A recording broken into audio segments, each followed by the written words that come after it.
Yo. I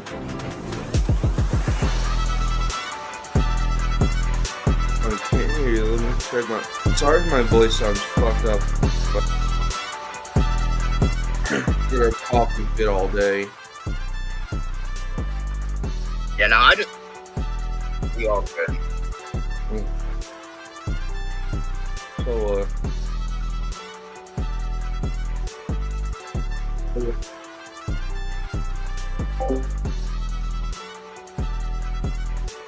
So you seen a ball run up the field?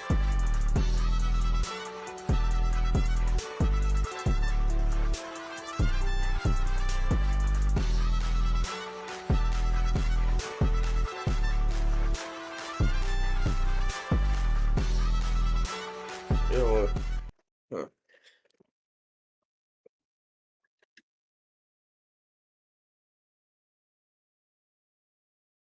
Alright, yo, you think you can?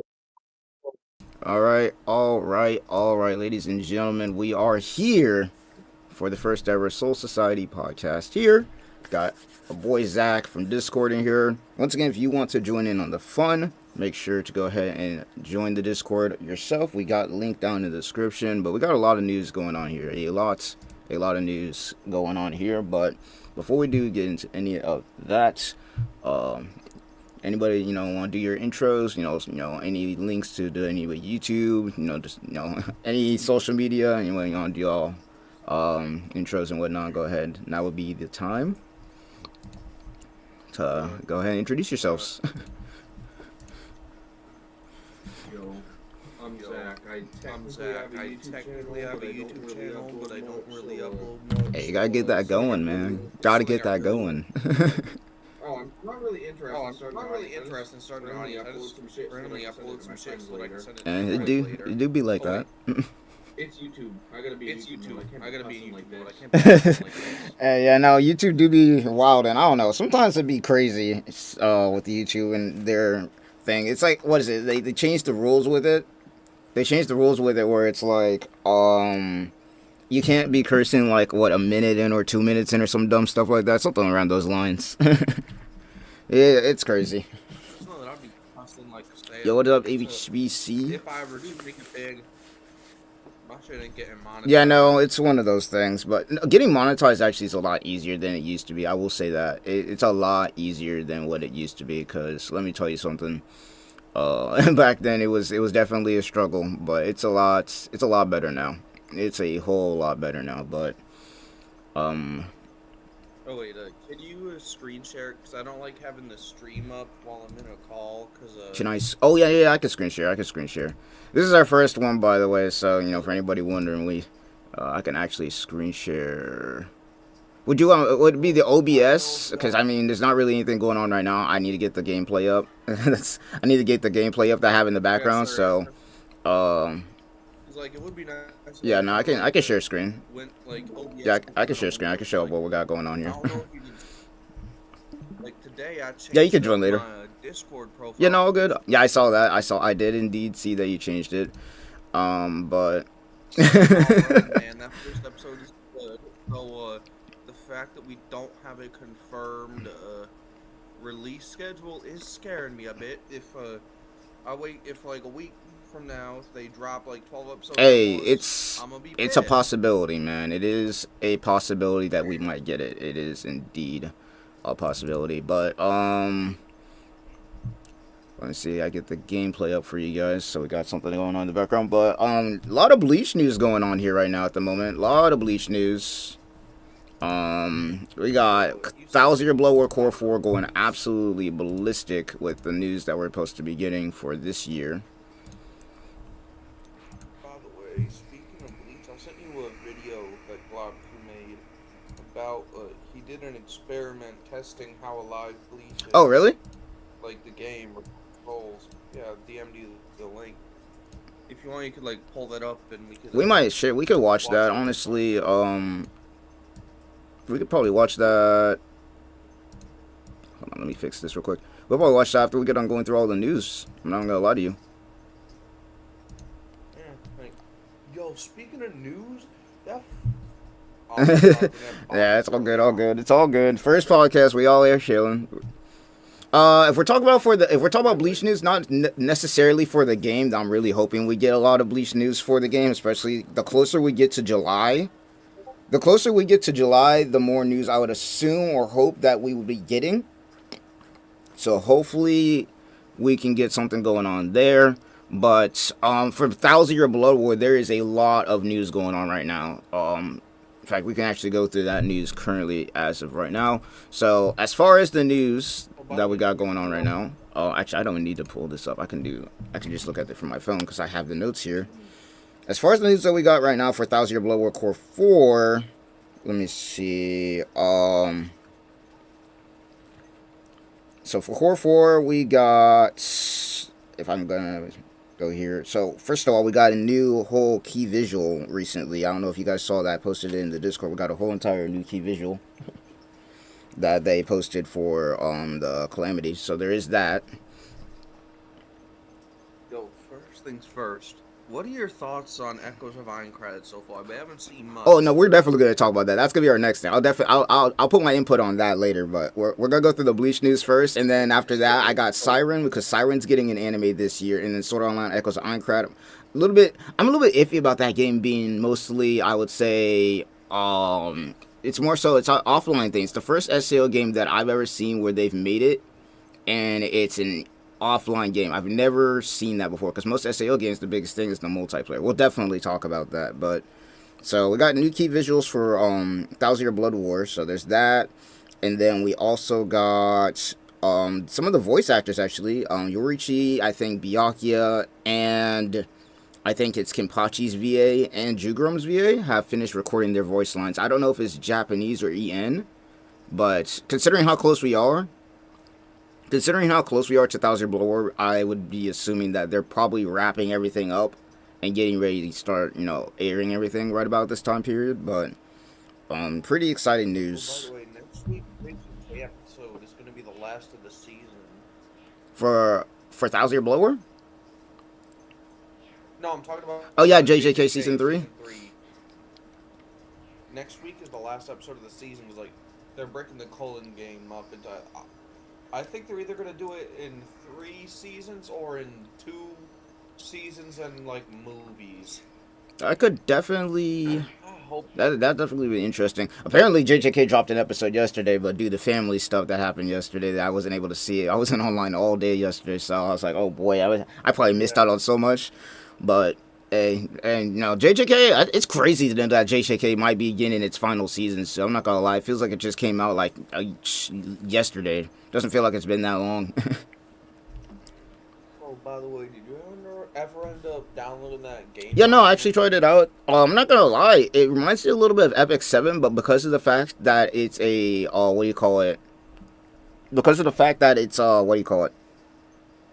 it's more like an auto battler. It makes it a little bit easier because I can do things in the background even when playing Epic 7 a little bit. I can still do that. But it's also another one of those things where it's like, because it autos battles in the background, I can do more than one thing at the same time. So I like that they have that. That's a pretty cool feature. It also has the Nikkei effect where some stages will just have you walled for a Yeah, that's also another thing. It does. Well, I don't know. So Nikkei, when it comes to that, they actually fixed that problem. They fixed that problem a long time ago. So you can no longer, as far as I know with Nikkei, you can no longer actually put your pilgrims into the synchro system. So no matter what, you're guaranteed sooner rather than later. I'd say probably even a month in, especially if you play consistently, or if you get really lucky, you could probably get all your characters past the 200 level wall really fast. You could probably get all your characters past the level 200 wall really fast, so you don't really have to worry about that as much anymore.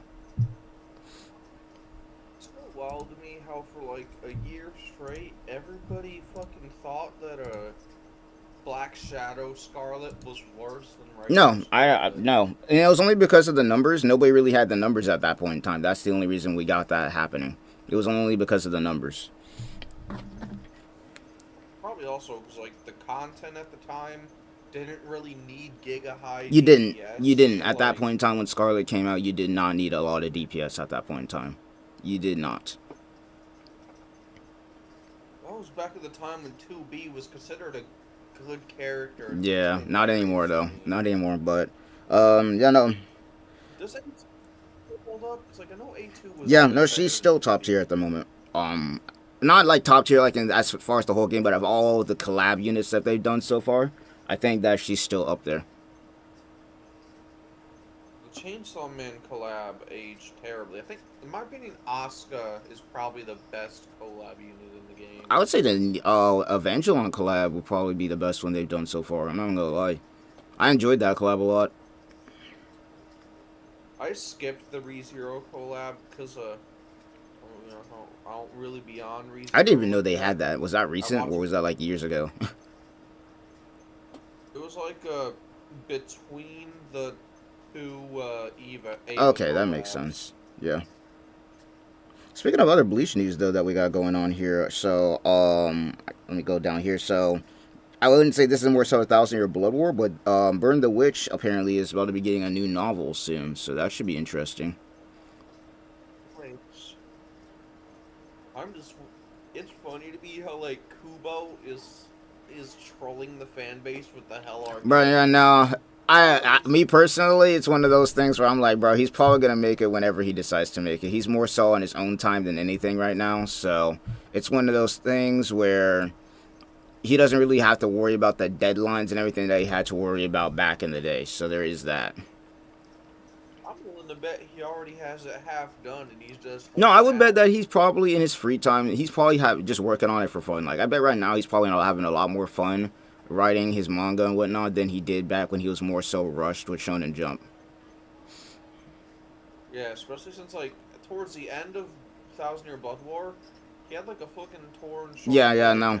That was one of the big reasons why 1,000-Year Blood War, why the manga ended up being the way that it was, because between that and also the torn shoulder, he he couldn't work at full capacity, which is why we're getting all the good stuff that we're getting now for 1,000-Year Blood War Core 4 and all the new episodes and stuff, even in Core 3 and Core 2. Some of that stuff we got beforehand was completely new. Not even like Shinji's Bankai. We weren't even supposed to even get that. Shinji's Bankai originally first was debuted in the light novel. Yes. It was debuted in the light novel. I'm gonna say it, in that episode, his Shikai outshined his Bankai. I'm gonna say it did. Cause like his Bankai didn't have that sick ass OST that I still bump to this day. You play Unite too? You play Decidueye? Yes sir, yes sir. We got that Unite gameplay. Though I will say this is a little bit of some older gameplay. I gotta get myself some new gameplay for whenever we start doing these podcasts. I'm kind of just scrapping together whatever I have for this one, but one thing I want to do for future podcasts with this is if anybody has, like, whether it be Bleach gameplay or any gameplay at all, then submit it to me, and then whenever we do these, then I can have it in the background and I can credit you in the comments. So that's one future thing that I kind of want to do in the future for these. For right now, we're just using mine because that's what we have, but one future thing that I do want to do, I'll get it set up and then I'll announce it, is if you have any gameplay, you know, don't matter what it is for the podcast, then, you know, just submit it and we'll have it. So that's definitely a thing I want to kind of get started. But yeah. Boy, that's something I wanted to ask you about. Like, I don't know if I've told you this or not, but I'm in a musician. We don't have a vocalist, but like, we do instrumentals. How would you feel about me making you a fucking whatchamacallit, like an intermission screen track, like something? Yeah, no, that would work. I was thinking about doing that myself, but I didn't have the time as of recently to actually decide whether I wanted to have like a friend or try and contact somebody to get some intermission music for whenever we start with the podcast, when I'm getting stuff set up in the background. So that if you want to do that, I'm definitely down to, you know, hey, the more help with the podcast, the better, because I kind of want to make this a community thing. It's more so, it's not really just me, it's more so like more anybody could kind of just join in on these, whether they have more news for other anime, because I don't know everything, or just Bleach news in general. So, you know, anything that helps, that, yeah, it works. And then in the future, once we get enough people, it'd be one of those things where if I can't do the podcast that one day, then I could probably have somebody else take over. So that could be a thing. Which voice chat do you need to join? It should be the podcast area. I can add you currently right now, actually. I can add you. I am gonna mute real quick because I am mixing and mastering an old unfinished track real quick, and I'm gonna send it to you and get. Oh yeah, oh yeah, And see yeah. if That it's could definitely work. Let me go ahead. Well, I'm gonna mute while I do my Yeah, magic. let me go ahead and get HBC and Adam in here. You should be in my Discord too. So let me see. Yeah, there we go. You should be getting the invite soon, so you can join in here. For anybody who does want to join in on these podcasts, the way I'm trying to run it is eventually we'll have our main cast of people who will usually be here if I'm not here, or if I'm here, we just have those usual people. But for now, because it's starting out, this is the first one, the main plan is to at least add in people who join in whenever we do the live streams, so that if they have any other anime news that I don't know about, then they can add their input too. Because for me, my main topics for today, at least the ones that I have currently, is obviously PSYREN is getting an anime this year. Obviously, we got Bleach, Dragon Ball, One Piece, potentially Naruto coming back for this year. I don't know if they've officially announced those 4 episodes yet. And then obviously, you know, I also want to talk about the current Bleach tournaments that we got, and, you know, kind of go over an overview, you know, who our winners have been recently, you know, and placements and whatnot. I'm not gonna lie, I've been cooking myself with my toast roll. I've been doing better considerably since the first one. So overall, that's kind of the thing. It's more so a community effort than anything. But yeah, no, if you guys want to join in on the podcast yourself, once again, the only thing I need you to do is basically join in the Discord so that I can actually be able to add you whenever we do these. Because I have the podcast area more so as a privated off area that I just add people to, so that we don't just have randoms. Because, you know, there'd be trolls out there, you know, doing stuff. So you don't want to have randoms just coming in and just start saying some crazy stuff on stream.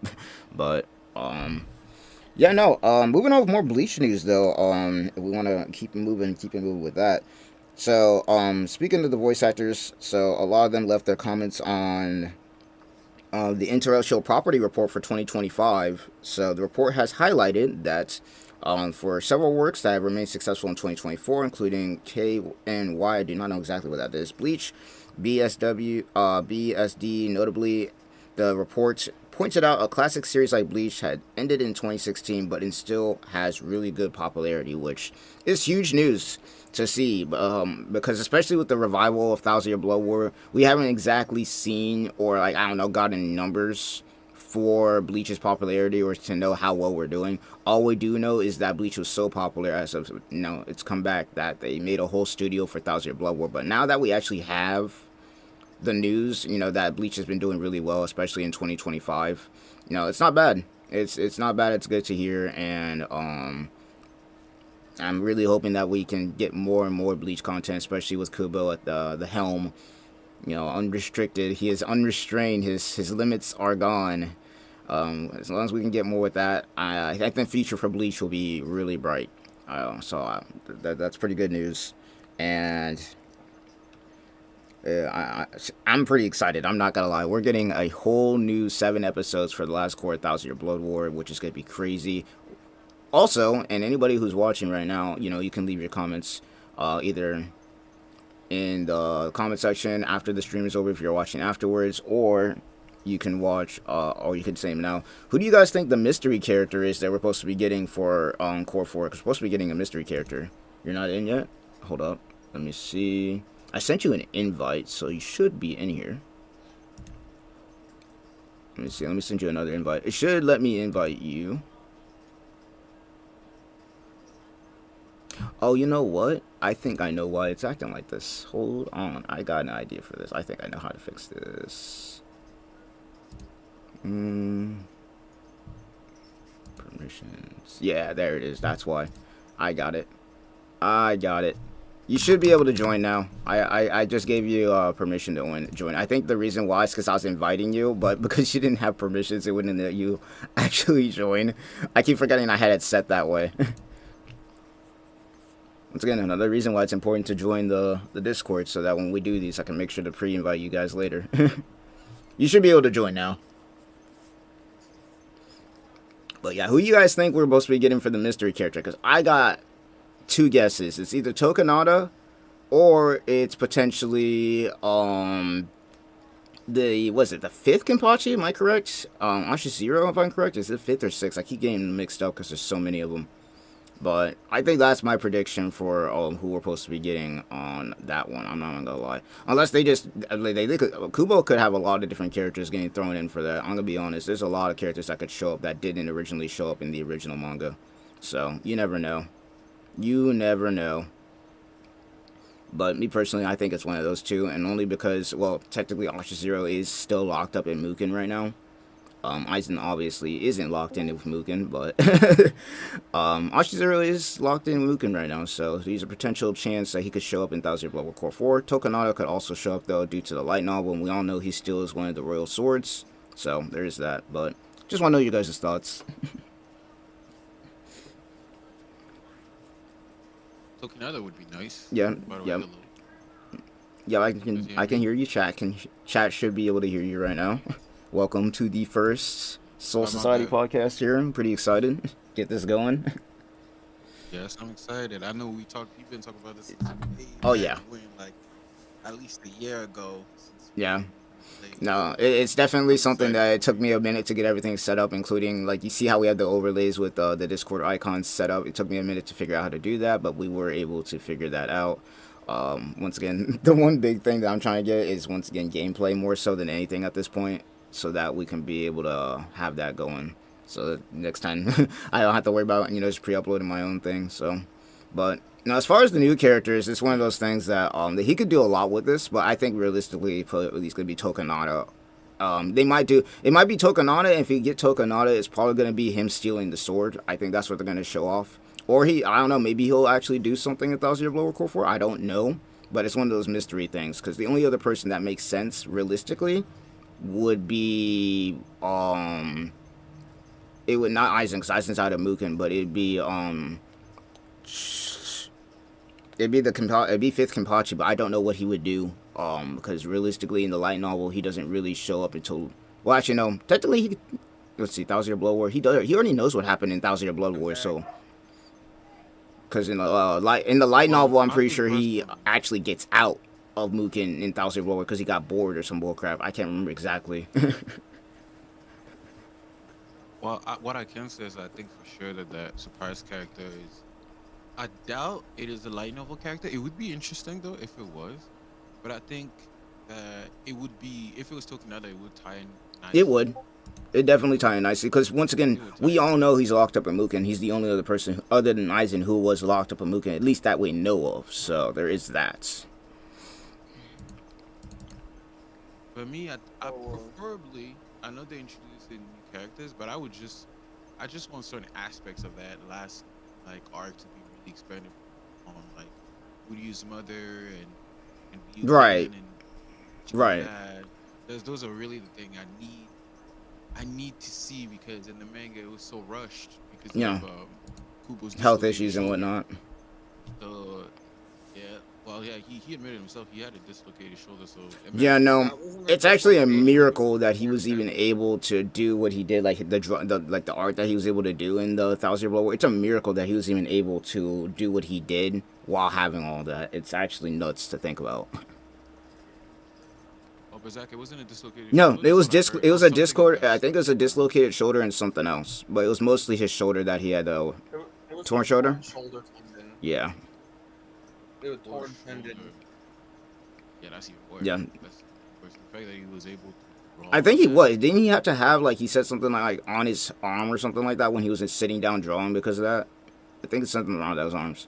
Yeah, he had to have a brace with pistons to move his arm properly. And you already know, once again, back then they didn't probably have, I wouldn't say they didn't have the technology for that kind of thing as far as medical went, but I bet it was pretty rough.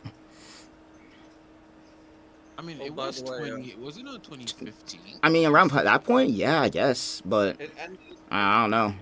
In August of 2016. Yeah, I think they had the technology. I think it was just a complicated situation. I think.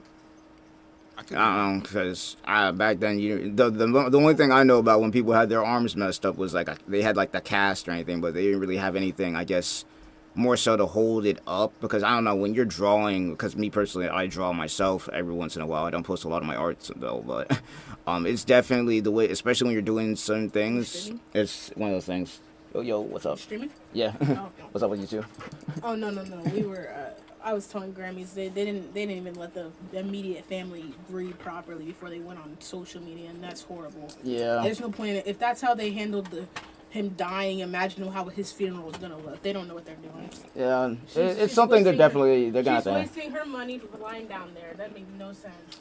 It's something Couldn't they'll even be deal with respectful. though. You calling everybody but the immediate Oh, did family. you see what The whole Morris world knows died last before night? his sister do and his mom. That's Yeah, ridiculous. Wild. Exactly.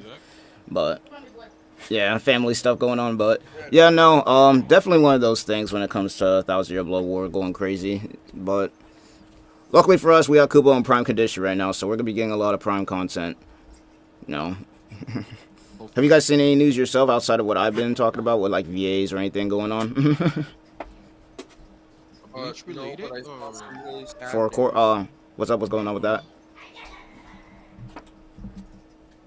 It's not related to Bleach or anime or anything. It's an Chuck. Oh yeah, no, I saw that actually. I did see that. I saw that this morning. I was unaware. I saw that this morning. Chuck I Norris was did unaware. indeed pass away, so Wow. rip to one of the goats. Wow. I remember watching one of the older movies with him and Jackie Chan, so that got definitely ripped to one of the goats there. Oh, also, Evie, I just sent you the track. Oh yeah, I see it. I'll listen to it afterwards because I don't want to, accidentally play it here. I'll listen to it afterwards though. But yeah, no, I did hear about that. Rest in peace to Chuck. Condolences to the family. You know, Chuck Norris doesn't die. He simply gets Yeah. of life And he gonna be chilling in Soul Society, man. He gonna be getting his bond. He said I have surpassed my mortal training, bro. Now I need to get a Bonkai on top of that. Well, talking about this, talking about the Soul Society, I was actually watching a video recently about which afterlife is one of the worst, and honestly, Soul Society is kind of a bad. It is. afterlife, now that I It think is. about it. There's a lot of videos that actually talk about that and how, as far as afterlife is concerned, it's not exactly the greatest because it's one of those things where when you go there, first of all, I might be wrong on this, but I'm pretty sure you lose your memory or some bullshit like that, which is why a lot of people can't remember your family members or if you go there or anything like that. It's not that you lose your memory. It's that you're assigned a position based on your death order. So if your family member died like ages before you, you're not gonna end up in the same place as them most Right. likely. Not at the same time, right. Not at the same time. Yeah, so they might have got like Soul Society even though they died like. Like for example, like- your mom can die and end up in the 78th. And You then could end up die somewhere in else, right? So that what ends up happening is as time goes by, it's like they kind of forget a little bit because you're living for a very long time. So But it's even more complicated than that. For example, let's just say I'm using a historical figure. Let's just say I'm using Abraham Lincoln, right? And Abraham Lincoln died obviously Right. years ago. But Abraham Lincoln's soul could spawn in Soul Society the same time that somebody else close. Somebody else that died recently.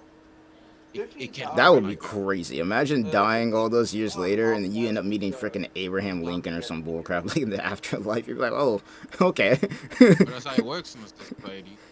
Here's a thought. Do you think that politicians, because they have duty bound to Earth, if they die in office, that they have a higher chance of qualifying?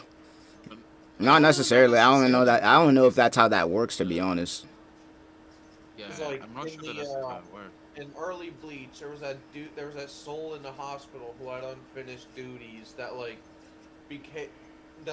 became chained to that place because I of mean, unfinished If you're talking about in stuff. that scenario, yeah, that's Yeah. definitely a thing that could happen. Yes. That's definitely a thing that could happen because once again, a lot of the reason why souls end up not really going to the Soul Society immediately is maybe they have such a strong connection to whatever they're doing in their human life that they end up sticking around. So there is that. But for the most part, a lot of the time they kind of just end up going to the Soul Society by either themselves going after they're done doing whatever they're doing, like they have nothing to leave behind, or like a Soul Reaper ends up finding them and then performs the whole Konsai thing, and then that ends up happening. The only way to go to Soul Society is to have console performed on you, though. Like, you can't Yes. just go into this whole I shit. mean, That is true. you would. I mean, there Unless definitely is it loopholes. flows I mean, naturally. if we're talking naturally, yeah, but there are loopholes. We saw that in the light novels. There is loopholes. Yes, there definitely are.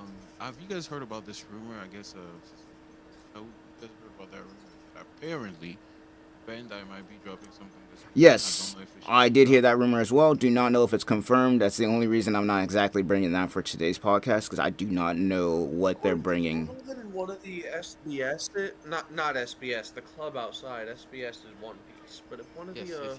club outside questions, Kubo was asked if Grimjow theoretically could obtain, like, if it was possible for him to get a Segunda Itachi Yes. training. Yeah, no, yes. All of them can actually do that. That's where, so like with Bleach Brave Souls, you know how they have all those transformations that kind of look like they're the resurrections. Technically, that's like a theory that all of those would be what they would get if they were to continue training the way that, you know, Ukiura did or anything like that and got their third transformation. That's supposed to be what their third transformation would theoretically look like. Oh, wait, here's a You know. thought, though. Here's something I gotta bring up. Like, all of the, like, in those forms, they have, like, Hogyokus in them, and all the Hogyokus are where their Yes. hollow holes are. And, Yes. like, if you've read, like, interviews with Kubo, we all know where Sile's, Oh hollow hole boy. is. So that Yeah, tentacle with the Hogyoku. It's is wild, big. bro. It's freaking wild, man. I mean, it's Zaisalaparo, bro. Like, he's the Orochimaru of this whole entire series, bro. Like, at this point, am I really surprised? The Me neither. dude is the Orochimaru of this whole entire damn series, bro. I remember watching Bleach for the first time. They talk about they got some experiment dude as a freaking Orochimaru. I'm like, oh, so this is like Orochimaru over here. Only difference is like he doesn't actually stay immortal all the time. To this day, Orochimaru's still wandering around. You ever notice, like, the lower espadas have, like, some sort of, like, ritualistic action when they Yeah. release, like, a Sile, like, swallows the sword? Which espada do you think has in your opinion, which has the coolest, like, release Ooh. ritual? For me, it's Zomaru. He, like, bends his neck, then The bends the blade. coolest one? Oh boy. Yeah, not the form itself, but, like, the The startup? Startup, Okay, yeah. well, frick. I was about to say, if we're talking about the coolest one, it's definitely Stark. But, like, I got Stark, Haribel, and freaking Ukiura in my top 3 when it comes to actual transformations. But if we're talking about the startup, it might. You gotta give it to Zomaru. I don't know. I like Grimjow. Grimjow's. Yeah. If we're talking about startup, yeah. Grimjow kind of just scratches his sword. But it like, looks Zomaru, cool like, when he does bends it, his though. neck. It's not like a. Yes, and the sound and the way like the spiritual pressure is represented in the anime. Yeah, it's no, just the all way that they, really because obviously if they were, you know, to kind of just get lazy with it, yeah, it's just him kind of going crazy. But the way that they did it actually made it look nice. So I would say it's between Grimjow, Saisalaparo, Zamari. If we're talking about just the startup, yeah, it's between those 3. Because all the others don't really have a crazy, startup. They kind of just go straight into their resurrected forms. Yeah, I would say Zomaru is the most complicated, not necessarily the best. Yeah. Complicated in terms of like details of it. Well, I Sometimes always hear more motherfuckers complicated is talk not better. About the Akatsuki versus the Espada. Bro, fucking Akatsuki's Zomaru better. is If we're talking about the Akatsuki versus the Espada, I'm not going to try and stick on this one for too long because we do have other topics, and I'm not trying to get into that power scaling debate because that could go on for hours. But I honestly think that the Espada got it only due to their destructive capability and the fact that not always do the Akatsuki work as a team. Like, if we're talking in character, the Akatsuki, they operate mostly as a team, but for the most part, a lot of them really don't mesh well together. A lot of them don't. Like, if Datara decides to just say, Yeah, I'm about to say, if Datara decides to one day just say, screw it, I'm going to nuke everybody, who's to say that his teammates wouldn't be in the blast? Like, something I gotta bring up is that the Totsuka blade is considered a very potent attack in the Naruto verse because of its properties as a spiritual Yeah, no. blade. I've talked to a lot of people, you know, especially my friends when it comes to Naruto, and they would be asking me questions about, you know, okay, the Totsuka blade, wouldn't that be considered a Zanpakuto kind of in the Bleach realm. Like, if we were combining both verses, and I'd be like, technically yes, because that's basically the way that it works. If we're being honest, when it hits you, it kind of just seals you. That's the only thing, though. But if we're talking about if he was to like clash with a Zanpakuto, I don't think anything would happen, per se, because they're both spirit weapons. Like, but because it's a spiritual weapon and bypasses defenses against Naruto characters like the Totsuka Blade, wouldn't Zanpakuto do the No, same damn because thing? there's the only reason I say no to that is because the Totsuka Blade specifically, that is its ability. When it hits you, it seals you. That is its whole entire ability, and that's mostly specifically with the Naruto verse. It's really complicated, but if you were to add it to Bleach verse, because the weapons that the Bleach characters use all are spirit weapons, not only would the Totsuka Blade, I would argue to say, not seal its opponent if it did hit a Soul Reaper because of always the spiritual pressure and all that, but then if it was to clash with a Zanpakuto, it'd be just like a Zanpakuto fighting another Zanpakuto specifically. If you really want to think about it, it's like the Naruto verse has a Zanpakuto as with a Susanoo, with a complex ability, which would be, I guess, the Shikai, which is the ability to seal whatever it hits. That's how I look at it, anyway. You know the sad part about like the Akatsuki versus the Espada? Just by the nature of Hierro, Hidan and Sasori would be fucking useless. Yeah.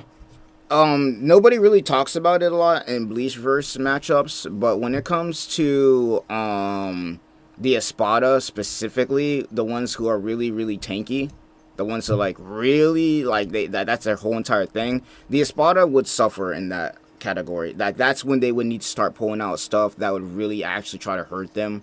Like, once again, you know, whether it be their best like explosion attacks or like something like the Totsuka Blade that could just bypass the whole thing. That's when they would need to pull that out, because nobody really talks about it, but the Hierro kind of just stops a lot of the stuff the Espada could do if they just try to use traditional weapons. Would a sealing technique even work on an Espada? Like, if Depends on who's the one using it, because one thing that other people don't like, a lot of people don't talk about, is when it comes to battles between Soul Reapers or just in Bleach in general, the biggest thing is mostly the whole spiritual pressure or Reishi thing, where if you have more Reishi than your opponent or something like that, especially like way more, then you basically can't damage your opponent, or like your ability just can get negated by them putting out a better output of power. So like, take for instance somebody like Itachi versus, you know, Sosuke Aizen. Yeah, both of them are kind of more like illusion or genjutsu users, if you want to call it that. But in a scenario where you put both of them against each other, yeah, Aizen, I would say his genjutsu, or I guess his Kyoku Suigetsu, would be a lot more simple. But because of his power output, it can affect more people and has a better radius of effectiveness, versus Itachi, where it's more so you put them against each other. Itachi tries to throw a genjutsu on Aizen. Ice could just break that because he has a better output of power, or spiritual pressure in this case. Or I guess you call it spiritual power if it's Naruto, because that's kind of how they kind of put it. That's how I see it. It's just one of those things where both of them have kind of the same thing, but it's more of a power output thing. Who has the more power, I guess, to be able to break out of something like that? But I will say, Phyllis, going to like, I guess more Bleach stuff that I thought was a very interesting question was this idea that Vastalord class hollows, which there are so few, are actually not a evolution per se, like Grimjo was to believe, but it's actually like predetermined. Yeah, no. Happen. For example, Ulquiorra, even in his in the data book, the unmatched data book. Yeah, no, Ulquiorra was like that. Stark was like that. Tyr was like that as well. And then I think, what is it, if you really want to go into the light novels, Bargon, yeah, Bargon was around for a very long time. Like, Stark is, he wasn't just a natural born.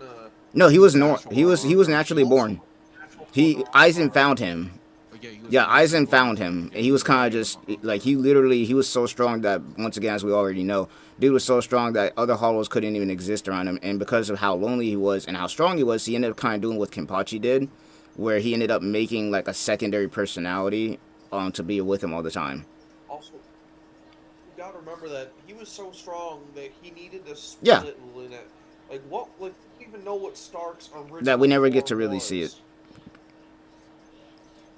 But I think it's very interesting because this belief in the community, just the overall Bleach community, that if you train enough, or if you if you whatever the case might be, if you eat enough hollows, you'll get to Vasta Lord, which I think, based on the Grimjo flashback, is kind of It proven to be that is, it but doesn't work that how way. how rare is that to happen? Because a lot of the time, like once again, it's like No, the but we've never seen it. never really get. I'm about to say we never Never really seen get it to as a see it. Not to result. mention, a lot of the time when these hollows evolve, a lot of them when they try to evolve to Vasta Lord, they get stuck as Gillians most of the time.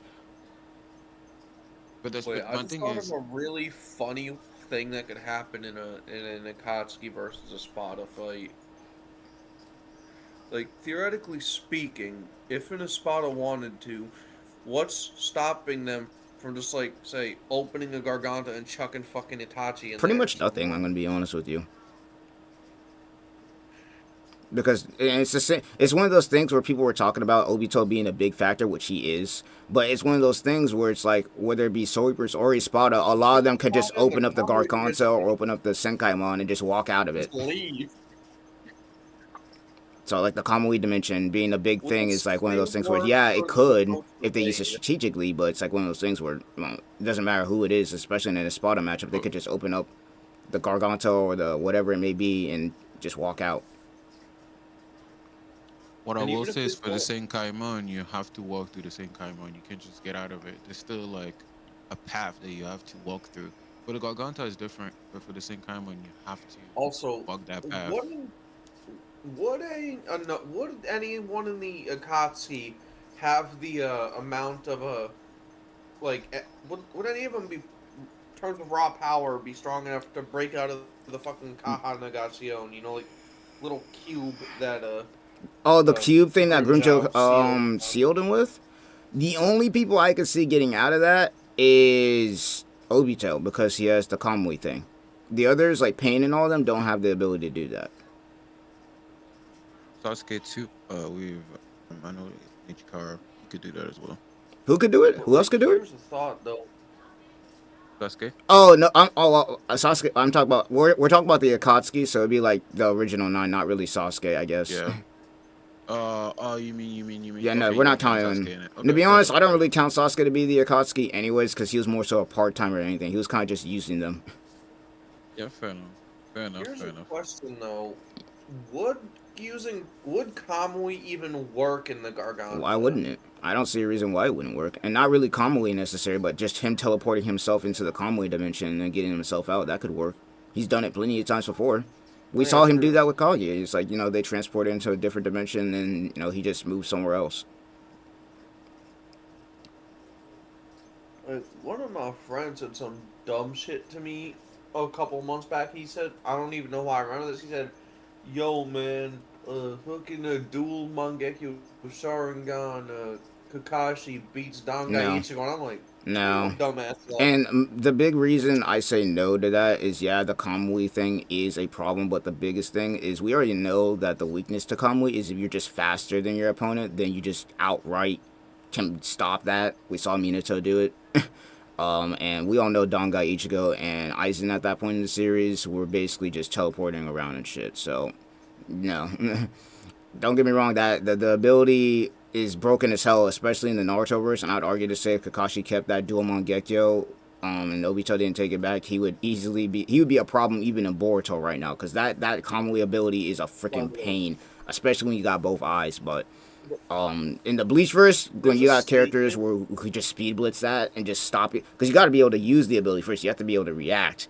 If you get speed blitz, you're basically fried. But it's one of those things where it's like, yeah, Yeah, I know. Dangai stomps that.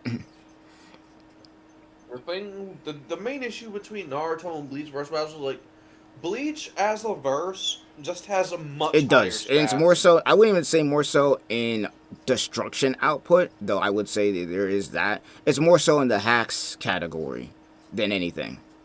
Hacks and speed. Bleach characters are fast as shit. Hacks and speed. I'd say that where Naruto starts to really start losing in the speed department is arguably around Wako Mundo arc, when they start going against characters like Ukiura in his third state, or even in his second state, and especially in 1000 Year Blood War. That's when they start really kind of getting power clipped there. Also, there's a statement Yuha makes, or you Yeah. watch. I always call him you watch. The pronunciation is always weird for whoever finds it the first. It's always weird. I remember I'm trying to pronounce Yuha name for the first time. I was like, is it Yuwak? I was like, yeah. One of the statements I see people misinterpret very often is the statement Yuha makes about Trushi Kaiichigo's power. A lot of people misinterpret it as saying that Trushi Kaiichigo regained the power level he was at Dangai, but that is not the case. No, he's actually stronger at that point in time. He was talking about the power level. Yeah, of Mugetsu specifically. Yes. Not like Dangai Ichigo, but specifically the power that he had when he was in his Mugetsu form before he used it. That was what he was talking about. And that's just in base, by the way. Yeah. That's not talking about Horn of Salvation. That's not talking about Bankai plus Horn of Salvation either. A lot of people kind of mix that up. Like, here's a question, though. Horn of Salvation, it's a combination of both Hollow and Quincy at once, right? No. It's basically, think of it like his Hollow Mask, but better. And basically the way Ichigo's powers work is that he could tip the balance to make one power come out. You want to know the craziest thing about Ichigo? Because he's a perfect hybrid, he can use Blue and Hierro at the same time. Well, he didn't. I'm not gonna lie to you. Blue would be better.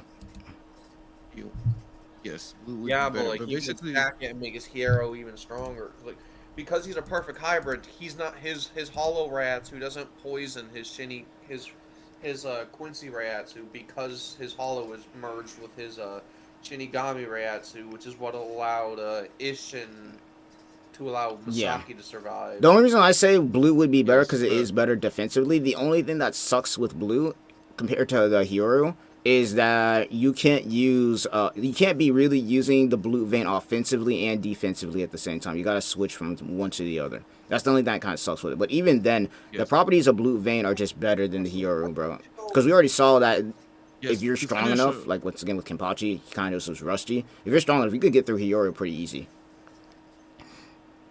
Yes, but to finish up like how Ichigo's powers work, basically the way it works, he explains that basically if he I wouldn't say spike or type of Ryatsu that he has, but let's just say he spikes the Quincy Ryatsu in his body, basically the Hollow side will try to take over, but like it's controlled, so the Hollow side will come out more, and he hasn't figured out at the point where he fights Yuha, he has not figured out how to use that power effectively. That's why we see it the way that we see it. It's still incomplete. But I'm assuming once Ichigo, after the Yuha Baha fight, he trains. I'm pretty sure somebody actually, like, Horn of Salvation will look very. They actually confirmed that. Funny enough, they actually confirmed that because somebody did a Q&A with Kubo again back then, and they asked in Club Outside. Because they were asking about how Ichigo, when he got his power kind of taken by Yuha a little bit, did he get that back, and like did he master it? And Kubo did indeed answer that yes, he did indeed master his power at that point in time, and on top of that, he can choose to dual wield or just keep his sword like the way he had it back in OG Bleach. He doesn't have to dual wield all the time. Here's another thought, though. I like the dual better, though. I'm not gonna lie. Ichigo is a full player. Theoretically speaking, could Ichigo use his Zanpakutos as a full bring item? Yes, I would assume yes, but I don't know if he would even want to do that because he's so used to using it like a Zanpakuto just regularly that I don't even think he would. Yeah. But yes, technically, in theory, he could do what Ginjo would do and just use his Zanpakuto, like, whatever, a cross-shaped thing. No, I think I disagree because I think Ichigo's Zanpakuto got forged by Namaya, and it's not like something that just kind of spawned. I think it would be difficult to actually do that, in my opinion. I'm not saying it's impossible. I think it would be difficult. Ichigo's Bankai for ages. Oh yeah, that's gonna be nice to see. And honestly, speaking of that, for Core 4, what do you guys think that they're gonna do with that? Like, you think they're gonna do like a flashback thing, and then Yuha's gonna break it, or do they think they're gonna change the whole fight? I'm gonna break it down actually. I'm gonna break it down actually. This is what I believe is gonna happen.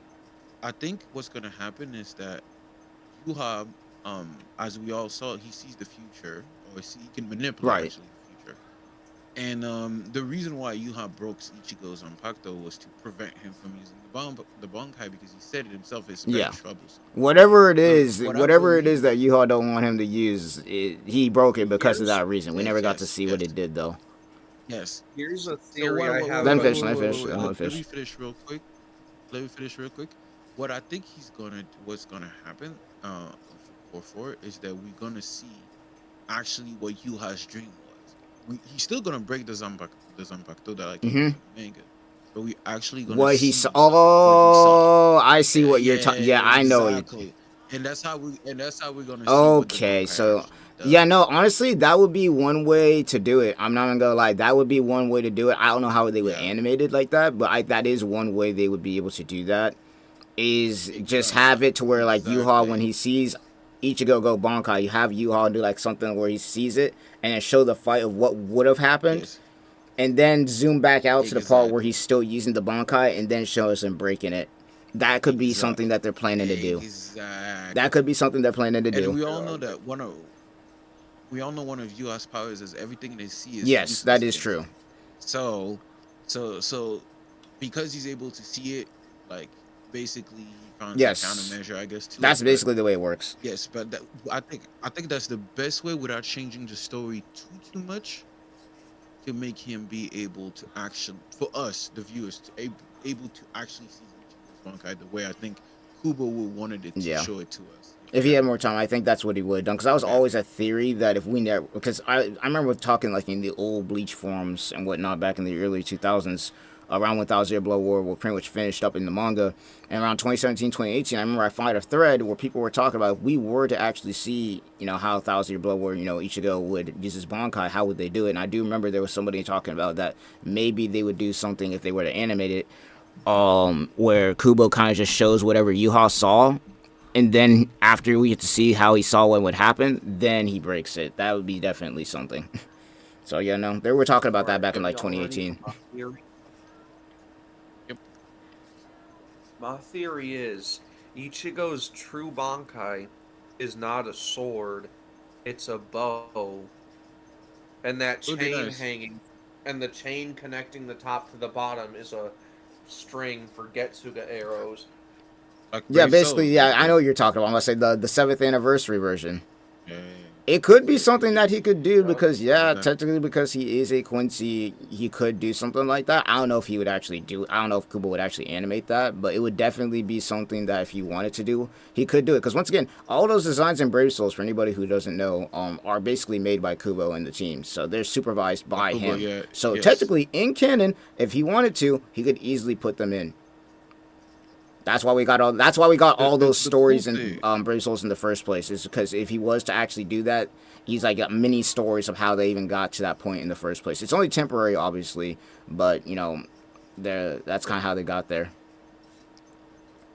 but the cool thing though is that I believe, and this is a theory, but I do believe that people are right on the money, that Ichigo has the ultimate hacks ability in Bankai. Yes, Fake yes. manipulation. See, and here's the thing. That's the That's the theory. That's theory, the but I theory. think it's actually a true thing only because there is a statement Yes. that Yuha literally says that his power that he had when he broke after he broke the Bankai is similar to how Orihime's and his own works. Which we already know, Orihime, she got the whole thing where she basically can, reject reality, all that Negate nonsense. reality.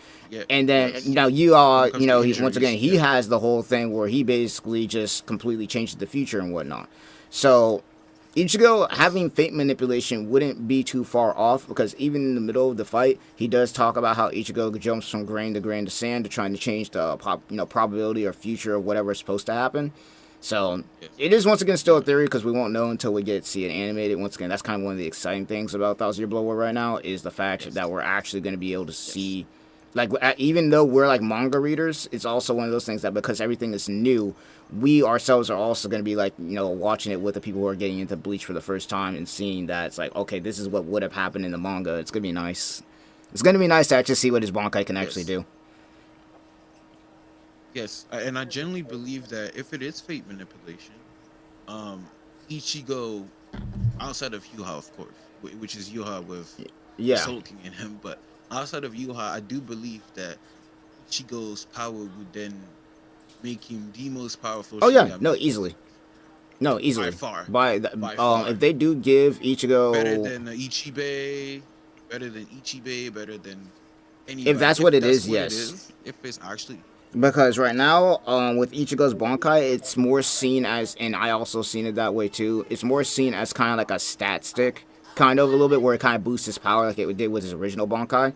But that's only because we didn't get to see what happened. Because once again, one of two things happened. It's like, okay, Yuha broke it before he could actually use it. That was the big problem. And then on top of that, it was like, when he did get it fixed, he had already lost his Hollow and Quincy abilities by that point. So he's kind of just a Soul Reaper at that point in time because Yuha did what he did. well he well I do believe that like according to No, he Kuro, does he's get him getting him back, back, but right? during that That's what he point in said, right? time when Yuha did what he did, he was purely just a Soul Reaper, and that was it.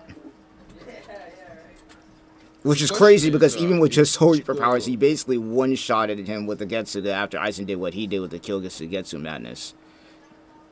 well in the think arrow, let's not forget about the arrow. before we'll actually have Yuha use Yama's Bankai. Mm. I believe in this is my theory. My belief is once the owner of once the I believe that there's multiple things at play. I believe that when Yuha did take in the Soul King, he felt no Yeah, need no, to by that point, I'm going to be use honest. Yama's By that yeah, point, he doesn't yeah, need Yama's Bankai. He really doesn't. yes. But it would be cool to see him use It'd be nice to It see him would be use it, but nice. I It don't would think be that was nice, what but he would then do. Wait, I since mean he I could see it. technically killed Ichigo's mom, would he be able to like bring her up with Zanka no Tachi style? That would I be mean, interesting. It would yeah. be interesting. We I think already he see that with could. Grand Fisher. That wouldn't wait. Would it He work could. more since it was actually her, not like the Grand Fisher fake?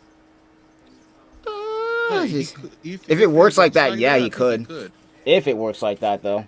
But I don't know if Ashwin counts as a you have personally No, slaying it's an it enemy. doesn't. Well, no, yes and no. I don't know how exactly because Because he I know used to. for sure that I with don't Yama know. is he has to personally slay somebody for them to come back with Zanka no Yes, Tachi that's how on that them works. stuff. With And Zanka I no don't know if Tachi, see, Ashwin that's the counts as thing. that. With Zanka no Tachi, it specifically states that whoever it is that Yuha ended up taking out at that point in time, or not Yuha, Yama, Yama, you mean it would Yama? be whoever he took out at that point in time to now is who's gonna come back. Yuha, on the other hand, is weird because of the Osh Wayland thing, so I don't know how exactly that would work. That's why I said if Ashwin is considered as you are killing them, then yes, Oh, it is would come Renji back. stronger than like the fact that like it's very weird for me scaling Renji because like especially with like the new Ishida fight because like Ishida didn't use Vol standing against Senjumaru, but he also didn't use his Shrift against Yeah, you're right about that. Well, Renji. I think what I you need think to his understand Shrift is is likely stronger than his Vol standing. what I'm trying to say is what you need to understand about Uryu is actually the if you don't count Yuha the most powerful Quincy in Yes. existence Hold on, I'll be right back. By the ever way. ever. Like yes, I think it's he debatable is between him and Gerard. no because the reason why is because Gerard he's the miracle, but then eventually what I believe is that Udyr Shrift will overpower that because it just rejects whatever damage he gets to these opponent. So eventually, Gerard's miracle, I think, will get overpowered by that. What I'm saying is that, like, if you count everything that we saw from his axe abilities, his Vol standing, his Shrift, Ishida is the strongest Quincy in existence.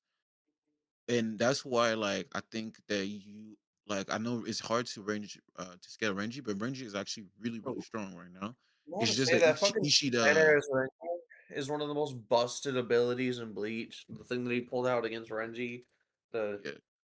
I probably Yes. butchered that pronunciation, but who No, but cares? I get I get what you're talking about. And what I will say is that it's just that if I were to say, for example, if I were to say Renji is a top, and I'm saying this as not is not what I believe, but I'm just saying a random number. Let's just say I'm saying Renji is a top 15 strongest not Shinigami, just overall fighter in Bleach. Top 15. Let's just, and it's not what I believe, but let's just say that's what I'm saying, right? Ishida, I by the point where he fights Renji, because Ishida, the thing is, he got a Votion in it recently, so every single fight he gets better at it. If you've noticed, um, Yeah. when he fights Renji, by the point he fights Renji, Ishida is probably a top 5 fighter in Bleach. That's how strong he is. Like it's Yuha, is Ichigo, is Yama, then Uryu is maybe right behind. Are we talking about just like That's how power strong. output No, my bad. specifically? Ichibe, just everything, axe power, everything. I think Ishida is the 5th strongest fighter just in Bleach by the point he fights Ranger. Right. I don't know, bro. I'm gonna be Like, honest. So, I think Ichibe is a little bit up there. That whole ink thing is broken, Ichibe's bro. Ichibe is above Ishida, but it's the way I described it is. That ink ability is. Oh no, I'm about to say actually top Ichibe. 6. Like people don't be talking about, but like if Ichibe had fought anybody else other than Yuha with the Almighty, he basically just wins outright. No, but well, actually, Ichigo at the. I Well, believe outside of Ichigo Ichigo, wins, but even with Ichigo, I think with Ichigo it'd be one of those things where, yeah, he's stronger in that sense, but it's one of those things where it's like, okay, you need to make sure that you do not get that if his ink. Bankai is what we believe, I'm about to say that ink ability, bro. He needs to just if his one Bankai tap is what him. we believe, wait, if the hear me out, Bankai is though. what we believe I'm it not- is, then wait, let me just finish this real quick. I believe that, and it's not for sure, but I believe that Ishida is not stronger than Ichibe, of course. I think he's not also stronger than No. Aizen. But those I believe is I believe those are the people. There's the people that maybe are stronger than him. But outside of those people, Ishida he's like right below. That's what I mean by Renji at that point is he's not like he's strong. He's definitely Yeah, but he's strong. not beating But Ishida. Ishida is much Yeah, he's stronger not than beating him. Ishida. Exactly. He's much Just the stronger than him. fact That's what I'm that saying. he couldn't break through the blue vein that Ishida had would be a problem. Even with some of the strongest moves he had. Like, obviously, he did hold back against Iryu a little bit when he fought him. But even So then, did Uryu. Iryu, like, he wasn't struggling or anything. He was kind of just calm the whole fight. The only time you really see him kind of panicking a little bit was when he's, like, Renji pulls out, like, that new move or whatever it is, that nuke thing that he did when he swung Zabimaru around. But even then, he still just ate that up. Like, obviously, he got flattened a little bit, but he just ate that up with Blue Vein. Not to mention, even if he did get damaged, we saw what happened afterward. He just used the Reishi in the area, and boom, there you go. And that's a broken ability I might be able to add. The whole thing with the Reishi, The thing is, that's broken.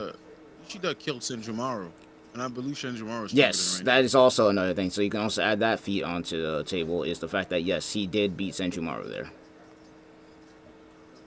And Senjumaru basically, I don't know, Senjumaru, see, here's the thing, I'm giving that feat to Ryu, but here's the thing. What would have happened if Yuha didn't use the Australian to bring them back again for the second time around? No, I understand. Because at that point, Senjumaru had everybody washed. Even you could, but that's the thing. You could bring somebody as much as you want. Let's just say you could revive me. I'm not gonna touch anybody, any Shinigami. You can revive me 50 times. I'm still gonna get beat 50 times. You get what I'm trying Well, to no, say? I'm not talking about Senjumaru's You'll ability have to to have- revive people. I'm talking about the fact that basically after Senjumaru, No, oh, yeah, yeah. make him stronger. Yeah, that's what I understand what you're saying. But I'm saying if Uryu was far below her, it doesn't matter how many times. Right. That is You know what I'm true. trying to say? Because only reason I even brought that up is because basically at that point, Senjumaru basically had them all in checkmate. The only one left fighting was at that point in time was just Yuha, and he also kind of got clapped until he popped up with the Almighty, and then it was GG's for everybody. Yeah, the Almighty coming out at the perfect time, but I No, think it was part of the US plan. It was part of the plan. He had that- waited for. That's part The of whole the plan. thing was they waited a while before they decided to attack Soul Society for the second time. They waited a long time. Yeah, because they knew, and you even see how Ichibe sealed Yes. Yuha's eyes, and I'm just wondering how did Yuha know how to? Because I believe he got this is how Ponida was born. Yes, that is literally how Parnida was born. Parnida Is into because physical yeah, form. Yuha stole Yeah, him he got- from Ichibei, but then Ichibei stole his power. Yeah, but I believe like he turned whatever seal that Ichibei did on him into Ponida. But I'm just wondering, like, I wish we would have saw that. I wish we would have understood, like, how did he go about like doing this?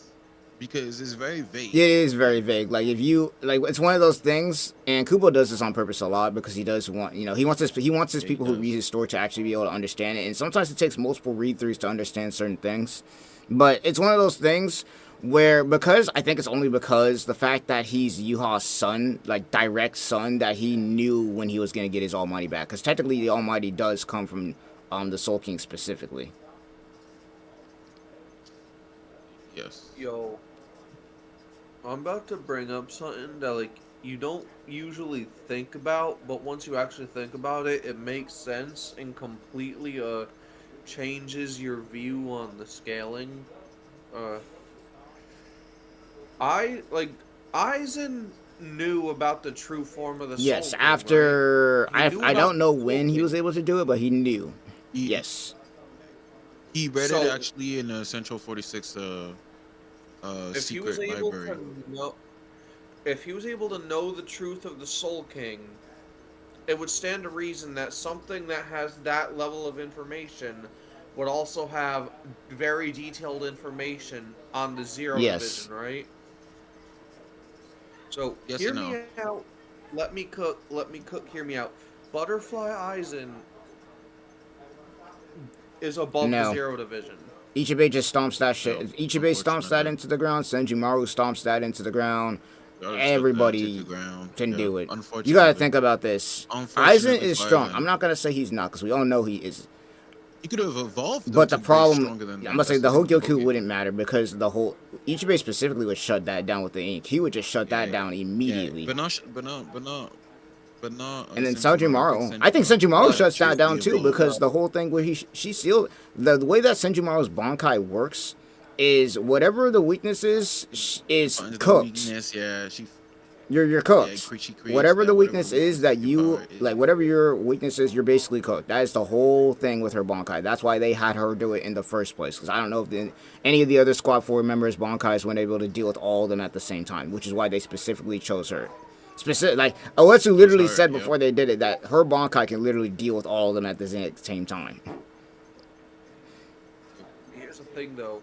The Hogyoku allowed Kyoka Suigetsu to operate outside of the Almighty's power. Yes. I don't think it's the. And it wasn't. The, It technically Aizen was. doesn't have the Ogi No, he does. anymore. He still has it. He still has it. That's why he's. He still has Yes, it. that's why he still he's has the immortal. Ogiku?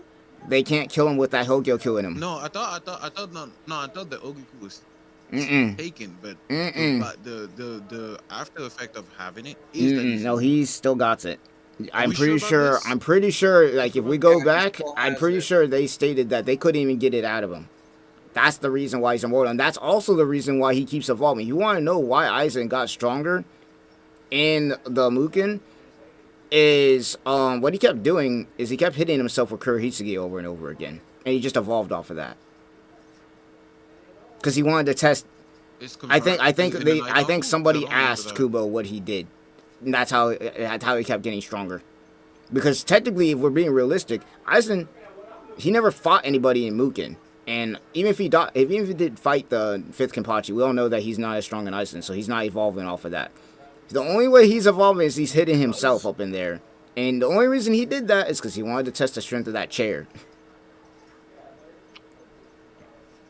But I thought, can Aizen with those bindings actually be able to perform? Yes, Aikido? we saw him do it. Without- We yeah, saw him do it because in the enemy. The man was stuck in the No, chair. Wait. But they had to remove. They had to remove. They did. They did. I'm trying to But I think I don't know. Maybe he just I don't know. Maybe he gave up on it after a little while. But it's one of those things that You gotta remember is the only thing that the seals was keeping were his spiritual doing pressure was, close to keeping him. It his wasn't grasp restricting anything. check.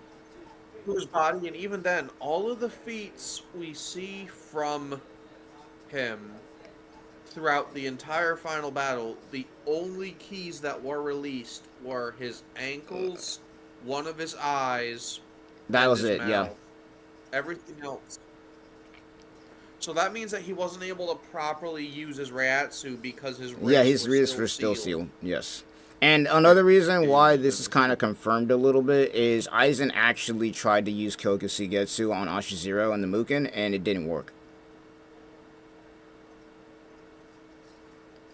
But Kyokusugetsu is not tied to having the Hogan. Yeah, but no, I'm not talking about that. But I'm specifically just talking about the fact Confused. that, you know, just because he's sealed doesn't mean that he couldn't use his Keto or any of his on plateau abilities, because he's fused with his sword. Remember, Okay, the okay. I big see, thing I is see. he's fused with his sword. So all of his abilities and all that, he don't got to worry about just you know, sword or being sealed or anything like that. The dude was so strong that they couldn't get rid of him with anything they got. It didn't matter what they used.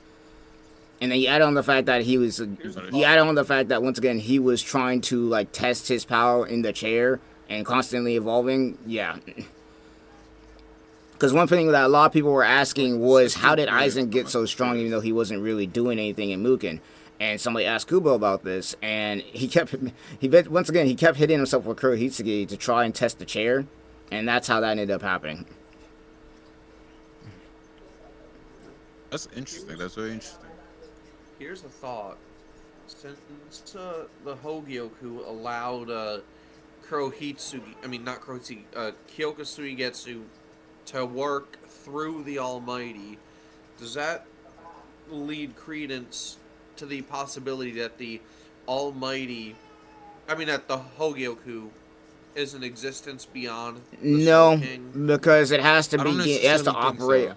Because once again, it does have its own thing going on, but it has to operate within a person's desires, because that's literally how it works. That's why when the Hogyoku was inside of Rukia, and she was hanging around characters like Ichigo, Chad, Orihime, so on and so forth, Became more when human. shit went down, they already had high spiritual, you know, awareness a little bit as it was. But then on top of that, their desires kind of manifested their powers, and that's how that ended up happening. Wait, I'm about to say I thought something they were really, Fullbringers, though. really stupid, but hear me out. A hypothetical bloodlusted Orihime is top 5 Top in the 5, verse. she's like top 3. The ability to be able to reject reality and just say no to whatever is But stupid. the thing is, like, I disagree Also, because he her has better powers is reaction not. time than Ichigo. That's not the point. It's like saying, and this is where I think you guys are completely mistaken. It's not because somebody wants to kill somebody that they can.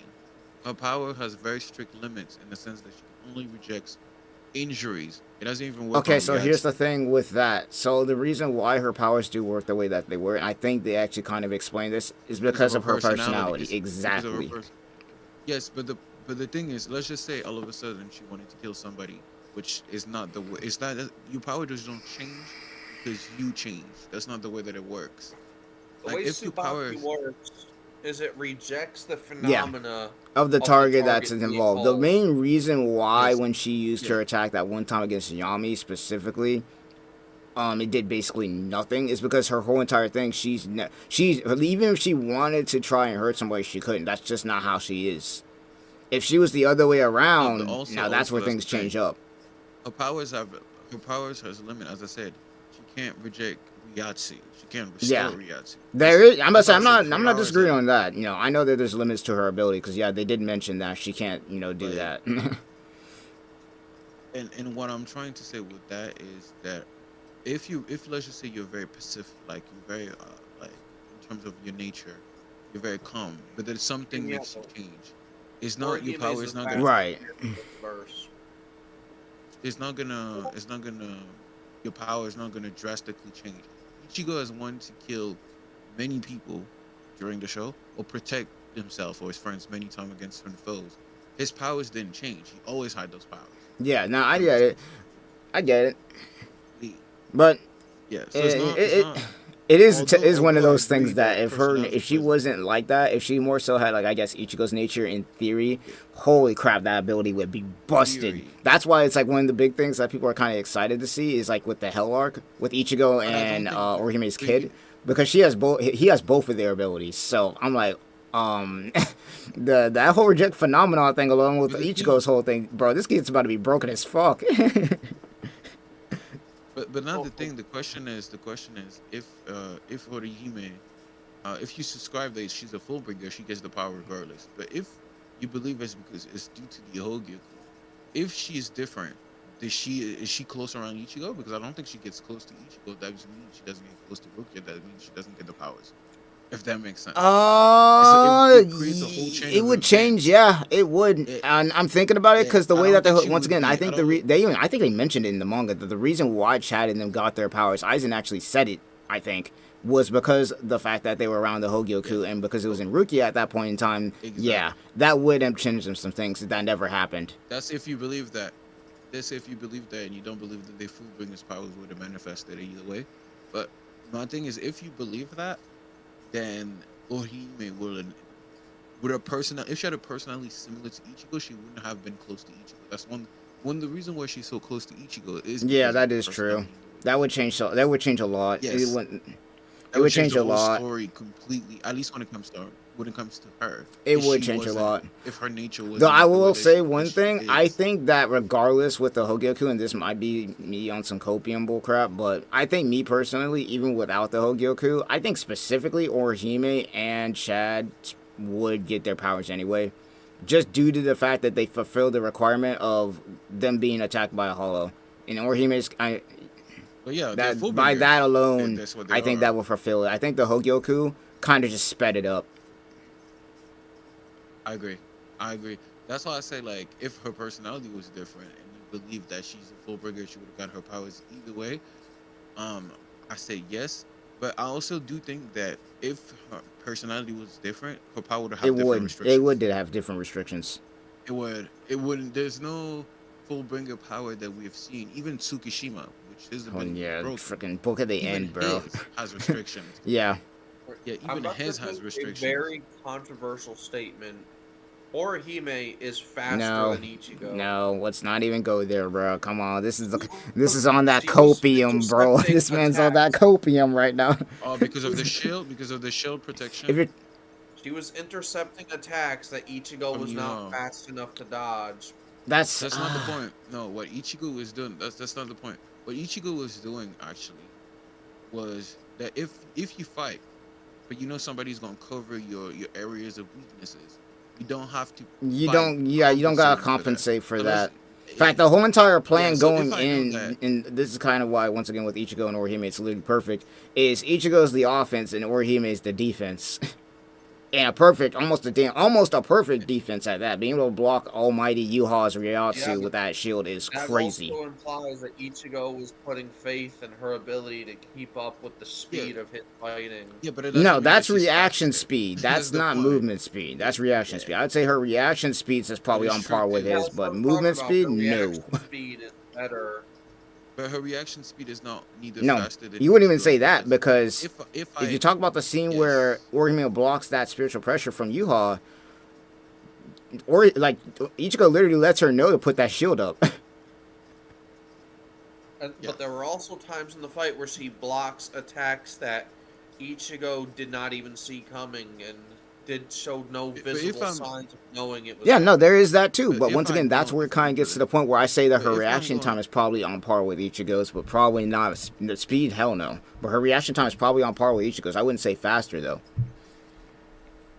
No, but my thing also is if I go in knowing that you got my back, it's things I don't have to worry about. Also, at I the start wouldn't- of the 1,000-Year Blood War arc, when Eburn was in Ichigo's room, she was already at the Okay, window. yeah, that was a Having thing, that but mental- are we really counting that on the speed department, bro? Yes. Because if we go by those little panels like that in the anime, there's plenty of other people that have showed more impressive. Yeah. But We're not gonna gonna do that. Because That wouldn't it make wouldn't sense. Like, come on, we got that one thing where Keigo reacted to Rangiku kicking him back in the room that one time. Are we really about to start saying that Keigo's on freaking Rangiku's Yeah, level of so- power, bro? Come Hear on. me out. That's Early copium. Soul Society, Uryu is FTL. Early Soul Society Ichigo? Are we talking about just base, or are we talking about when? Yeah. Ishida. Are we talking Uryu. about him when he fought What do you Mayuri? mean by FTL? He's faster than Lightspeed. No, him when he fought that one bum. But no, but we know that. That's not the debate. Like, I'm about to say Even Soul Society Ichigo is is faster actually than Light, but I'm talking about Lightspeed. which version, because we're It's just talking about the in base, yeah, Ryu, especially by Wake I'm Mundo. talking about Yeah. Uryu. Yeah, no, but Uryu, yes, Uryu, especially after Yeah, like no, Steel. that's what I'm saying. Is like, Like, No, I mean, but even before that, but fought even that one before, bum that tried to attack Orihime, not Mayuri, the fucking dude with like the shurikens on Bakuto. yeah, but even at that point, Uryu is fast enough that you can make. yeah, because he could. What was it? He Mayuri was moving mistake. faster than his own shadow by that point in time. Yeah, that's like just blatantly an FTL feat, and then there's Yeah. people that try and say, "Oh, that's not an actual FTL feat. That's It's- just a No, dumbass that I don't thing disagree. for That I don't creative No, I'm disagree not with at disagreeing all. with that. And honestly, people only. That's why I said when it comes to power scaling shit, I ain't not because man, Like, man. people say the dumbest shit to try and debunk light speed. So they'll be like, heroes aren't actually light. If you read the data book, it says spiritual Yeah, light. but It it's doesn't like, say oh, light, it am I says really about to go spiritual into light. explaining all that? Because 9 times out of 10, I see those arguments a Don't lot even of times, be, and it's a lot of Twitter nonsense. Don't get me wrong, bro. I understand it, but I stopped arguing that stuff a long time ago because I'm like, bro, we settled this the back in dumbest argument 2016. If I've we're ever being seen. real, back then, people who watched all 3 of the big 3 knew already by that point in time that in terms of strength and speed and all that, if we're talking the overall, it goes Bleach, Naruto, and then One Piece. That's not really the only reason that debate got brought back up in 2020 is because once again anime got popular, and you know what ends up happening with that? A bunch of new people get in there, and then because also around that time TikTok blew up. Now we got people out here doing rage bait material, and then now it's like a whole like people have made their whole entire careers now these days based off of just power scaling and whatnot. It's kind of crazy to think about, but it's one of those things where I don't really take it as serious because I could care less. It's for me, I'm going off of what we agreed on 10 years ago, which was power wise. Unless we see anything new coming from Naruto, which they do have the whole Otsutsuki thing, then it's going like that. Unironically say hell level bleed. Me personally, I say a more People used to arguable thing is being One Piece versus Naruto. That's more arguable and actually more of a fun debate than Bleach versus Naruto. Because another thing with Bleach versus Naruto is it's so complicated trying to power scale the two due to the difference in abilities and all sorts of dumb crap. It ends up turning into a whole mosh fest, and I'm not even trying to get into that because then it turns into like a whole 3-hour thing. Nah. Dumbest argument I've ever heard from someone trying to debunk Bleach being light speed was like, there's a very blatant light speed feat where when Rukia breaks open Arniero's wall and he Oh dodges yeah, the whole light thing. Yeah, no, that's actually like yeah, he dodged that. I've heard a motherfucker try and say, "Oh, that wasn't actually light speed feat because it was an artificial That's copium. sun." But like, If it was an artificial sun and that didn't matter, he wouldn't have dodged it. fucking light. Like a light, like a lamp is an artificial light, but It's still light. fucking light. At the end of the day, it's still light. That's why, once again, this is the reason I don't be arguing this kind of stuff because it's dumb. It's literally just rage bait, bro. It's rage bait and engagement because if it was just artificial light and it wouldn't have mattered, then why did he dodge it in the first place? The crazy thing is, there's motherfuckers that actually believe that shit. Like, there are people that take Gin's 500 hit. There's people that take Gin's Mach 500 statement at face value. Once again, Twitter. I see it all the time. Like I can go on there right now. Wait, Not we even talk about Yeah, where he was Shinzo? lying about the Believe that speed shit. and everything like that. No, the speed. Actually, this is actually the way that it works. It is the fastest. is. That is That is true. It is. But the properties of how it works. Yeah, that's what he he lied about. Yes. So yes, his Zanpakuto is not as fast as he said.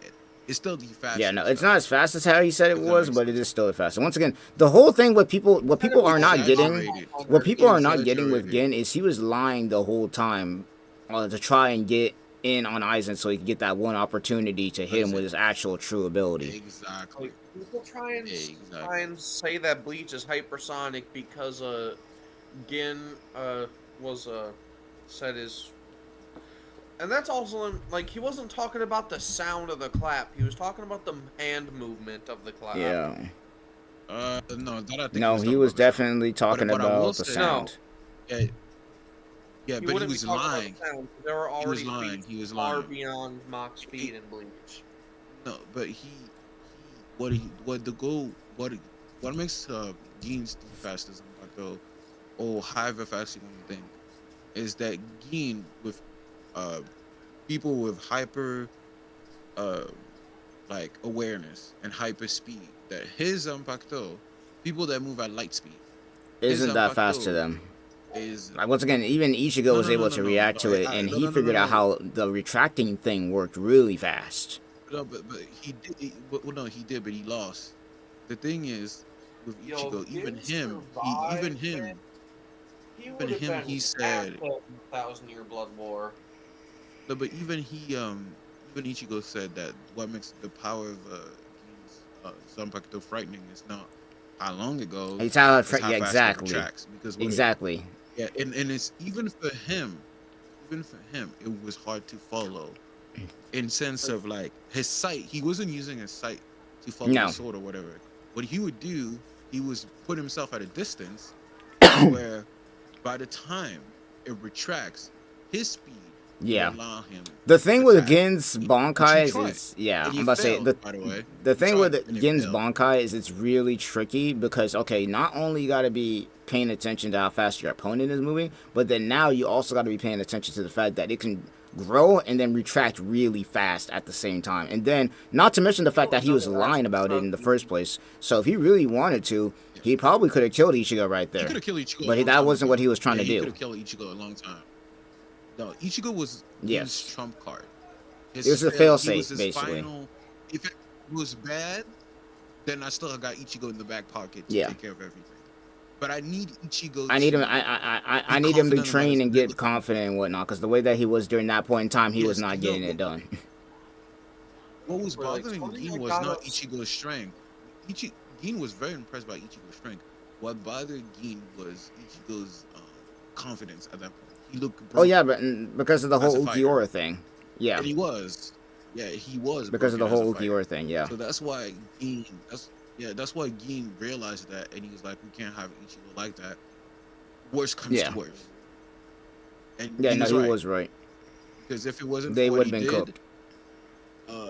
They would have been cooked because even with because once again there was like 2. If you really want to go there was like 3 fail safes in place. It was like, okay, we got Gin's plan, which was to use Ichigo as a fail safe. And that's if Gin didn't kill Aizen himself. And then you got Uraharu's plan. And then you got which was the first and it's like then you got Uraharu's plan where he sealed him with the Kido. He knew he couldn't kill him. And it was like, okay, now we're relying on Ichigo to get this dude weak enough to where we can actually seal this dude because we can't kill him anymore. And then, but you have Gin's original plan, which is I'm gonna get the sword and I'm gonna kill Aizen with Korose. Yeah. That was the original plan that he had for like years. I'm about to make a huge take. In terms of just pure Shinigami, no Hogyoku weirdness, no hybrids, no Squad Zero stuff. Gin, in terms of just pure baseline Shinigami, Gin is top 5. Yeah. If you don't consider, I'm about to say, what are your criteria for that though? Because you can name a lot of characters that could be like that in potential. Like once again, Toshiro is literally number 1 in that category. The only reason why he doesn't be doing half the crap he could possibly do is 1, because of his kind nature, and 2, he's too young. He can't use all his power, even if he wanted to. Think about it like this: for the Hogyoku to force the user to evolve, it requires the Hogyoku's user to have a legitimate concern that they will die if they do not evolve, meaning Gin is strong enough to make 3rd fusion Aizen evolve, which by the time he had all... Yeah, it was. I gotta disagree on that one, because let's be real. Well, let me explain. I've heard people trying to use, it's poison, so I don't have a, like... No, the way that it works is there's 2 reasons why Gin was able to do what he was able to do. The first one is that Aizen and Urahara mentioned it. Aizen was extremely careless, and Aizen would have he got really careless. Gin, because he told them that we could do is Aizen wouldn't. But what I'm trying to say, he got careless as hell. Is not Aizen. No. The way that it works though, it's not because you have the Hogyoku that you're immortal. That's not the way that the Hogyoku works. You could still kill somebody that is several times stronger in terms of battle with a snake attack. Yeah. The sneak attack. That's There's the way three. that it works. Actually, Still no. If you do really it. want to go into it, there's This- 3 reasons why that worked. 1, Aizen got really, really cocky after he got the Hokyo kill. He would never allow. Yeah, he would have never allowed Gin to touch his blade if he wasn't confident in the fact that he could come back from that, then yeah, he would not have done that. It's like, once again, Urahara, he's like, literally, like, you would never allow me to get this close to you and actually touch you or hit you with all this keto normally. You're just being cocky with it.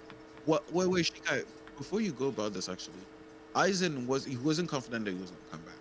Aizen was actually truly shocked that the whole situation worked. He told Gin about his weakness because he felt that I'm never gonna allow you to touch my blade. He was interested to see how Gin would do it. That's the second reason. He was really interested to see how he would do it. He wanted to see. Yes, exactly. But once he actually got hit by Korose, bro actually thought he was dying. Until he was. And by that point, like, once again, by that point, I don't know. It could be interpreted that maybe he was like, "Oh crap, I'm cooked." But then again, he was fused with it already, so it's like there was no way he was dying at that point, no matter what. I don't think he knew that was gonna happen, though. He didn't know that was gonna happen. The Hogyoku determined that he needed to evolve because he was dying. He had no choice. He had no choice. At that point in time, he had no choice. And the Hogyoku literally responds to the Wilder right there at that point. It does. Yes. Whoever has it, it responds to them. If let's just say, for example, how many other people that aren't a hybrid or aren't Squad Zero, how many people can realistically, even when he's that off guard, put him in a state where he feels the need to evolve? There's a lot of characters that can do that. I can name 3 off the top of my head right now. I can name 3. Yama, Ichibe. Yeah, I'm about to say there's a reason he had to have a whole entire. I said normal Shinigami, not Squad Zero, because they're clearly not. Okay, I got you. I got Kisuke, I got Mayuri, and I got Kenpachi and Byakuya. There's a reason he sealed them all in Wako Mundo. He did not want to have to deal with that. Not Byakuya, but I would say Kenpachi. Fully realized Kenpachi, though. The one that fought at the TYW. Yeah. That Kenpachi, Hunohana. I gotta remind you of the Aizen that Gin forced to evolve had already. He's not stronger than Kim. He's not stronger than that Kenpachi. He's not. What I mean by that is that Kenpachi that we saw when he fights Burmy is at a level that most people don't realize that how strong he is. But what I'm trying to say is Kenpachi's strength is so otherworldly. In that moment, he could have forced them to evolve if that Kenpachi showed up. I think Unohana goes without saying what you can do. And then you have Yama. Yama could have legit, if it wasn't for being in the world of the living and like making sure that the people from the world of the living don't die, he could have used Bankai, and this situation would have been a whole mess if he did. So there's regular Shinigami that can do it. It's just there's not a lot of them. Because here's another thing. I don't know what your conditions are for this. Because it's like, okay, are we just having Aizen stand there and then we're gonna have somebody actually try to do it, or we talk about them just fighting him, just straight up? Yes. Because there's a complete difference when it comes to that. Because once again, Gin caught him off guard. Because Gin is weaker than all those characters. But he caught him off guard. But he got him off guard. And that's the thing. The advantage also that Gin has is his Bankai and his Shikai exactly the same. It doesn't change. There's no distinct difference at all. It doesn't change. No, so you don't know if Gin is using Kamishiri no Yai or just regular Shinso. You do not know. Like, here's a question though. If Gin had survived and was a factor in the first invasion, do you think the first invasion would have been anywhere near as catastrophic? Yes, it would have been the same. Gin is strong, but he's not strong enough to stop all of that. Because if he didn't... The only thing that Gin could do is if he knew, and that's how I'm saying this, if he knew how asking... Oh, yeah, no. Gin would be a complete counter to asking. Like, but that's only if he knows. How many... Like, other than the Schutzstaffel and maybe Grammy, how, realistically speaking, how many of the Quincy can beat Gin in a fight? There's a lot, actually. There's a couple that kind of counter him. I actually genuinely believe that, what's his name? The one that fought Rukia? Asna, yeah. He would be Gin. Because Gin, although Gin is strong-minded, his fears, I think, have been exploited very easily with the ranking stuff and all that stuff. So, yeah, There's a couple of characters that there's a could couple actually, that and they're not could've really been- the high tiers that could beat him. There are a couple of counters, but then that's the most interesting thing about Thousand Year Blood War is Thousand Year Blood War is the one time where you really see a lot of these characters where there's no real power cliff outside of like the top tiers. So it's more so a measure in, okay, how can I exploit my opponent's abilities, or how can I get around them? Like, for instance, you kind of see that a little bit actually with the fight with what is it, the boxing dude, the wrestling dude, where Oh, you mean I forgot. yeah, Master Masculine. Yes, you kind of see that there, where it was like, okay, Yeah.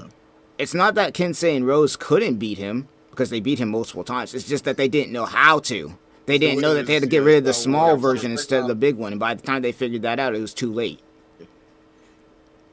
Another thing I want to bring up about the Kodosei move is that Aizen had like the huge damage that Aizen took, like a whole part of him blown out in an instant. Yes. Kodosei, yes. Aizen had instant regeneration. Yeah. Like someone that doesn't regenerate, how fast are they getting obliterated by Korosei?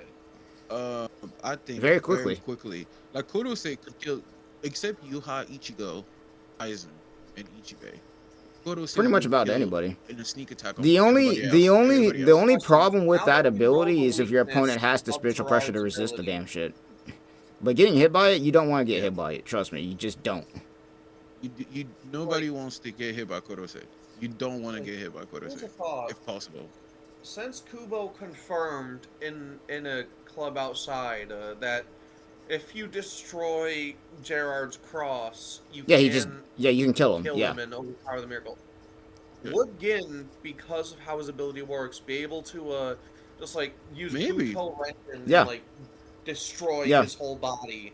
Not destroy his whole bo- no. Actually, No. Not No. Butodenji, not Butodenji. Kodosei, yes, Kodosei could work.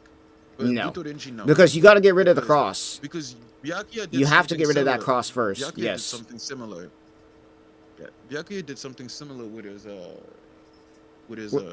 Yeah. his technique, and No, he couldn't do it. it. Toshiro I don't froze think him in that's place and killed him, and then Byakuya killed him again. And because that cross was still there, he just came back. Like if But- because They killed Gerard like 3 times in Gin that fight. had never One of them used got him a Korosei piece. before Aizen, Korosei wouldn't be in the Quincy Daten, Yes, it would. They said it would. Yes, it would. Because It would Yuha be, literally it would said be, that it he would be. saw Kodosei they saw would be. literally all the abilities of their Bankai during that fight, all of them, including the fight with Dongai Ichigo and Kodosei would be in it. Because in his base form, Lille is not made of light. Would Gin technically be able to defeat Lille before he transforms? Yes. With Kodosei? Before he Kodosei, yes. transforms, yes. But after he transforms, no, that's Yeah. impossible. No. He That's the wouldn't- thing he with wouldn't. Gin though. Like, if he was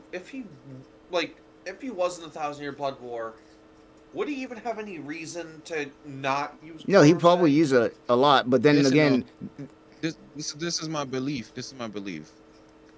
That Gin, the way Kodosei works is Kodosei it's like Venom. A snake can run out of venom, contrary to yeah, no, that And what happens is over time, the venom comes back. You see, Kodosei works the same way. That's why the chip of the Yeah. blade was missing. Over time, it comes back. It's been confirmed by Kubo and Club outside. But So here's the thought though. Do you think that he could use a smaller shard than that and only use that big of a shard because he knew about Aizen? it's a good question, but I That's a don't good know. question. That's we something don't we'll know. never We figure don't out know. because But unless what- Kubo confirms it, we'll never We'll figure never that out know. because we don't know how What I it will works when say- it comes to him leaving that chip in there. It's like, okay, can he leave a smaller one than that? Can he leave multiple? Like, can he hit multiple people and then leave chips with his sword and multiple people, not just one? We don't know about that because it could get crazy if you really want to start theorizing about how strong that ability is. Because it's like, okay, what's to say that he can't, go ahead and just leave a chip and a sword in one person, and then leave another chip of a sword in another person, and just blow them all up at once. You know, who's to say you can't do that? Or, you know, once again, it's one of those things where we didn't get to just... unless they confirm that with Kubo, then we won't never know. Because that ability could get crazy cracked if you really want to start talking about all the stuff that you could do with it. My belief is if Gin had survived, if Gin had actually survived, my belief is he wouldn't focus on Kodose. He would focus on developing something else, other abilities. Because Kodose is too risky. Here's another thing I've always wondered. Does he actually need to touch them? No, he was just doing that. He was just doing that. No. He doesn't need to touch them. He was just touching Aizen's blade because he had to in order to not get hit by Kurihitsuki. No, I think he's talking about when he touched Aizen's chest. Oh, you're talking about that? No, he doesn't need to do that. He was just doing that for effect. He was just doing that. That was just straight aura forming at that point. Yeah, no, he was doing that was just straight aura. And you're right, to grab the Hogoku and to grab the Hogoku as well as quickly as possible. You're absolutely correct. But he doesn't need to touch Blue to activate stop do you think Blue can stop a blow from easily? Bro, we literally saw this man Asnot take a full face of Byakuya Zenbon and just nothing. But it was Shikai though. It was Shikai. It was Shikai. I'm about to say a take that's probably hot as fuck.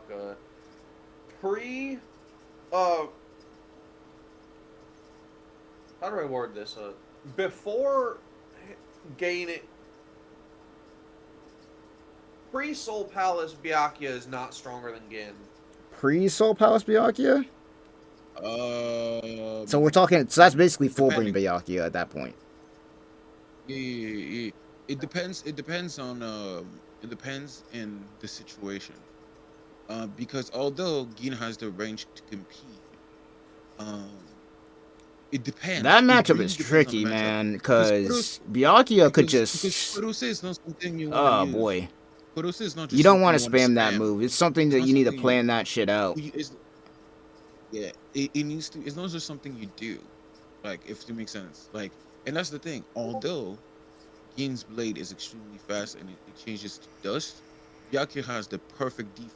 Byakuya, if he wanted to, could make it so that his defense always never allowed. Yeah, he could. Because here's the thing with Byakuya that I think people have kind of lost it a little bit when it comes to Byakuya. It's like his Bankai is not. It's not as much as you see him using it for offense. It's not supposed to be built that way. Better on defense. Yeah, it's better defensively. The thing is, I don't think he can move the pedals faster than Gin. He doesn't have to. If he plays straight defense, Gin's not getting anywhere close. He's not getting in. The biggest problem of Byakuya Zenbon is if he's playing offensive. That's the only time you really see it being countered, if you're being honest. Is when he's playing offensive, then his opponent finds an opening and then is able to exploit that. Or if you're Tsukishima and just know how the shit works, then you know the safe zone and whatnot. If we're talking Gin versus Byakuya, Gin would have to be. Yeah, I'm about to say if we know if we're doing Gin versus Byakuya going against each other, and both of them know pretty much nothing about each other, Byakuya's whole entire defense thing is gonna make that a problem for Gin. It's making a huge problem. Well, no. If they don't know, this is where I disagree. If what is Gin's Ryatsu level? I would say it's around Byakuya. Yeah, it's not like Aizen was just bringing anybody in there, but Gin's strong.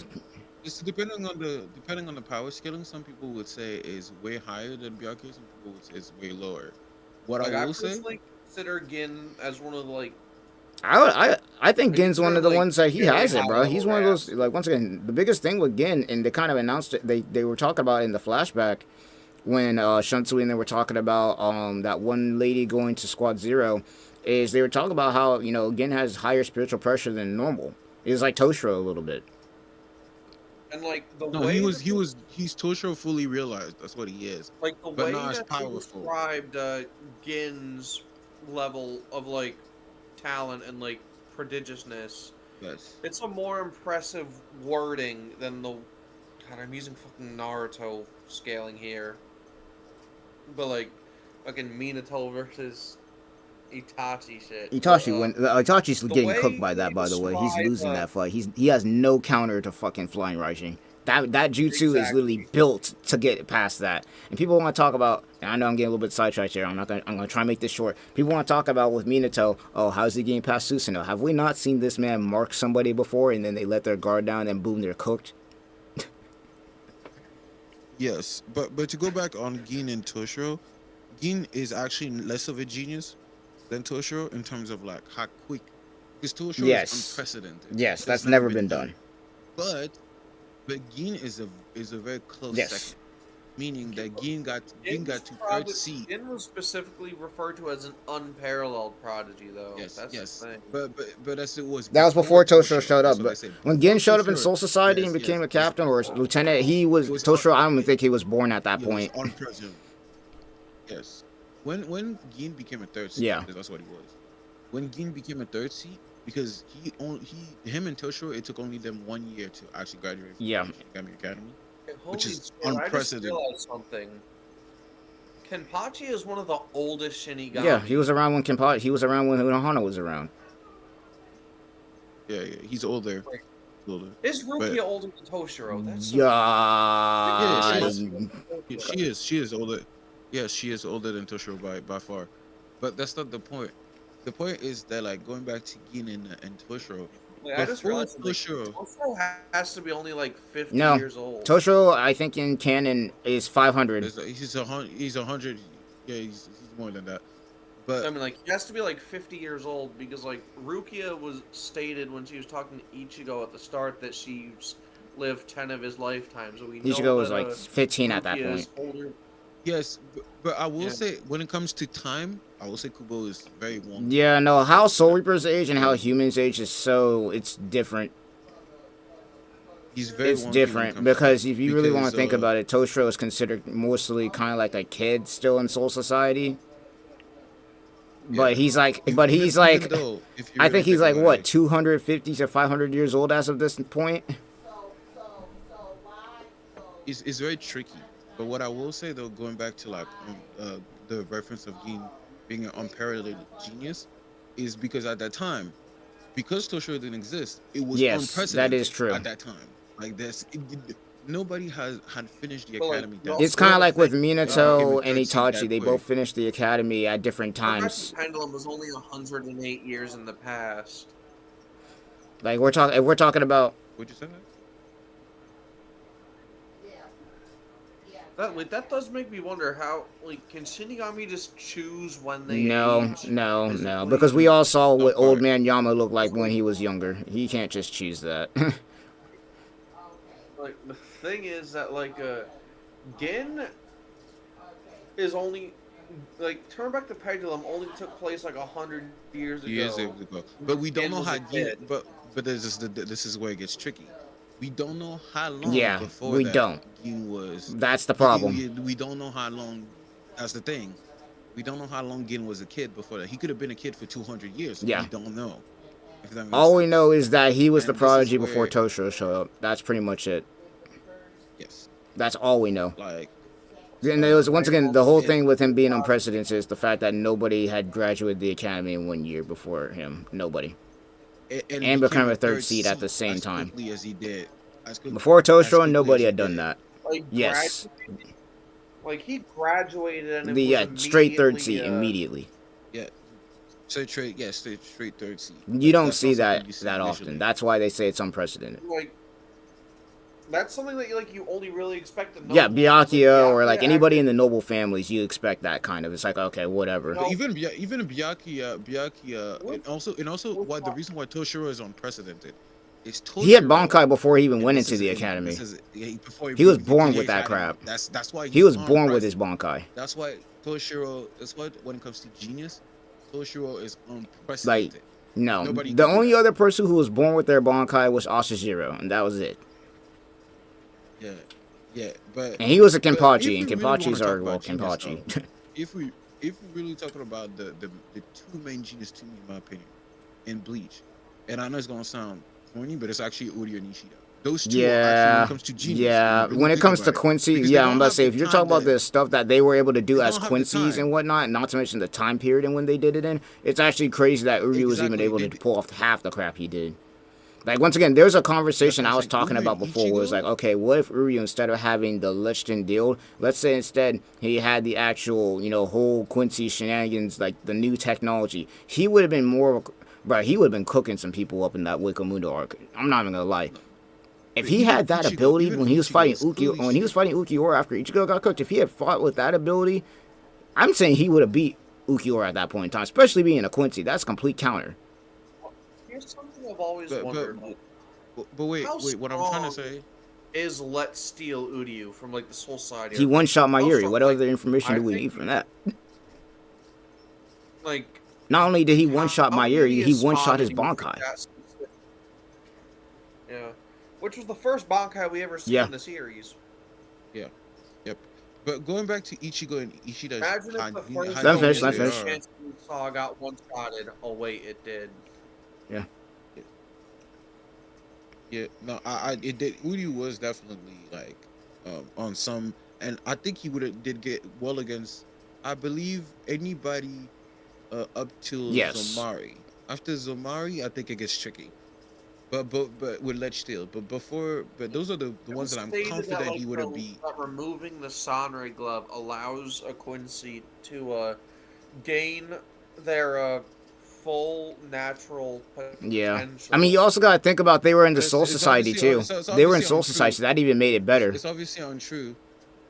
It's obviously Yeah, untrue but like because, it was also stated that Quaco Mundo has an even more dense. Well, I'm not even talking about the reishi. dense Reishi part. I'm just talking about the fact that Ryu was in Soul Society means that when he used Ledge Steel, it was literally perfect for him because everything that was built in Soul Society was made out of Reishi. So would it be even stronger in Quaco Mundo because of the more Yes. dense reishi? there's two different things. If it was No. true, then Ledge Steel would be stronger than what Ishida is today, and that's not true. So it's not all the No, power but that like you. that's the thing though. Ishida in the Thousand Year Blood War, when he drank Yuha's blood, that like changed his max potential level to be much higher. No, I agree, but what I'm trying to say is that in general, Ledge Steel, I believe is your natural ability. Natural ability can Yeah. only get you so far. So what Ledge Steel do is it gives you whatever you have if you did if Yes. you didn't train. The top of Which, whatever yeah. you do if you didn't train, that's what it will give you. But that's not much. That's not much No. in actuality. It was a What I'm crazy saying boost, but it is wasn't so much that if Uryu didn't train that he would be getting away with some shenanigans. No, Uryu had to train to get to that point. So, like, exactly. is the thing that Uryu was doing? Would that be is that like a beta or like a lower tier version of Sklavrai? No, what he was using was I'm about to say, I think what he was using was that, yeah. That's yeah, it was Like, Sklavrai. I think that Sklavrai is likely a superior. It version is. 'cause, like, It was is. only Yeah, no, I agree going with you there. They I agree with confirmed you that there actually, completely. that I a agree lot of with the you there techniques that completely. Uryu was Yeah, I'm pretty using, sure they confirmed that. a lot of the techniques that Uryu was using in the early days of Bleach was outdated by the Quincy standards. There's a lot of the stuff that his grandfather taught him. Yes. It was old, but yes. My thing with when it comes to geniuses You know with what Bleach Uryu and what Bleach Brave Souls needs to do? They need to remake Let's Steal Uryu, bruh.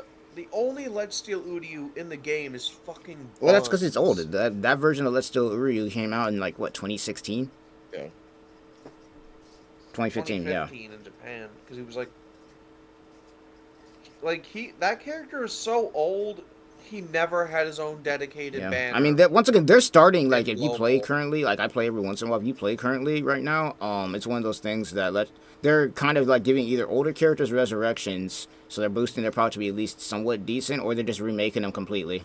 Let's be real.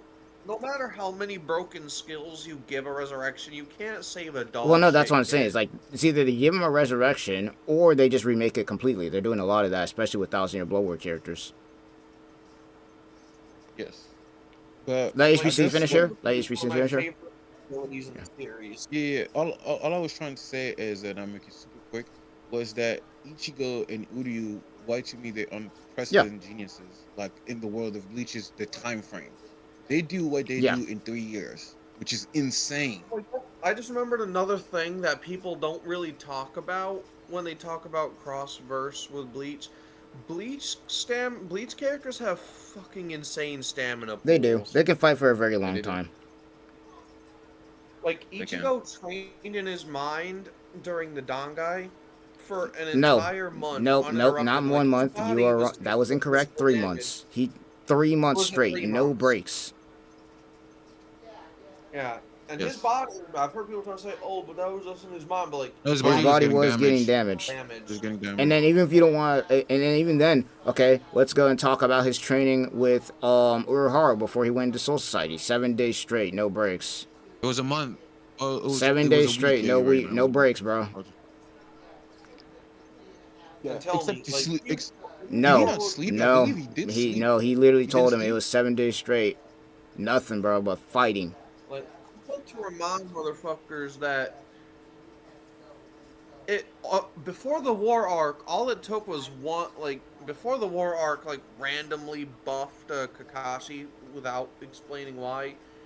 Because like I swear at the war arc, Kakashi randomly got like a gargantuan chakra pool for no reason. Because like just using Kamui once before that was enough to put Kakashi in the fucking hospital. Twice, chakra twice. it He took used him it twice to against beat. Datara, and then after that, he get in the hospital. Not to mention, you kind of had to Like, calm what Naruto down the- because Naruto went into QB state. What's the oh shit? I used my main technique. I used my technique twice. Now I gotta go to the hospital. What's that gonna do against a Bleach character that can fight for 30 days straight without food, water, or rest? I mean, Well, technically, he had lots of water in there. nah, I mean, but yeah. No, when it comes to like once again, when it comes to cross-verse things, that's why once again it's weird. But then again, I never really try to really argue it anymore, is because it's like, And even One Piece characters have far more stamina than okay, I wouldn't go that far. Okay, let's not push it too crazy. No, I mean, like Only the top fucking, tiers, I would argue, to say Ace- have that kind of stamina. No, I mean like even like it was stated that Ace and Jinbei were going. I mean not Ace and Jinbei, fucking Ace and Blackbeard off screen were going to war for like 10 days or was it 8 days? I can't. Name me one Naruto character that can fight for more than like 3 days at once without tiring out. Anybody in the war arc that anybody Yes, anybody in the war Totsuki. arc that war almost lasted 3 days straight. Like if we're talking late game, war arc characters, like late game, like when the like I would argue to say when the Hokage showed up, anybody from there, like top tiers, they could fight for multiple days on end. Like you saw Naruto and Sasuke, they had hella chakra even after fighting that war. Like they were able to fight a whole war on their own, fighting each other after they got done fighting that. Here's a real question though. Out of the 4 main fights Naruto and Sasuke have had, which one is First the best? one, bro. In my opinion, Land of their the best fight Land of is the both. Waves. After they did the whole Sasuke retrieval. That fight is legendary. Yeah, that's the one I was gonna say. Like, I believe that's their second Yes. main fight. Their first one was First interrupted by one- Kakashi. Yes. Yeah. And even then, I. We talk about Oh no, of the not End, Valley right? of the End. I'm talking about when they were fighting on Yeah, the rooftop. yeah. Valley of the End is their second fight. I Yeah, prefer same. Valley of the End. Yeah, Valley of the End is the Well, best. are we counting a Storm version of these fights? Oh no, we're not counting those. Cause see, here's the thing, we can't do Okay, that. Cause that's not yeah. even fair. Yeah, Cause yeah. that one fight that Naruto and Sasuke had on the bridge, that destroys the fight. That shit was That elite, destroys the boy. fight in the actual anime. That absolutely. Bro, if they had animated that fight specifically from the Storm series where they had Naruto and Sasuke going at it on the bridge, and they animated that, that would Have easily be y'all ever best fight they have ever two done. Naruto games? But it's not what we. It's definitely not like overall. If I'm talking about overall. The Valley of the End is the best fight they ever had, in my opinion. Have y'all ever played the Storm Yes. 2 Naruto? I mean the PS2 Naruto games, not Storm 2. The PS2, I think I've Yeah, played a I couple of them. I did. didn't play all of them though. Yes, I did. I played most of them. Yo, Shinigami, I'm about to text you. I mean, DM you, not text. I'm about to DM you some of Sasuke's ultimates in the PS2 games, man. That shit was the coldest Sasuke Yeah. ever looked. Even in the DS games, like I don't know if any of y'all played You the know. DS games. Some of the ultimates that they did in the older DS games were pretty good. Only some. I've only played some, but I played a couple. Yeah, no. The DS. I definitely played a couple. No, it was some pretty good fights. So, Ad, shut up. Yes. No, in my opinion, like as I said, like I don't like comparing different universes or different It's shows weird. because I It's just feel like really weird depending on what you're universe. comparing, and it Yeah, starts getting yeah. crazy. Because because Yo, let's just say Shinobi. Kubo let's just say Kubo tomorrow says everybody in Naruto, even the lowest of ninja beats anybody in the Soul Society. If he says It that, is then what it it is is. what it There's is. nothing you can You do know what I about it. mean? It's like, what are we gonna do? You could, yeah, there's not, yeah, what are we gonna It's do? like he's the author. We That's what can't I'm argue saying. with that. It's no, yeah, we can't argue with that. So that's what we that's why I say I don't like to do that because it's just It's not the same universe universe. at It's all. not the It's not the same same power vision, and system. it's not the Everything. same. Like out of all the Nah, power systems in the big it's not three, the I would same. argue to say that Naruto's the closest to Bleach when it comes to the spiritual power thing. But that's as close as it gets. Everything else is just weird.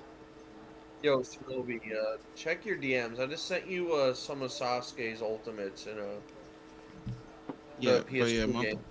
It's a Okay. 1-minute video.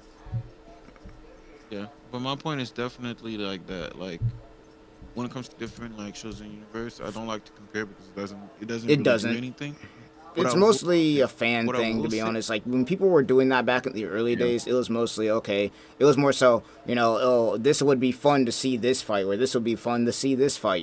Just theoretically, it's not taken as serious as it is now. More so, people beefing and dumb stuff over it. And honestly, the only beef that we should have had yeah. was the anime versus DC thing, which was Superman versus Goku. We all know Superman wins that fight, but I wish Goku could win it. The whole thing with Superman not being able to die because Yeah, I of the remember. kryptonite crap is annoying. Yeah, Who in this yeah. call is familiar with Record of Ragnarok? Watched I it, am. haven't finished. Still finishing that. Rather the So manga, but here's not a all of it. question. Throw Adam in Record of Ragnarok as like a raid boss. Is anyone A beating raid him? boss where though? Oh, in Naruto. Just throw him in like a random place where like throw him in the middle of the war arc. Like instead of Madara showing up, He's getting Adam cooked. shows up. He's getting Well, he's Adam is the he's getting cooked, man. Right? KCM2 Adam is Minato is violent taking by him out. himself. Yeah, there's two. Yeah. With If Sage you Mode put 2? If you put Obito instead of him, no, if you put Obito instead of him and he doesn't have the Bro, takedown, he's I'm getting sorry, cooked. it's I just would not- argue to say that the Naruto verse would rather go against Adam than Obito, bro. Obito was annoying. The problem is the stamina. If you remember, is specialized that allows him to recreate any special ability. Who runs out of Yeah, no, that doesn't last forever. Stamina Well, that wise, was yeah. consistently fighting at speeds faster than time. Naturally, his body was gonna. Yeah, bro. I'm taking, No, bro. but I'd rather, think- I think bro. eventually he If would I get had to, if I'm overwhelmed in by the war arc, number. I'd rather see Adam than freaking Obito in that bullcrap 10 tails, bro. I'm sorry, hell no. Not the thing that's cool though about Adam is he could copy any That is the ability. only problem. That is a That's the thing problem. that's cool. But then again, I mean, I'm I'm gonna say it's like okay, but then again, it's like okay, you can copy every ability. I know it's like okay, but hey, we already have something in the verse that can do that. It's called the freaking Sharingan, Mangekyo, I might add. That's nowhere near as This- good as yeah. That's nowhere near as good as the eyes. Of It's the not Lord. as good, but it's kind of similar to what they were fighting against. And honestly, I don't know, man. They Also, don't Sharingan use will it. not copy get- I'm actually mad because it's like Naruto is okay, chock you full got the of people Mangekyo who Sharingan that can regenerate. copy any jutsu, ninjutsu, but only Kakashi does that. Nobody else. No, the reason I'll tell you the reasons why is although you could copy something, but you might not be as good at it as using it as somebody else. And the second thing is that Eyes of when the it comes Lord to- is stated to give Adam a full understanding. That is of true. the ability. Yeah, that's kind of the thing that no, makes it that is broken. true. But the thing Also, is, if he sees someone that can regenerate, the one weakness of Eyes of the Lord is kind No, of because he can't use Kurama's ability. If he just sees somebody regenerate, he ain't gonna be like, oh, I can regenerate now. He has to know what that is, and it isn't even an ability. It's just what Kurama does. Well, yeah, he can copy physical traits of someone too. Like he copied the fucking serpent's claws, True. and his hand physically changed. So like if he sees someone with like Hashirama cells, Who had he's like, Hashirama oh, cells other than all the villains? that's a fact. Well, they'd be Nobody. There too. No. You said we replaced You just said Madara, replace right? Madara. Who else Yeah. there had Hashirama cells? All the Zetsus. They weren't, bro. Let's be real. That's like, okay, we're talking late game war arc. You're talking about replacing Madara. By the time Madara showed up, them Zetsus weren't doing crap. Yeah, but they could still regenerate, and because the Zetsus are trash, Adam would be far better at their regeneration than they were. Yeah, but it's not like it's just instant genuinely regen. believe- I genuinely That takes and also, I time. genuinely believe that the way it's not because Adam could copy multiple could copy abilities that he's invincible. That's why I said the sheer numbers of Shinobi. I don't even think it takes the best of. They like, would the literally Shinobis just have to actually beat overwhelm him, and yeah. that's it. Yeah, all they have is to overwhelm him and eventually. Because you gotta think about it. Adam is Like, showing they up don't into know this fight not knowing what these guys can do, how they're doing it, nothing. So the moment he shows up and tries to Well, start he's doing able- crazy No, crap, The sheer number the sheer number is just gonna get him cooked. would be tomorrow. Let alone, okay, Well, let's you say mean- he shows up and starts trying to do crap. Okay, what's stopping him from getting speed blitzed by Minato, Naruto, Sasuke, or anybody else showing up in there, bro? Who's speed blitzing him in Naruto? I don't even He think it was takes that awesome much. power. I don't think it takes that much to beat him. I said the sheer number of things is what would beat. What Yeah. would be his demise. 'Cause there's too I'm not much. saying I'm saying eventually it's too much. Like, think about this. at Okay, once. let's say Item shows up. So you know that one moment in Naruto where the Ten Tails shows up, and then right before he shoots the Tail Beast Bomb, it's like all the Shinobi show up and start doing combo attacks. What's Adam doing against that? But I don't like to. As I said, I don't like to compare different. That's what I'm universes, saying. because At the end of the day, the power scaling of it all. It works differently. It works Yeah. differently either way. It works differently. Like the thing is, as you said, like in Breaker and Ragnarok, they have their own way of describing, so like showing power. In Naruto, they have their own way of showing power or describing power. That's the thing. If we just drop him in, there's you guys know there's non-shinobis Yeah. in Naruto. Straight taijutsu. If you don't no taijutsu, you still need chakra. There's people that don't have chakra. That's the thing. Yeah, there is. No, actually, Like, it's- is there yeah, actually not people as that have no smart. chakra? 'Cause I think they stated because of the whole Kaguya lore crap that everybody born after Kaguya has chakra No. because that's where it came from. No, you could not everybody can manipulate the Everybody physical has element. chakra, but they're Nobody not could, like, not everybody can manipulate it, but it's there, Yeah, right? they can manipulate it. Exact. It's there, but not everybody can manipulate it. So what I mean by that is he might be able to see it, but still not be able to do it. Oh, what you I'm know saying. what? I didn't think Because- about that. I'm about to say, Yeah. even if he's able to copy all Yes. that stuff, he can't even use it because he doesn't have chakra. Because that's the He thing. can't even use it. like the eyes of the Lord gives him the capacity to use something like if it can physically change his arm to be a serpent hand. But that's not but he's still a human. That's the problem. That's the whole. That's literally the whole problem here. Because I'm seeing it now. I'm literally seeing the problem here. Because let's be real, the Shinobi of Adam is the strongest human. Yeah, He's not 'cause you really a got- god. Like even in Reckon of Ragnarok, Cause- he's not a god. He tried to copy a god, and it only took. yeah, him so and you far. gotta think about this That's what I'm too. trying to say. He's Yeah, the Shinobi on Earth are humans, but they're the offspring technically of the the aliens. So they're not even really aliens, technically human. Technically, Not completely anyway. and that's what I'm trying. And that's what I'm trying to say. Well, some of them are. If you remember, the chakra was like chakra control could be taught, but not everybody Yeah. can do it. If that makes sense. Even Naruto, he was very bad at it, but compared to a regular person out there, he is much. He's much better. Much He really good. like what Naruto would look like Exactly. controlling chakra in the early days would make an amateur who couldn't just look. He'd make him look good. Exactly. Like, the main thing I have is that, like Adam is just in terms of speed is just so leaps and bounds above anyone in Naruto. Like the high tiers in Naruto are light speed, whereas Adam is like faster than time. Yeah, but how long can he keep that up? No, That's I- the I- problem. It up. That's the thing. He's Like, not going to be able to gonna- just that's sit the there and thing. start doing that forever. He's not out here pulling out the Zoroardo over here. The problem. Yeah, but like you The- also gotta remember, he burnt out using that in extended periods of time because he was fighting Zeus, who can also fight faster than time. So against people that can't fight faster than time, he wouldn't need to use it as much. No, but my point is that although he could use that, my point is if we say And we're the talking the entire whole, world, everybody. Like, it's you gotta the, think about yeah, that's this. the problem. It's the number. Everybody. Even if you go to that, the number is the problem, and also the thing is that there's people with even if you move faster than time, I don't think. Okay, and oh, you know what? Let's just say Actually, you weren't give thinking him that. about Wait, this. wait, You're wait, not wait, thinking wait. about Let's this. just say. What's stopping this man from being put in a genjutsu?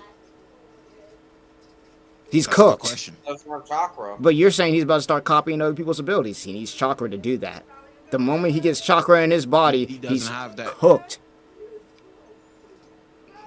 No, but my point is like that's not the problem. To me, the problem is that although he could do a lot of damage against like people like random ninjas from Naruto, the sheer Yeah. number will It will get eventually him. And That's the it's like one of those problem. things where he's got to deal with everybody. You got to think about it. The whole shinobi world was Everybody. against it was literally the whole shinobi world versus Obito and Madara. Everybody.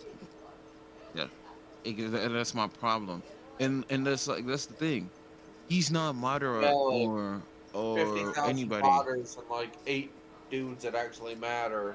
Okay, here's my question. What's my boy? What's he doing against DMS Kakashi with full Susanoo and Kamui? Because Susanoo is almost unpenetrable, but even so, as I said, even if you give him the time advantage by leaps and bounds, If Madara and Obito ain't there, where's Kakashi gonna get the other Sharingan? That is true. That's a fact. But that's not even my point. That's my thing is even if you give him the speed advantage, like at the end of the day, a speed advantage. It can only get you so far. It's not an instant That's what I'm win because saying. we've seen characters that have higher speed it's feats not. and still get cooked anyway. Yeah, that's not what's gonna make you win or lose. If speed was the only if When speed was reason the why only thing that Madara- mattered in most fights, bro, then if we're talking Bleach, shit. Ichigo just Gin would've and won. Ichigo would be Well, I freaking don't think monsters, y'all dude. are understanding how big the speed gap between Adam when in Naruto. No, is now. if we saying no, all I'm saying is that eventually the number would get him, or he would have run out of stamina eventually. Because although Because you gotta think about it, they went like in a Although, scenario like- like that where he just shows up. It's not just gonna be Naruto and everybody else, you know, like the top tiers fighting. It's everybody. everyone, And we saw what happened the first time when Madara showed up. It wasn't like Naruto was just fighting Madara by himself. The whole Shinobi Alliance basically allowed Naruto to get Sage Mode before he started charging at the dude. You can stall. and by the way, if you want to go by this, everybody, if you want to go by the logic of the body flicker thing. And the fact that any basic Yeah. ninja could use that, you could say every specific, you could say any random ninja could move at light speed. You could No, say that's you could say Yeah, that. but light speed is nothing compared to that's not the Adam. point. The point is No, it's but the what I'm numbers. trying to- It's the that's not numbers. The sheer number of those people is what creates Yeah. an issue. It's not the actual the speed actual- itself. It's the amount of people that can do it. If he's moving faster than time, those 50,000 shinobi will be 50,000 still targets. So what you're trying to say is basically he shows up and then does whatever he does and they're not able to move at all. That's your win condition. saying. Because I don't think that's That's what's what gonna he's happen. If he's that fast, the fodders won't like be able to perceive what happens.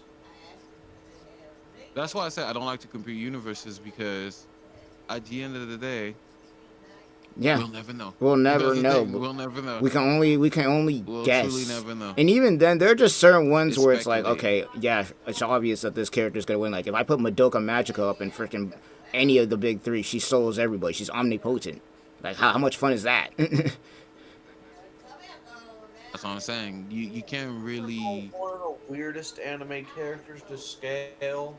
And Fucking Lane from Serial Experiments Lane. Like, how does? don't know. I haven't seen that anime before, so I wouldn't know. You wouldn't be able to get into anything out of me. Oh, it's really good. You gotta watch it. It's really No, good. but and that's the thing. I can even say, for example, I could say, if I drop Lelouch in the Naruto Oh universe, boy. because his eyes Oh, don't work the boy. same. His eyes don't work like the Sharingan. It works Oh very differently. boy.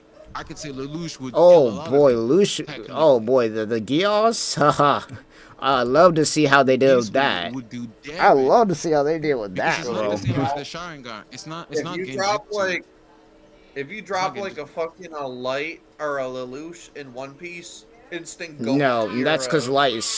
stupid. How the hell did you have an untraceable weapon like that and still got caught? Like, they were able to narrow it down where Light was at in the No, middle but of you know- Japan. but- Out of but- how but many you know, people but- in the world? No, but you know, That's just, well, wait, it's an well, they untraceable did say- weapon. He realistically didn't. Y'all gotta think about it like this: like, how would he expect how would he expect someone like L to exist? Bro, Wait, I'm but- letting but you know wait, right wait, now wait, that I'll make I put something- money on yeah, it. That I put Shikai. Shikamaru over L when it comes to terms of smartness. He's figuring that out. No, what I will say, but you know Shika, that it has been blatantly stated for Death Note that Light wanted to be like recognized. He could have killed people and never been recognized, but he wanted people to know that there was somebody. Yeah, no, that's why I'm saying he fumbled the You know bag. that, right? The moment that happened, he fumbled the bag. He did. Yeah. He wanted to be. If he wanted to I just, think- if he was smart, he would have just sat back and just started cooking people. That was it. Yeah. Just Like, Yeah. imagine if Beyond could've done that. Birthday had a Death Note. who? Like, if you read the Beyond Birthday files, the Death Note side story. No, I never read that. I didn't read yeah, that. I yeah. just read the original manga. That was it. the one with Well, the guy that sells the Death basically- Note. No, that's a different Death Note Oh, side okay. story. Okay. Beyond Okay. Birthday is a murderer that, like, fucking Naomi and the L had to work together to catch, and even then they barely caught him, and he was just a normal killer. He didn't even have a fucking Death Note. I mean, once again, it's not hard to be untraceable with the Death Note. You just gotta not be stupid. No, I mean, he didn't have a Death Note. He was just a Yeah. normal killer. That's the thing, but L and Naomi had to do basically the same level of detective work they needed to catch Light against a normalized dude. Like, Beyond Birthday is, like, the smartest character in the series, low-key. And it's sad that Well, I he will say, well, I'm L gonna say, failed. yeah. So, I'm about to say L did he not- once he again did the not biggest win. thing with L that really kind of cooks me is the Light fact did not beat the, L. the fact that he even got caught in the first place makes him a fraud in my opinion. Because how do you have an Light- untraceable What I'm weapon saying- what I'm like saying is that? what I'm saying get is- caught? What I'm saying is, even with what I'm saying is, even with that wanting to be recognized, Light still won against L. He still won. That's a fact. He There's didn't. no- He didn't win against L. Yes, he did. He outsmarted No, he L. didn't. That's a fact.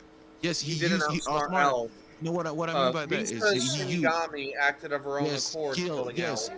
yes, that was but he outside of Light's wait, expectations. but no, that was not because he didn't manipulate the situation to actually. This is clearly explained that he did manipulate the god, which is Yeah. saying something.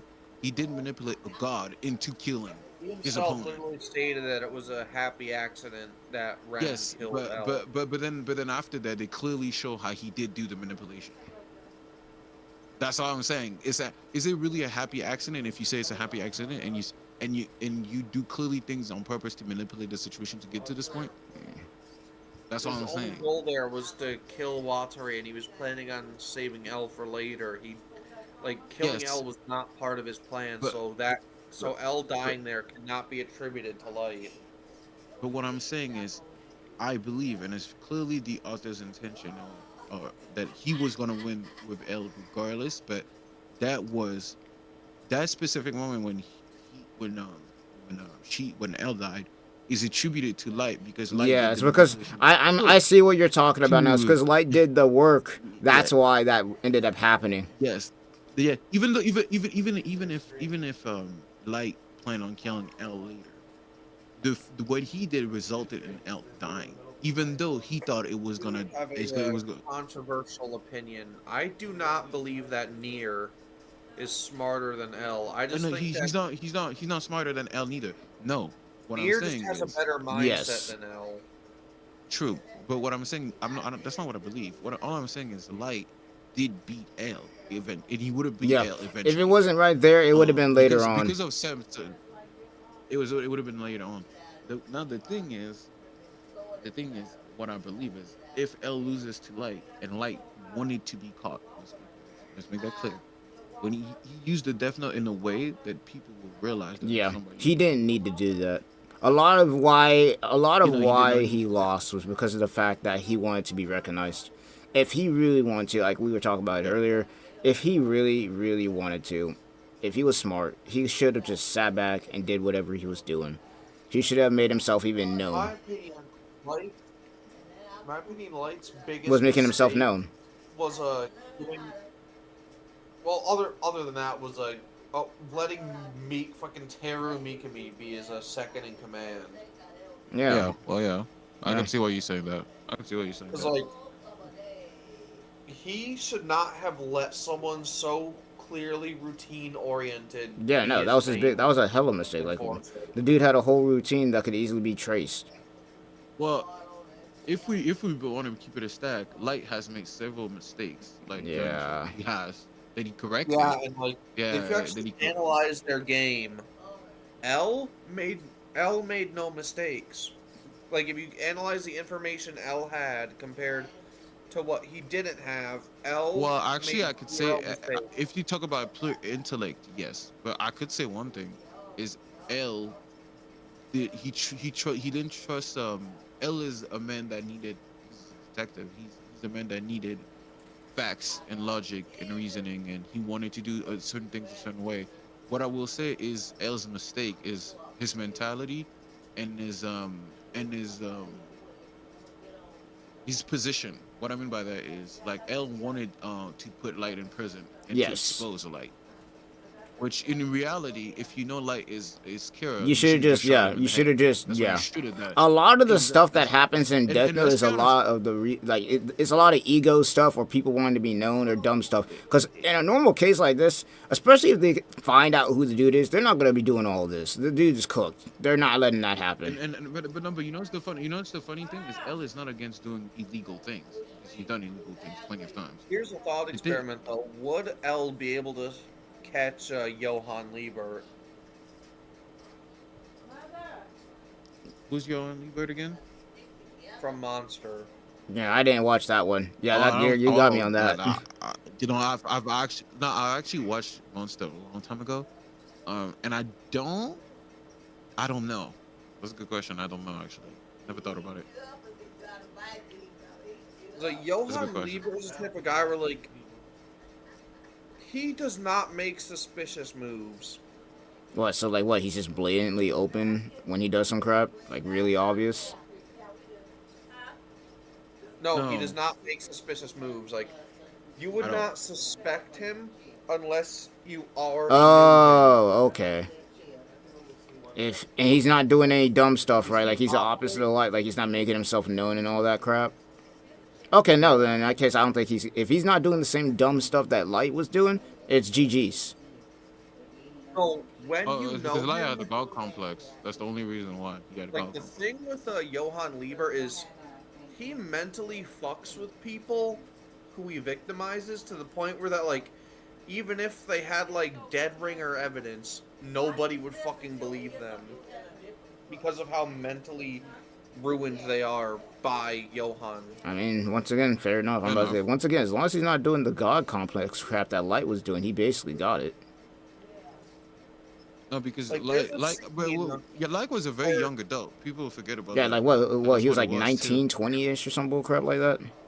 Well, technically, when it started, he was in high school, like the last year of high Something school. like that. When it started. There's a scene where there was a sniper trained on Johann Liebert, and he knew that the sniper was there, and he purposefully aligned himself in a way that the sniper could have him in his sight so that he would turn over and look at the sniper and hold up a piece of paper that says, "I have your wife and kids hostage. If I die, they die." He did that knowing the sniper would be there. And That's fire. That's fire. That's crazy work. And he just like slowly turned to look at the sniper. I mean, you be seeing that sometimes in TV shows, not even just anime. There's just certain characters out there that are just like that. There are just certain characters that are just like that, man. True. That is very, very true. Johann Liebert is very good at being extremely braggadocious and sinful, and like, no, wait, not sinful. What's the word? He's very open, But with he's it, not stupid. but in a way that, like, he's very open with what he's doing, but in a way that are only the people who are looking into him. Yeah, no, will like it's one of those notice. characters where unless you're looking into it, you ain't gonna see it. And like, even if you are looking into him, he operates in a way where everybody else like sees him as a Yeah, normal dude. That's why I say it's like nobody would ever believe anyone. that's what I'm saying. It's like it's one of those characters where like unless you actually are like, okay, this guy's suspicious on crap. If you're just a normal person, it's like, oh, this guy don't look weird. You know, you're crazy or some crap. He's very He's good at also, like- disguising his Yeah. capabilities. He's also like extremely intelligent. Like, I mean, you'd have to be intelligent to pull off that kind of crap. You're just dumb. Once again, if you're dumb like with the God complex, you just get cooked. Another thing that a Johan does is he does not get his own hands dirty that Once often. again, one of those things. Light. That's another thing I'm pretty sure Light didn't accomplish. Is he didn't really do. He didn't let everybody else do the dirty work. He more so. Well, with It's the like, I Death mean, Note, with you the don't death, really I need- mean, once again, that's why I say he's so dumb. Like, there's no, like a smart person with that Death Note is untraceable. Like, you will never find them. It's not technology. Well, It's not yeah. nothing, bro. It is just a book that you could write somebody's name down in, and boom, you're dead. Like, that is untraceable. Well, also the devs know how to level fake manipulations, because you could put how the person died and it would happen that way. So the Death Note Yeah. would make it happen. No, like, once again, if you're a smart So- person and you're not dumb, like, GG's, bro. GG's. Because That's why I said, like, if Light did not want to be known, They would've as a been over. guy, it they would have been over. be They would have never found him. But I don't think it's, by the way, I don't think that's him being dumb. That's him Yeah. having a mental issue. What I mean by that is he could be smart. That and is have a true. mental That is issue. true. Because think Another about thing it this way. Johan's very Wait. good at doing is framing people. That is but all the good villains are good. Like all the good villains are good at that. But what I will say, for example, like with Light, think about it this way, Shikai. He was a very young adult / last year of high school when he killed a person thinking it Yeah. was fake. At first, he But didn't then believe it in was like when So it that would happened, it was change like, oh your snap, I mentality. got all this power, and that kind of cooked him. Exactly. But you see what I mean now. He's extremely smart. Light is It's extremely just that he smart. didn't. But, he- but he's still Yeah, it's human though. I'm You about to know say what the I human mean? part Like, of him is what got him. Exactly. He's smart, but he's still human. Like he has the. And honestly, I'm about to Things say, can we're talking about affect just us. in the story of Death Note. I'm pretty sure that eventually it would have taken time depending on who was using it. But I think eventually somebody would have gotten caught. It didn't matter who was using it. Just due to the fact that they're yeah. human, somebody would do something dumb. Yes. Do No, you but think no, but that's. that like anyone, do you think that if the Death Note was real, anyone would actually be able No. to catch the person? Well, it depends on who's using it. Once again, the human aspect, bro. Once you get that, when you get that kind of power, depending on how you are, you can do. Dude, does the person? I'm wanna be about to say caught this or the person because doesn't a wanna lot of be people caught? when they get that kind of power, it's like you wouldn't think it, but it's like you get that kind of power, and it's like then they start doing some crazy stuff, man. I'm gonna be honest. If I had superpowers, man, I'd be like. The I would be low key worst as hell. person ever. I'm not drawing attention to myself because I've seen enough movies. no. I've seen enough. No, I'm gonna still keep living normally. Because to me, any superpower. has a Every drawback, single one, and bro. People will figure out. a Every drawback. single one. Not to mention having a If I had power like that superpowers, in general, it makes you a target.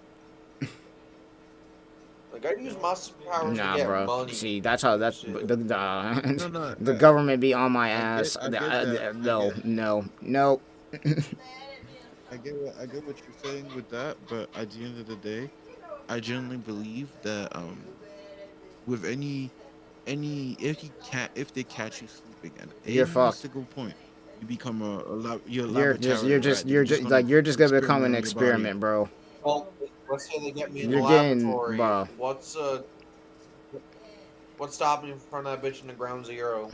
Well, That's if you you come wake up, on, they can man. experiment on you while you. If there's one thing that, If especially with the if you know- shows and shit that we've seen when it comes to superpowers, there's this one thing that you do not underestimate is the lengths that the government will do to get your ass. They do not care. Yeah, but this ain't the show. That makes it It's even real worse. life. Do That makes it even worse. which they have any technology that could like? Bro, I don't know what stop kind of BS that me? I'm in the military, bro, and anesthesia's I don't know still what a kind of thing. BS they got up in Anesthesia is still Area a thing. 51 in bullcrap. If I was, But if what I I'm had saying, anesthesia is still a superpowers, thing. I'd sleep at the fucking top of Mount Everest. Where like, it's damn near impossible to get to without like. Man, dying do you to really get want to off. live on the Also, top of Mount Also, Everest? Also, it depends what superpower. It I depends what wouldn't live there. superpower I you could get. sleep there. Depends what. Yeah, and it superpower also you depends get. on what power you Like, get, I because was- I'm like, if I'm getting a power where I can fly If or I some was crap, Superman, I'm still walking most of the time, bro. Screw that. That's gonna draw way too much attention. you woke up one day and you were Superman, like you had Superman's abilities. Would you not like just do No, whatever the hell I'm you not want? becoming a human motherfucking experiment, bro. And I'm not. Another thing for me is I'm not drawing attention to myself either. That's the worst thing. Like one big mistake that a lot of superheroes end up doing a lot of these times with powers or any show with powers where they have powers and the person everybody else don't is they be drawing too much attention to themselves. A lot of the people who usually end up living really good normal lives and not have to deal with too much BS are the ones who get the powers and still live normally anyway. Like take for instance that one anime. There's that one dude who has the psychic powers and crap. I forgot his named, but yeah, and he lives Okay. completely normal, and see, he doesn't have to deal with too much nonsense other than the usual anime trope nonsense that he has to deal with. But that's because it's an anime. In real life, he'd be perfectly fine, cause he ain't doing nothing stupid. He's like, okay, I got the power to be able to read minds and crap, but I ain't doing nothing. I ain't doing nothing with it. I ain't over here trying to rob banks and do dumb crap. Hear me out. If I had the ability to like become a Soul Reaper, I'd like use that power to like go invisible and. I mean, you kind of already are snatch up once some you, money. if you're a soul reaper, you're kind of already like that. You don't really need to do it. It's kind of just already there. No, I mean like if I if you're a Soul Reaper, that means had the ability to be like eject a soul out of my body, I'd be using that to snatch money out of vaults. and shit, man. Well, actually, now I think about it, can soul reapers? can I must say Soul Reapers decide what they want to interact with, right? They could interact with things if they want to, and not interact with things if they want to, right? Yes. Exactly. Yeah, pretty much, yeah. Yeah, I But believe, if I right? wanted to just walk through a bank vault while invisible in my soul form as a Shinigami, I could. And like I just like snatch up. I'm bunch too of lazy to be money, doing I'd all of snatch that, up a man. bunch of money. Fuck that. I'm too lazy. I'd live my life like normal for the most part. Maybe train my Bonkai here and there when I'm bored. Maybe make some cool. I make some cool TikToks or something, and then people be calling it either AI or special effects. That'd be it. I don't even care about my bond. Well, the camera wouldn't be able to. Oh yeah, capture damn though. it. Yeah. You didn't think about that. Man, don't I don't know. feel Actually, like- hold. Wait a like, minute. No, there's a whole episode where they filmed some shit in freaking Soul Society. I think we're good.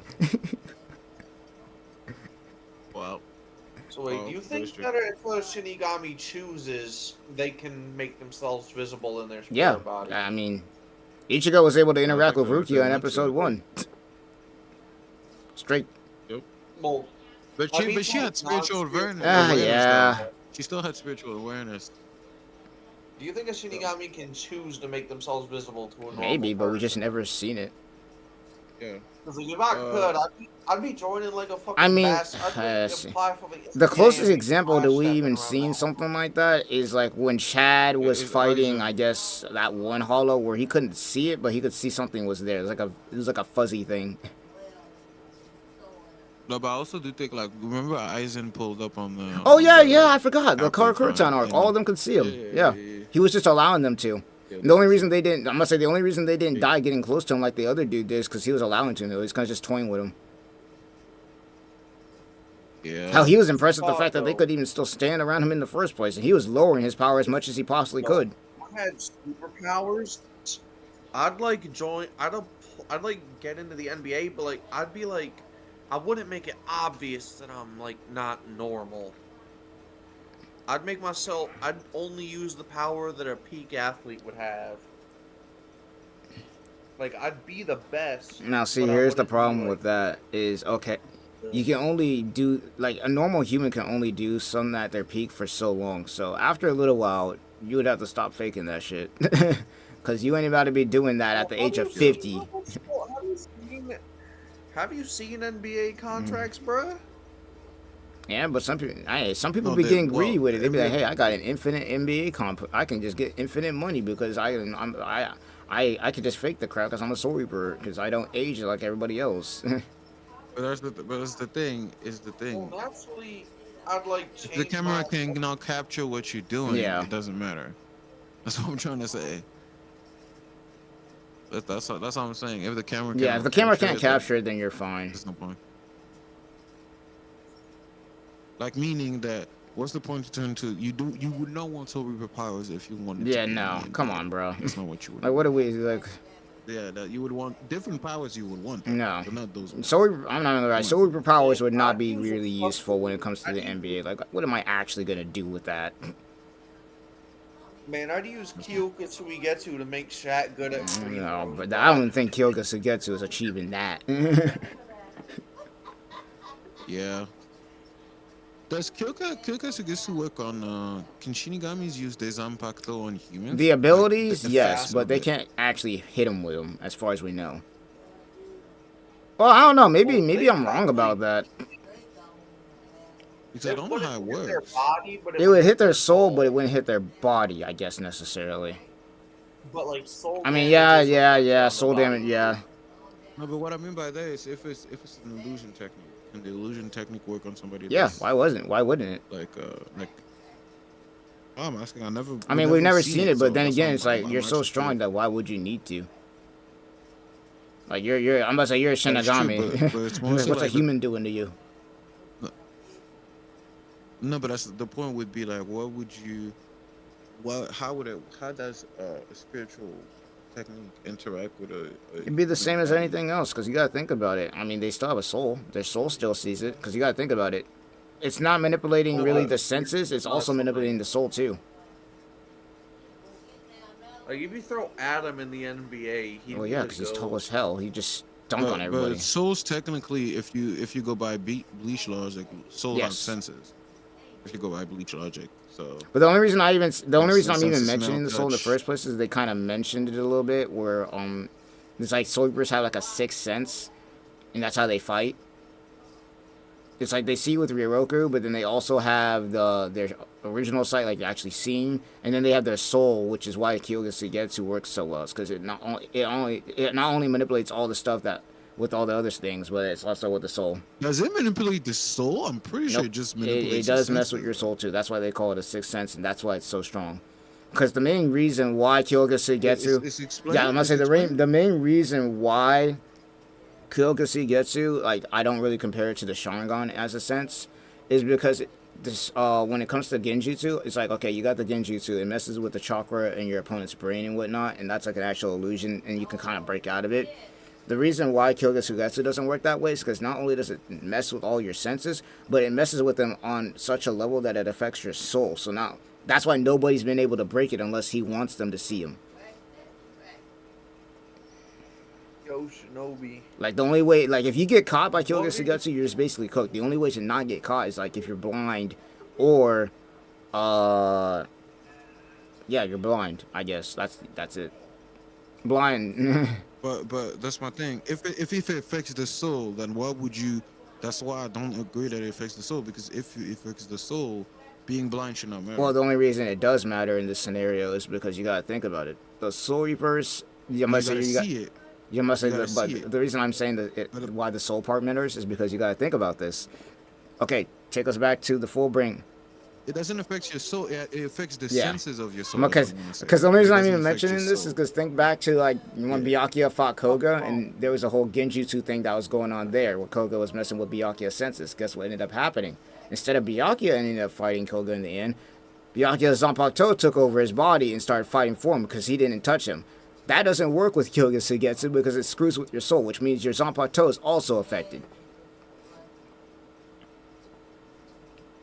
Wait, I don't know. I don't know if that's how it works. Still, I still don't know if that's how it works. I'm pretty sure it's because by that logic, Close and Soul, because I know that's how he tried. I know that Aizen tried to. He's blind. On the Kakashi Getsu. That's how I know it doesn't work.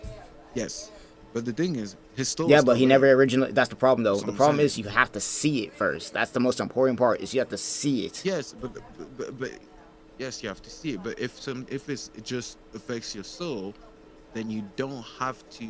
That's what I'm saying. It doesn't affect.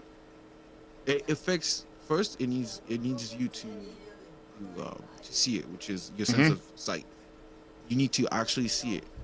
To me, if that was as great as Kyokai Sugetsu is explained to me, it would not. That wouldn't be a thing if it affects your soul, but it actually affects your senses. He said himself he could make a dragon appear as a fly. He could make anything appear Right. as anything. But now, that's the thing. If it was actually affecting your soul, it would do way more. Right. Okay. I get it. I get it. I get it. Just- Yeah. Yeah. You see what I mean? It affects the senses because technically Shinigamis are, as you would say, souls. So it affects the. I'm thinking in human I feel like terms, bro. sometimes I'm we not gonna forget lie, bro, because Shinigamis Shinigamis, oh boy, yeah, they're already souls anyway. Yeah, exactly. But my thing is like also we forget that Shinigami is also a race as well as people. who Yeah, become right, Shinigamis if right, they die, right. if that makes sense. But it's also people that are born True. Shinigamis. Yeah, If that there are makes sense. people. So Yeah, it I'm about to is say a race not all also. Shinigamis were humans at one point. There were some out there that were Exactly. just born Shinigami, nothing else.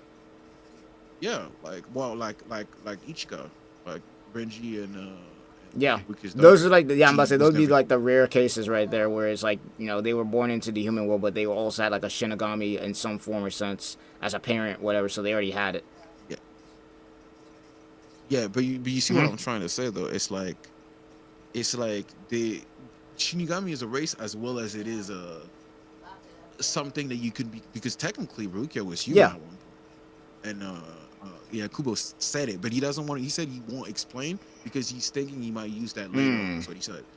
Might use that later on. So Wait, have y'all seen the new Technically- Sylvanas Who? video yet? which one? The new Sylvanas video.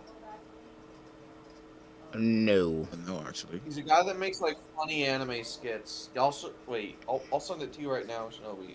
I'll probably should make a do, video like, on it later because I at know the that you end- sent me another video they want me to react to later on.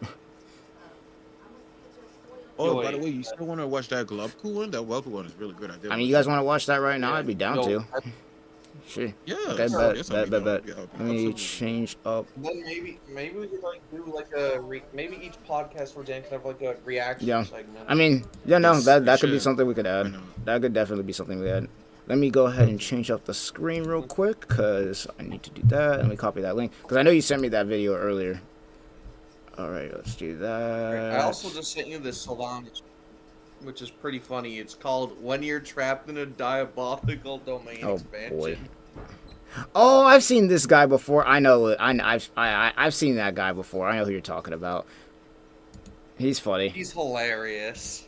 I haven't seen a lot of his videos on the For You page, or I guess whatever the YouTube For You page would be. I guess whatever you would call that. Haven't seen that yet, but let's go ahead and take a look at this. I'm gonna say let's go ahead and take a look at this Globku video, and then after that, we can start talking about PSYREN, and then after that, Sword Art Online, getting the new game, and then we can start wrapping up everything at the end. Because I have not realized it, but we've been talking for a minute. But hey, that's the fun part about these. These could go on for a bit. I don't want to take up all your guys' time though, because I also gotta make videos for today. Because yesterday I made none, especially with all the family stuff going on yesterday. I was like, yeah, no, bro, I gotta take a little bit of a breather here. All right, let's get this Globku video going there, and then we'll start talking about the last bits of stuff because from pretty much outside of the Bleach stuff, Sword Art Online, PSYREN were the other two things I wanted to talk about, and then we can also I might do a little bit of tidbit in the end, but then I want to talk about a little bit like the tournaments that have been recently happening or Clan Wars for Bleach Rebirth of Souls. That's also something I want to talk about near the end. So because those have been cooking, those have been cooking. But anyway, let's go ahead get we got this one video tomorrow. on the screen real quick. Yep, it's really good. Because I did see this video before I started the podcast. I just didn't know if I wanted to react to it on screen with the podcast or if I just wanted to make a separate video for it. So, Yeah. The funny thing is, I want you to keep in mind the algorithm Globku made to like calculate how alive the game is. I think he states in the video he specifically made it to be as uncharitable as possible. Ooh, that's interesting. I would argue to say, though, because I think the whole thing is to talk about Bleach Rebirth the Souls and if the game is dead or not. I would say that we're still cooking with all the tournaments and whatnot. You know, the fact that we got active Clan Wars tournaments and everything like that, I think we're still cooking right now. It's more so we're just waiting on updates, which I don't know. Like, he We created his need own, some more love. He made up his own like mathematical formula to calculate how alive the game is. No, I'm changing my thing. Hold up, I'm changing my thing. The stream's still up. I'm just changing the screens. All right, here we go. All right, that should show up.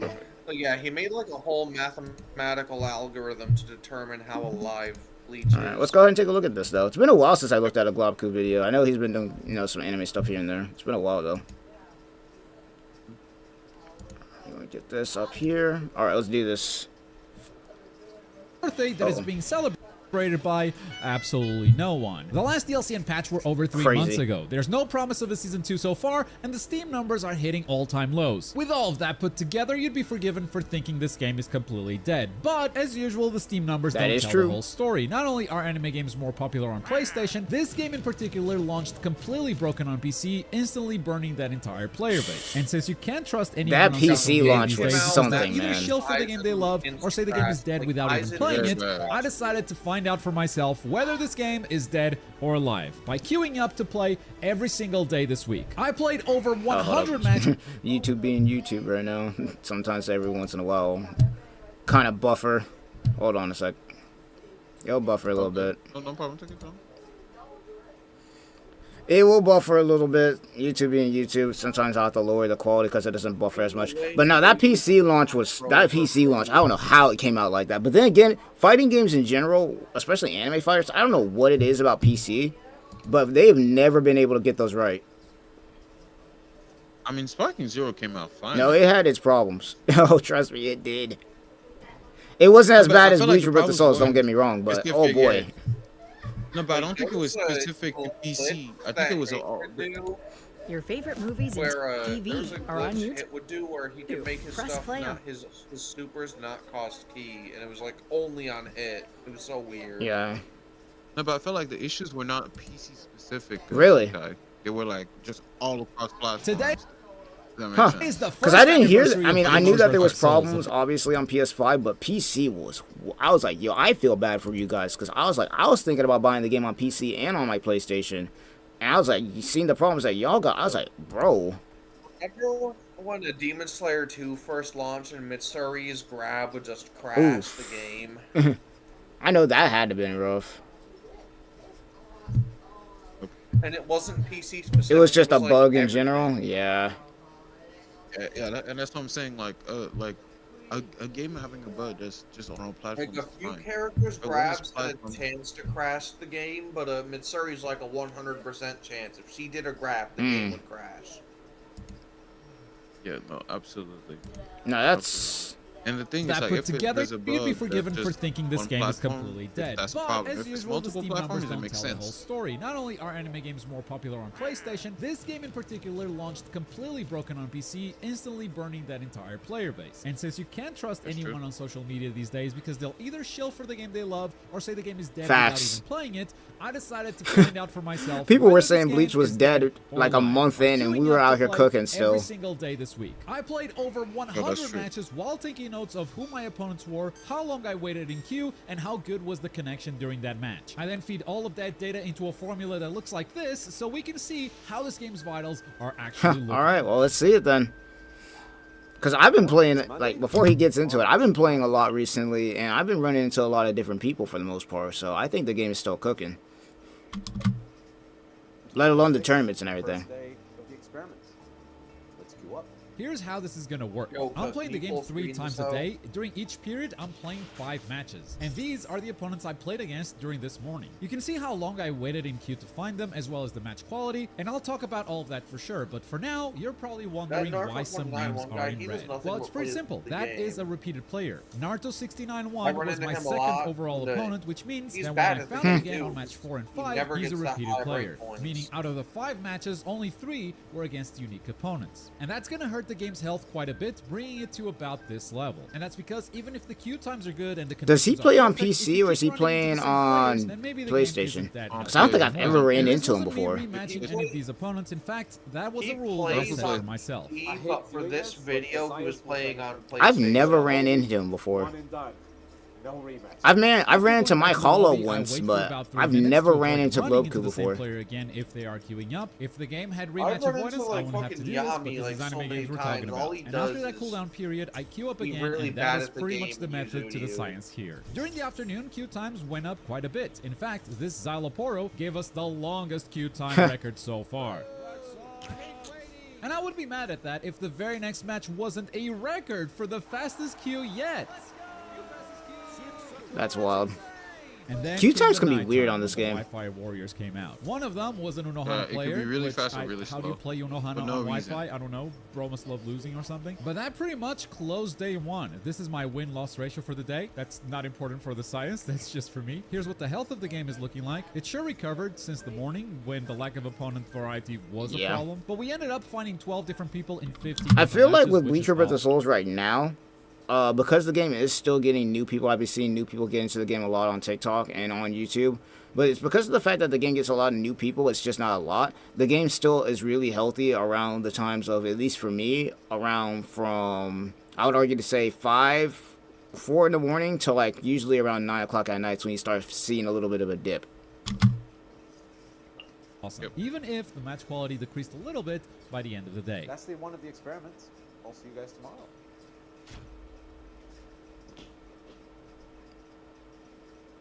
I didn't sleep well at all. My kid kicked my ribs all night long. I have a Damn. huge migraine. My head I swear really to God, hurts. I need to Don't really leave feel like playing the Clover video game server. right This now, motherfucker pings but the science nonstop. must go on. I have the hardest job in the world. Queue times were all over the place this morning. 2 minutes, then 38 seconds, then a long 3-minute 44. This morning has not been great overall for queue times. Now, full disclosure, this may be partially my fault, as I'm not accepting the first opponent that I find in queue. I think most players start by looking for green bars before giving up and settling Yeah, for see, anything me that comes up. personally, I be playing everything. Sometimes. I'm not gonna lie. I be playing red bars as long as it's 2, or I'll play like yellow or green, but I play everything. I don't, yeah. Like, I don't know if y'all have ever played Xenoverse 2, but in Xenoverse 2, yellow bars are way laggier than red That's bars. funny because I be sometimes running into red bar matches where it works perfectly fine, but then I also have those that are just lag fest, so. Well, Xenoverse is like Either the way, I still came laggiest up with game a of method all to emulate time. that. For the first minute of waiting in queue, I only accept green bars. For the second Well, minute, other I than, like, accept Eyes of yellows, and Heaven, after but that 2 doesn't minutes, I count will 'cause all the accept servers anything. for Eyes And of while Heaven this are might in make Japan. queue times worse, I believe it will increase the match quality scores overall. But sometimes it also feels like the game just keeps giving you the same person Yeah. over and over, no matter how many times you say no. It's I actually hate hard that. for matchmakers to just move on from this pairing. The afternoon matches gave this game a huge boost to its health. 5 matches, 5 unique We'll opponents, rematch with a low bunch queue of times in different- general. Only one queue was the above same average. person over Good and over overall again. quality scores this afternoon was great. And Oh, then he came doesn't- the he nighttime said he and the doesn't do Wi-Fi. Yeah, no, he's not He's rematching, by the way. He's just changing every single time. He's one and done. And he said it. I said as Yeah. a team. It was my first 1-star quality match. It was yellow bars when I accepted it, by the way. And the game thought, you know what, playing 1 match isn't enough. You gotta play again. Thanks Yeah, for that. sometimes And there be because of false this, yellows. Match quality dropped a little bit here at the end of day 2, but queue times and unique players got better, so the game's health stayed But there's roughly in the people same who just place it was curb before. stomp their Still route looking who are really green bar, healthy. but I'm they gonna be clearly very honest. curb When I stomping started their this, router. I did not expect this game to be this healthy. I thought that meter was gonna be like in the middle. I didn't expect Bleach to be dead, but I'm getting low queue times, good quality matches, a ton of unique opponents. Bro, who the hell thought this game was dead? Welcome to the You know what's crazy is I remember that was I don't know if you guys were there for that, but there was that whole entire debate, that was going on talking about Bleach before it came out, and then how people were talking about either the game being dead in a month or whatever like that. It was crazy that people thought that this game would die That was in untrue. a straight month, The game bro. was truly a community. Because, and you know what the crazy thing was, This is a game lot of the truly- argument that was coming from one person was that Bleach would die because of the fact that as an IP. Bleach as an IP is just not big. I was like, are you? I was looking at that. I'm like, are you crazy, dude? We're talking about the top 10 most sold manga in the world, and even after being gone for 9 years, is still top 10. It's number 7. No, it's number 7 because they released a report back in 2022 where Bleach has sold 130 million copies. As of right now. Now they haven't obviously. Now obviously we don't got any reports for the last 3 years, but I would argue, especially with Bleach being more and more popular right now, like I've been seeing Bleach reactions all over my YouTube, especially as of recent from new people. It's one of those things where it's like, how the hell are y'all saying Bleach is dead? No, it's definitely there. Like I can actually show you the financial report, or not the financial report, but the manga report from 2022. Than it was in 2000. Yes. In 2000, I would argue to say that Bleach right now is probably more popular than it was when it was in 2012. Yes. No, I can actually show you the screen, Like, the scan. 2007, Matter of fact, I could probably even look it up. When generally, I could actually look it up. like the peak viewership during Bleach's original run was in around 2006, 2007. So I think that Bleach right now is the most popular it's ever been. I can actually look it up. Because like, yeah, no. See, look at this. Because like COVID. You guys see my you guys can see my screen, right? Yeah, as of 2022, Bleach manga series had sold over 130 million copies worldwide. Right now, Bleach. It's probably at its most popular it's ever been outside of the early 2000s. Because early 2000s, I would argue to say up until 2010, Bleach and Naruto were running that. But from what I'm seeing right now, is number 1 One Piece, number 2 a manga called Doraemon, Golgo 13, Detective Golgo Conan 13 was the first seinen, by the way. Yeah, yes. And then you have a number 5 Dragon Ball, number 6 Naruto, number 7 Demon Slayer, number 8 Slam Dunk, number 9 Kochikame, number 10. Yeah, that makes sense. Number 11 Crayon Shinchan, number 12 Attack on Titan, number 13 it's a manga called Oshinbo, my apology, and number 14 Okay, that might be that's what's going on today, like 2026. Okay. Yes, yeah. Yeah. As of current, yes. Because the last one I saw was, I know that JJK passed up Bleach's numbers a little while ago. They got 150 mil. I'm pretty sure, if I'm correct. But I didn't know where everybody else was at. So yeah, that's still not bad though. Yeah, but and especially considering the fact that, once again, they don't update these all the time, so we don't even know where this is at anymore. It's been 4 years now. It could be different. Did you know that One Piece has more sales than Yeah, DC as a whole? they announced that a while ago. One Piece is one of the few anime out there. One Piece is one of the few anime out there that has a lot of good sales compared to like DC or Marvel or anything like that. I'm like 2 episodes into season 2 of the live action One Piece. First live action that's actually been like legitimately. Yeah, I've heard a lot of good things about it, but let's go ahead and get back into this.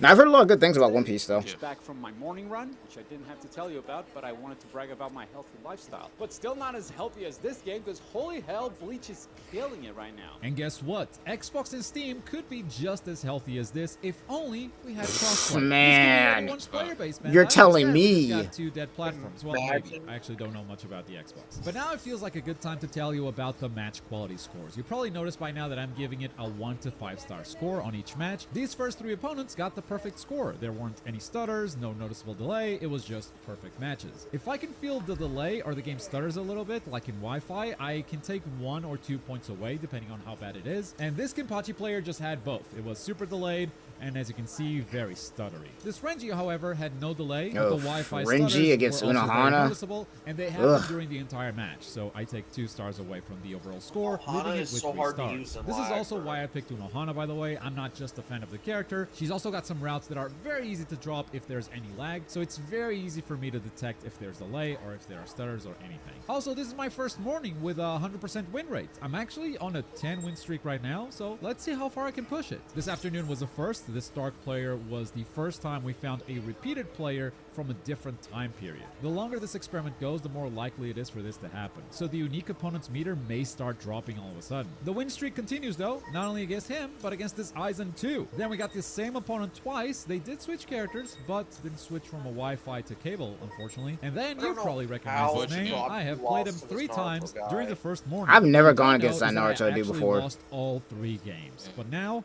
I was locked in. I was playing every What day. a counter. This wasn't day 1 anymore. I wasn't rusty. This was peak glove. Damn. Again. And he That's broke crazy. This was almost the perfect night. 5-star connections all across the board. All few times were below average. The one thing keeping it from being perfect is that we found the same player twice. The longer this goes... Damn, I wonder if I was playing when he was doing this experiment. We've already played against. Because we're not even halfway through this experiment. Well, and it was we're actually already last fighting week, people wasn't that it? we fought in previous days. But I'll keep I'm actually curious on when he was... for itself. Now, I do have Like, I'm actually curious on when he was doing this experiment because, like, I've never ran into him before. Because, like, when did the new DLC drop? Because he mentioned in one of the days that he didn't sleep because he was playing the Giyu DLC all night. Yes, but it was March 9th. He said it started on Damn, March 9th. I still didn't run into him. That would have been cool. me because Yeah, I saw this video. I'm probably not even going to go to bed before the morning session. Playing without sleep is going to be fun. It's not going to affect the science, but it might affect my win-loss rate. I saw that Giyu video. I'm getting That way Giyu is busted. I thought mornings were going to be kind of dead, but overall, they've been really good for the game's health. The best period has clearly been nighttime so far, but the worst one was actually afternoons for some reason.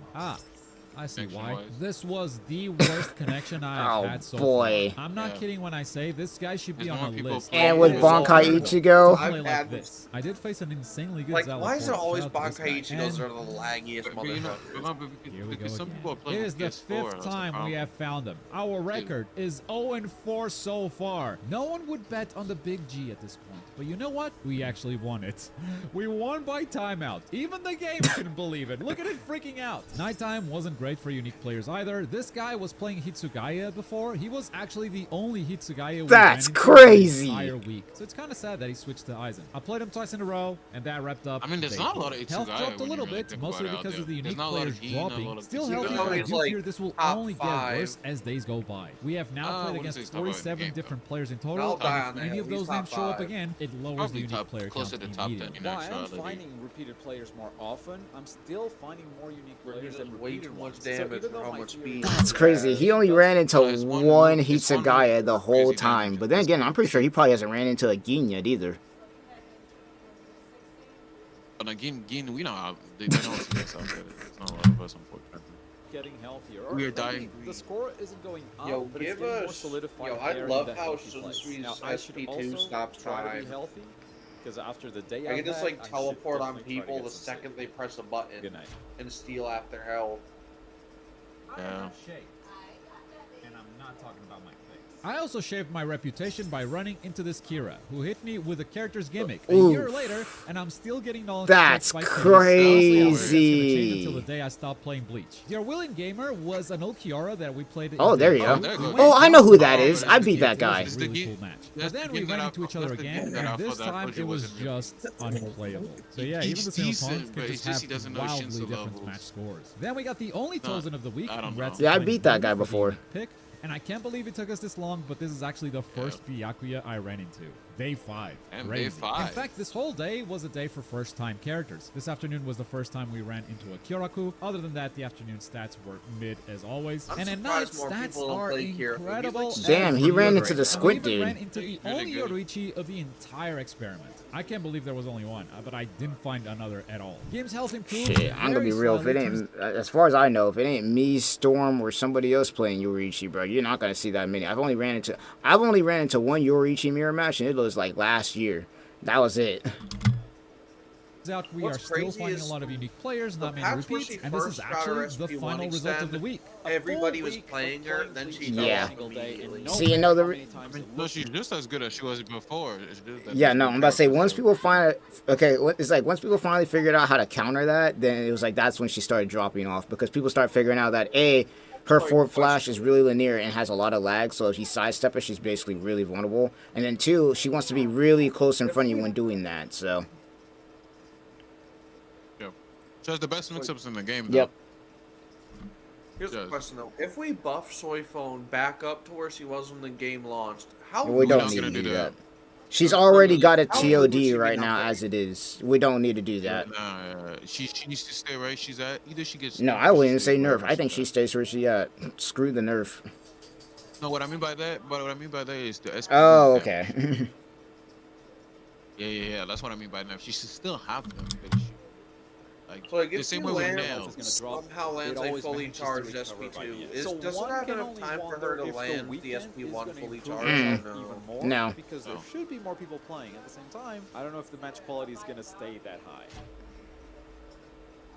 What's even the Gaming on a point of that Saturday gimmick morning. existing I feel like then? I'm 14 years old again, waking up early before my parents so I can watch cartoons. If the game was already alive during Wait, the you week, talking you're about probably after thinking SP2? it's No, gonna What's get up? better. You can. What was Yeah, it? my What? apologies. Yeah, he can land fully charged SP1 after SP2. Mm. He can. Yeah, you can do Right. that, yeah.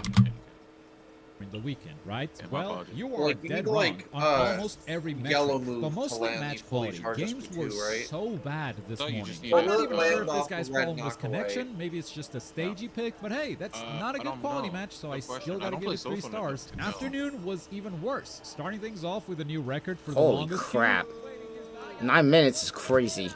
Plus, it was a repeat opponent, and the match had a ton of delay. The only match that had 5-star quality was the very last one. I was so happy. This to is a finally good play video, I'm not without gonna any lie. delay. Damn! Actually, that's a good stat too. This was Did you our rage quit first rage quit. We went the entire week without a single one. First day of the weekend, Yeah, that's someone 1 week quits. without- The without weekend a really single brings one out is the best actually- I mean, players, yeah. doesn't it? Nighttime, we You usually start be with seeing people another rage quitting like a quit. madman on this game. Match quality actually started pretty good before it took Damn. a complete nosedive. Unplayable Unohana into Wi-Fi Yuhavaha, and the last opponent actually felt solid. He was AFK, but the connection was really good.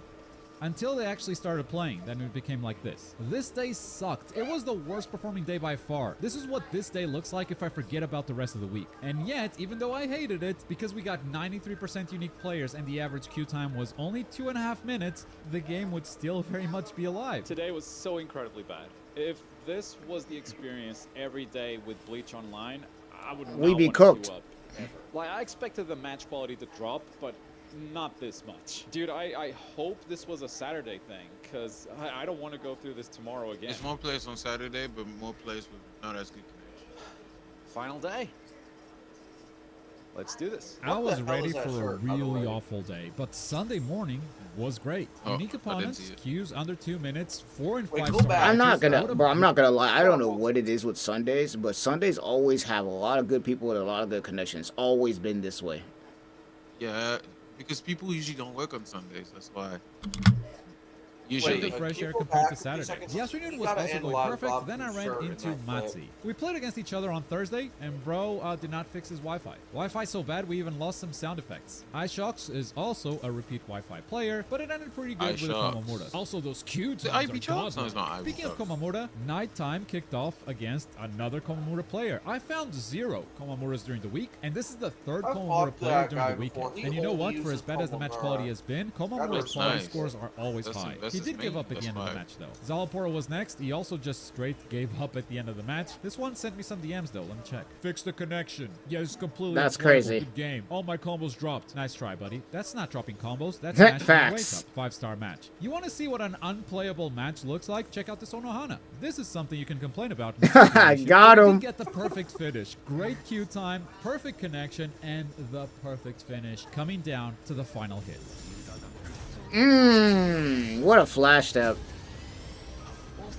What a flash. He's dead. But that He's dead as hell.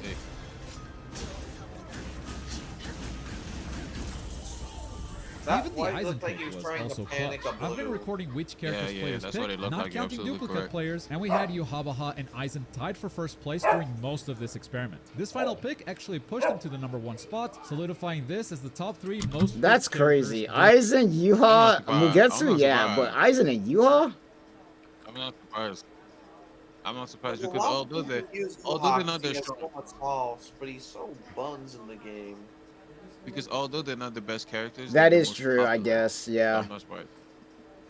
I'm surprised. Because that Yuha Aizen is fun. Don't like, get me the wrong. most Yuha's popular. fun. It's just that he doesn't have the good early damage, or I guess he takes too long to build up.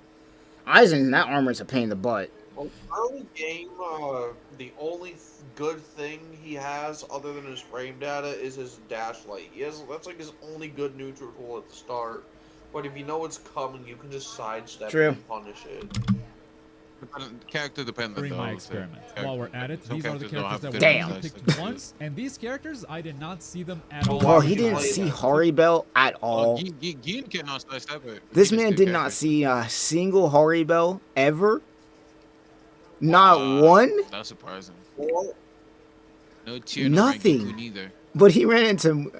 I'm Rangiku. surprised you didn't see Udiu, mainly because the guy that plays the game the most. You know what's isn't funny is I Udiu. fought Yami earlier, and he was playing Toshiro. He was playing trash. Toshiro. He wasn't playing Uryu. Yeah, What? But like he's an Udiu one trick. How can I you don't play know, another but he was playing character? extremely defensive, so he does have those Uryu tendencies. I could tell. Well, early on, I saw him playing against in Supreme. He's actually decent. He's yeah. decent, but I wouldn't say he's really Very good though. He's decent though at best. Like I'm buns at the game and I beat him every time I run I mean, it into depends him. on who you're playing, because I will say that I'd rather fight against. Yeah. I mean, it depends. Uryu can be a pain in the butt to deal with, but it's one of those things where. So Yeah. I do main Shinji. So that's Yeah, like I'm a about to tough say, yeah, matchup. that is a tough matchup. Plays Ulquiorra. No, he does play some top tiers or at least medium tiers, and he's decent with all of them. But I wouldn't say he's extremely good because he does make a lot of mistakes. Like when he was playing Toshiro against me, a lot of what he was doing was if he was near me, he would be trying to do the whole grab, and I caught on to that, and I started just throwing. I would start throwing icicles at him at point blank, and then combo off of it. I'm Okay. glad that all the Rangiku players suck. If there was like a Rangiku main that was actually good. I that'd mean, be there a was nightmare. one that used to be on rank all the No, time. Storm, there's a lot of them. No, there's a lot of them. There's Storm. There's Moose Yeah, no. that plays him If now, you there's play in the Moose, tournaments, you will see a there's lot of good them now. Rangikus. But online, there was only like one dude I saw who actually played him really decent. I've never ran into him since. But if you go to play in the tournaments, a lot of the time, Okay. they're really good. There's some good Rangikus out there. If you're trying to pick someone unique, Rukia maybe has try some one of these. scarily But that brings high us See, to the the problem end with of she the does have Yes, scary she high does. damage, but her whole entire thing is based on the opponent's connection because her SP2 drops a lot if that connection ain't good. Trust me, I would know because I still play Rukia, and I'm always praying out here talking about please let that SP2 not drop, please. Well, I will say also she takes a lot of damage too. Yeah, she's like CCO in Jump Force. She does so much damage, but she's made out Yeah. of fucking rice paper. Yeah. Weekend, and this is the health results. take Not as Jump healthy Force as was a the good week, game, that's for it's just sure. But ruined if we by the combine the two, community. we get the final health score for Bleach Rebirth of Souls. Well, it 1 was a year fun after game, not a release, good I'd say game. it's still very much. All right, alive. I Now, mean, on- the vital signs once again. I would, yeah, I'm about to say the is game is healthy. healthy, bro. We made it. Though to be honest, anybody who actually plays the game a lot would know that, especially with the leaderboards being the way that they are, that the game is still alive. Let alone the tournaments and everything like that. Because one signs of a healthy game, at least to me, when it comes to fighting games, is usually has a really decent tournament thing going on. At least usually some clan wars here and there. People talking about the game still even after release a lot, and you're still finding at least some matches online, at least a decent amount. They're not all like low quality matches. Like, the thing is, And it's a Bleach game. game. Come on, bro. You gotta think about the IP too. Like if this was any other game, who knows what would have happened. Bleach fans survived 10 years Yeah, of with drought. Bleach Brave Souls as the only content we were getting. Yeah, Bleach fans are loyal as fuck. And especially considering that after 2016, the anime started getting a lot of hate, and there's also the misinformation problem. Now a lot of old Bleach fans especially will defend this I will anime never forget to the this before I freaking passed death, the bro. It's video. crazy. I don't blame them though. yeah, It's a phenomenal anime. A lot of people who used to hate Bleach back in the day, now that they're older and they watched it again, they start to actually like it even more so than like the original ones that they liked before, like Naruto and One Piece. So Well, because Bleach for as a shonen is actually more yeah, it's more so. It was more marketed towards teens back when it came out. Yeah. But if you really think about it, it's like the goals of the protagonist. Ichigo's just protecting his friends. Naruto is to become the Hokage, and Luffy is to find the One Piece. Kids are more drawn, So, I guess, towards like, those huge goals, you know, including myself. Than when you're a little bit older, then you can kind of relate to Bleach's story because you're not really going towards that. Exactly. Because when you're an adult, what is more relatable? Protecting your home, you know, trying to, like, becoming the president or something, right? You know what I mean? Yeah, exactly. You know what I mean? So that's kind of people can't tell. I'm about to say people can't tell me that Bleach was not running them streets with Naruto. People like to be trying to mix up history, talk about how One Piece was always really popular. No, it was not. That four kids screwed up One Piece's popularity a lot until like 2016. In the West, I'm not gonna lie, Naruto was king in the West. Oh yeah, Naruto was king in the West, but don't I want to say Bleach was right behind it all the time. All the time. It was right. It was neck and neck. What makes Bleach harder to enjoy as a kid is just how like mature exactly. It was more marketed towards teens. Once again, if you were a teenager, you'd probably get more into Bleach than you would be if you were younger. For me, when I discovered Bleach, I was already a teenager, so I'd already been watching Naruto for a long time. I'd already watched Bleach at a long time, so those two were my favorites. One Piece kind of was, you know, a bit I watched it a little bit in Shonen Jump, or not Shonen Jump, on Adult Swim every once in a while, but for the most part, my One Piece experience mostly came from the Shonen Jump manga magazines more so than the actual manga and anime itself. Whereas with Bleach and Naruto, it was the opposite. I watched the anime, read the manga, I was all up in that, so. No, I get it. What's your favorite Bleach OST? Mine is Nothing Can Be I'd have to say Explained. mine's is Remembrance to Ardor. Trying to think. I would have to look. Let me look at my playlist. When I was in high school, I loved Invasion, though nowadays I just really vibe with Nothing Can Be Explained. Yeah, no, there was a dude in the early 2000s who, you know, once again, made a whole bunch of Bleach remixes of some of the original OSTs, and that really was, like, that was crazy. Still wasn't... I've sampled that guy. I know exactly it's the Raiden dude. About. I sampled it. Yeah. For me, it would be a pig between Fade to Black. Fade to Black is top 5 for me. Yeah. Yeah. And then I also have a Battle in Nation. I really love. I like Quincy Craft. I like a bunch of them, and a bunch of them from. I like also the new one from. You know, there's something that's always pissed me off. That one OST that plays the first time Ichigo uses his Bankai has never been released. Which one? Oh, I know what you're talking. I know which one you're talking about. They haven't released that one yet, but we'll probably get it eventually. Especially right now, because they're releasing a lot of the old Bleach stuff. Like, I don't know if you've been seeing it a lot on Twitter, but they've been kind of rerunning the old Bleach episodes on YouTube. And then on top of that, on Spotify, they've also been kind of putting some of the older Bleach songs on there too. I don't even think that song has it probably doesn't. I mean, some of the Bleach songs, it's kind of just Bleach 104 or Bleach 041 or something like that. Knowing Shirosaki 2, every little composition. It probably just hasn't come out yet. Shirosaki 2 is very detailed and very intentional about his work. Once again, they're releasing a lot of the older stuff now, so we might get that OST released on Spotify pretty soon. You know what anime I think deserves more talk in the conversation of greatest soundtracks ever? Like, it used to be talked about a lot, but it hasn't really been talked about a lot recently for its soundtrack, but it should. Fucking Berserk 1997. S tier soundtrack. I'm not gonna lie, I hear people glaze that soundtrack more, and maybe that's only because I watched Berserk and I was kind of active in that, but people still glaze the hell out of that soundtrack right now. Like, you probably don't see it often, though. But it's cool. It was cool. All good. Obviously, Our the anime final with an score is S-tier based on a soundtrack was formula that Initial I D. Yeah, created, Initial but D, I promise mean, you, come on, bro. this Who doesn't like formula Euro is Beat? trying to destroy this game's score. It takes the But lowest speaking of of the Euro games Beat, and makes that the the song I heaviest sent factor in you the that I just function. finished That's it. Even if you don't is trust the final somewhat score, Euro you can Beat. trust It's the like Euro scores Beat below it. metal. And no matter how you look at it, a game where it takes on average less than 2 minutes to find an opponent, you have an 82% chance of finding someone brand new every time, and the match quality is on average a 4 out of 5, is a game that is feel alive like, but no matter how you the look at it. Here's another opponent fun variety metric. is My based on where win-loss you ratio live, was though. much higher during the nighttime. like So where if you're Glove trying to Pool rank is, up, he that's gets a lot probably of the best time different to queue up. Mornings were the worst, but maybe that's less about my opponents being stronger and more about me being bad during mornings. But now that it was over, I could finally do what I've been wanting to all week long. I could hit the rematch button and play the full set.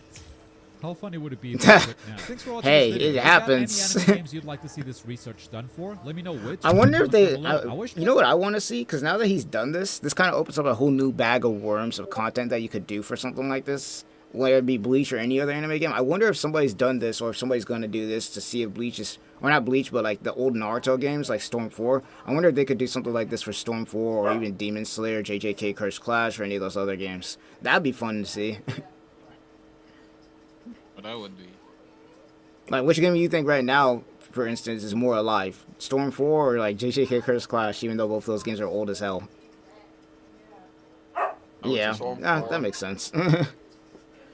Good video, though. I mean, me personally, for me, personally, obviously, I already know Bleach is still alive as far as the game and whatnot, because I play in it. But from an outside perspective, this is a really good video. Because once again, there's a lot of people that be talking about Bleach being dead and whatnot, especially as of recent. You don't see it that often, but you see sometimes some whispers here and there. So for a video like this to come out and for them to have done this research, I'm not going to lie, this kind of helps a little bit. And once again, the work that we've been doing, like we probably don't realize it, but the work we've been doing by posting tournaments, by, making content or whatever, is probably helping. Because I don't know if you guys have been seeing it, but like the Bleach tournaments that DT Swag be doing all the time, they be hitting like around 800 plus people sometimes. Like people be watching those. No, of course. Like, Bleach definitely has an audience, and that's the big thing. Has a scene. It's just himself has to lock in on some defining details, like spectator mode, like even on the smallest of scale. Like, if you're doing a room match, you should be able to rematch without that going Right. Or having 8 people in there, so they can have 8 people being able to spectate or something like that. That's what had to happen for. I don't think 8 people, because the more people you want to lobby. Okay, yeah, right. Because I think they did a whole, what was it, a financial report where it was like, what, for, what is it, for lobbies or some bull crap like that? More people in there, it's like cost like a good $1 million or some crazy crap. I don't know. Yeah, but that's what I'm saying. Like, we at least a solid 4, right? 3 or 4. Yeah, 3 or 4, 3 minimum. Yeah. 4. Like, that's really what I want. 4 to 5. That could definitely work. That way, you always have, but you at least need 3 to run a tournament. That could definitely work. But, yeah, not too bad. I'm glad to see that we are finally getting some of that there. And once again, me personally, have been seeing that people have been getting to this game and are very new and everything like that, and actually learning this game. And the fact that, once again, there's also a new clan that's out there. It's like not just the 3 anymore. New people are still getting into the game, and a lot of people didn't even know this game existed a little bit. So, what's that 4th name? What's that clan? The new clan that came up for Bleach Rebirth Souls? Yeah, Crownless 14. Yeah. Crownless 14. Because it used to be only Larota, Evolved, and Reborn, and then they popped up. Oh yeah, in Ohio. My bad. So there's 5 now. There's 5 clans now. Yeah. So. I'm in Larota, so I never participate in anything. Hey, you gotta get in there. I gotta get in there myself personally. I'm not gonna lie. I kind of slacked off on that last bit, but then again, a lot of stuff going on right now, so whatever. But well, the next clan war is tomorrow. I'm streaming it, but after that we have the internal tournaments. When you guys streaming that, I'm about to say, when you guys streaming that clan war, because I want to be able to go up in there and support and whatnot. I want to watch that. Yes, I'm streaming it. I'm streaming it tomorrow, 5 p.m. exactly. But yes, but what would really need fire is that you participate in that. Oh yeah, no, I'm going to be in there.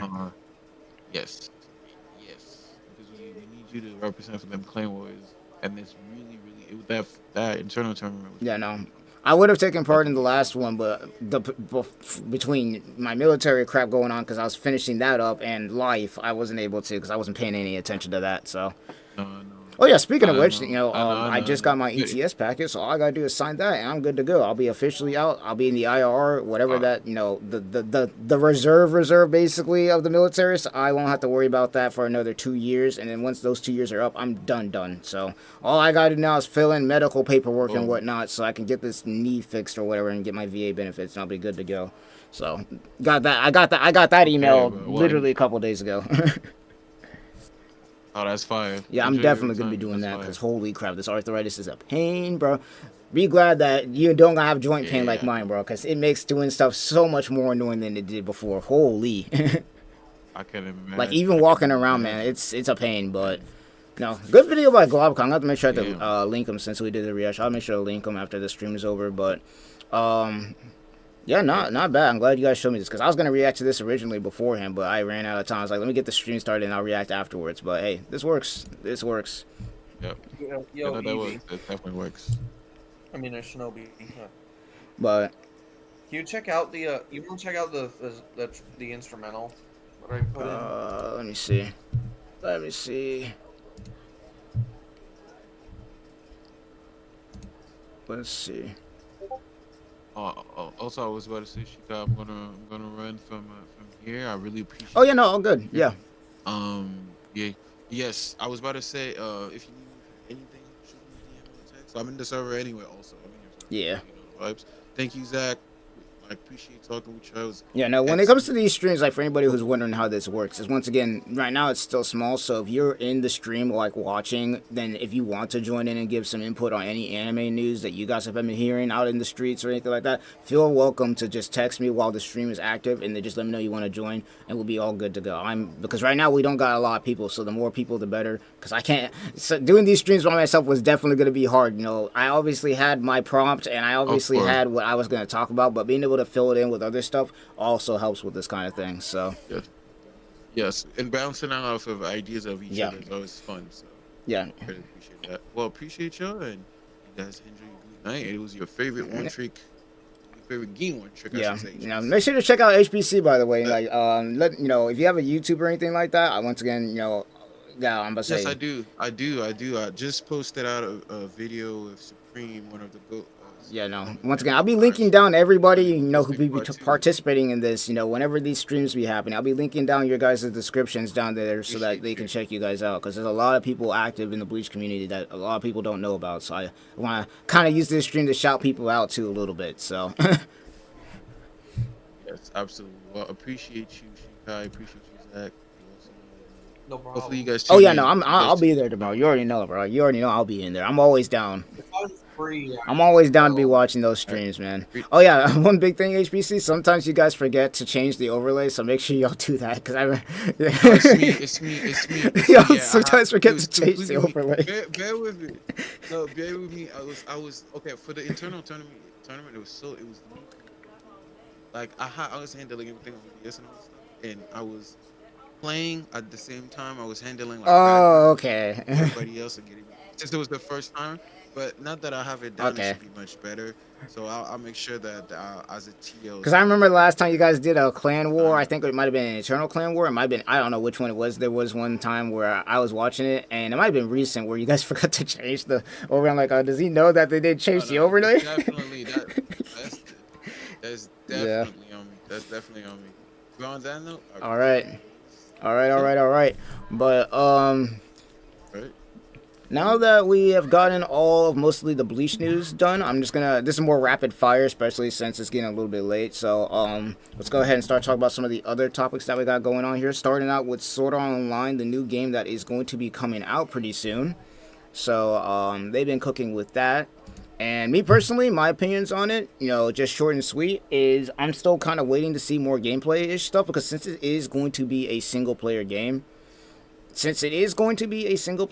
not going to be online. I'm really curious to see what the online portion of the content is going to be looking like, because depending on that, not online content, but the offline portion of the content is looking like, because based on that, will kind of decide whether I, really grind the game out. Because I'm a really big fan when it comes to SAO games. Once again, if you've been here since the very beginning, for those of you guys that have been here, you guys already know I have played pretty much every SAO game. I've grinded out Alicization Licorice specifically. That's probably the most one. That's probably the game besides Hollow Realization that I have most of my content on. So, I'm really hyped for that game. Curious to see what it's a new direction for SAO, especially with everything they've been doing. So, curious to see what they're doing. I just peeped your bookmarks. What you got a Mazda RX-7 in there for? Hey, sometimes I be liking to look at cars because I was thinking about buying one recently. So, hey, that was before my leg got screwed up, by the way. That was years ago. Oh, by the way, if you like, you can set the track I made to play at low volume on a loop in the background. It's I just realized that two people just talking might not be the most watchable experience. I'm kind of just yeah, you're right about that. I'm kind of just testing at the moment to see what works, because I do watch some podcasts where there's no music in the background. It works perfectly fine for me. Sometimes it's just nice to hear people talk, but it really depends on the vibe. Once again, I'm always down to take suggestions and whatnot, so there's that. Plus, I also low key just want to know your thoughts on it. Oh yeah, hold on. We can actually kind of listen to it now, and actually since we're here. Okay, let me go ahead. Oh yeah, here we go. I even commissioned a whole fucking little art piece to be the background of the MP4. Okay, I hear the Eurobeat a little bit. Wait, I don't hear it. I don't have it. Oh, I don't have it turned up all the way. That's why.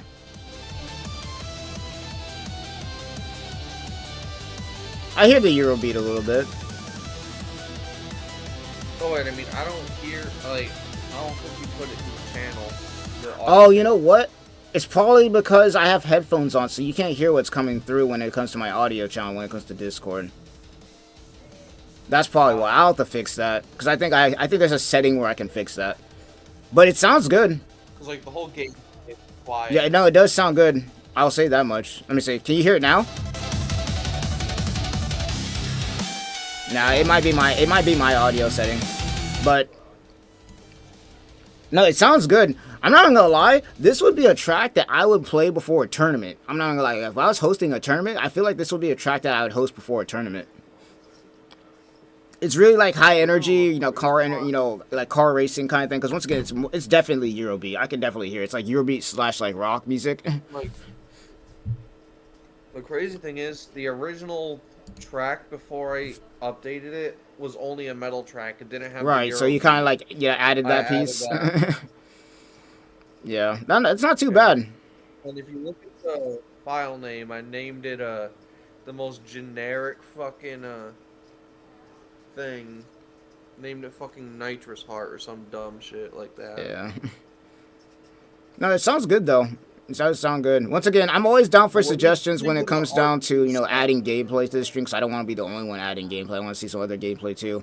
But then adding gameplay or background music. One of these days, I'll have a specific theme for this podcast ready to go. I don't know. I'll ask one of my friends to make some music or something, and then we'll have that theme. Because right now we're kind of just experimenting since it's the first one. But for the most part, not bad. I do like the theme. That is a temporary one. Yeah, I do like the theme.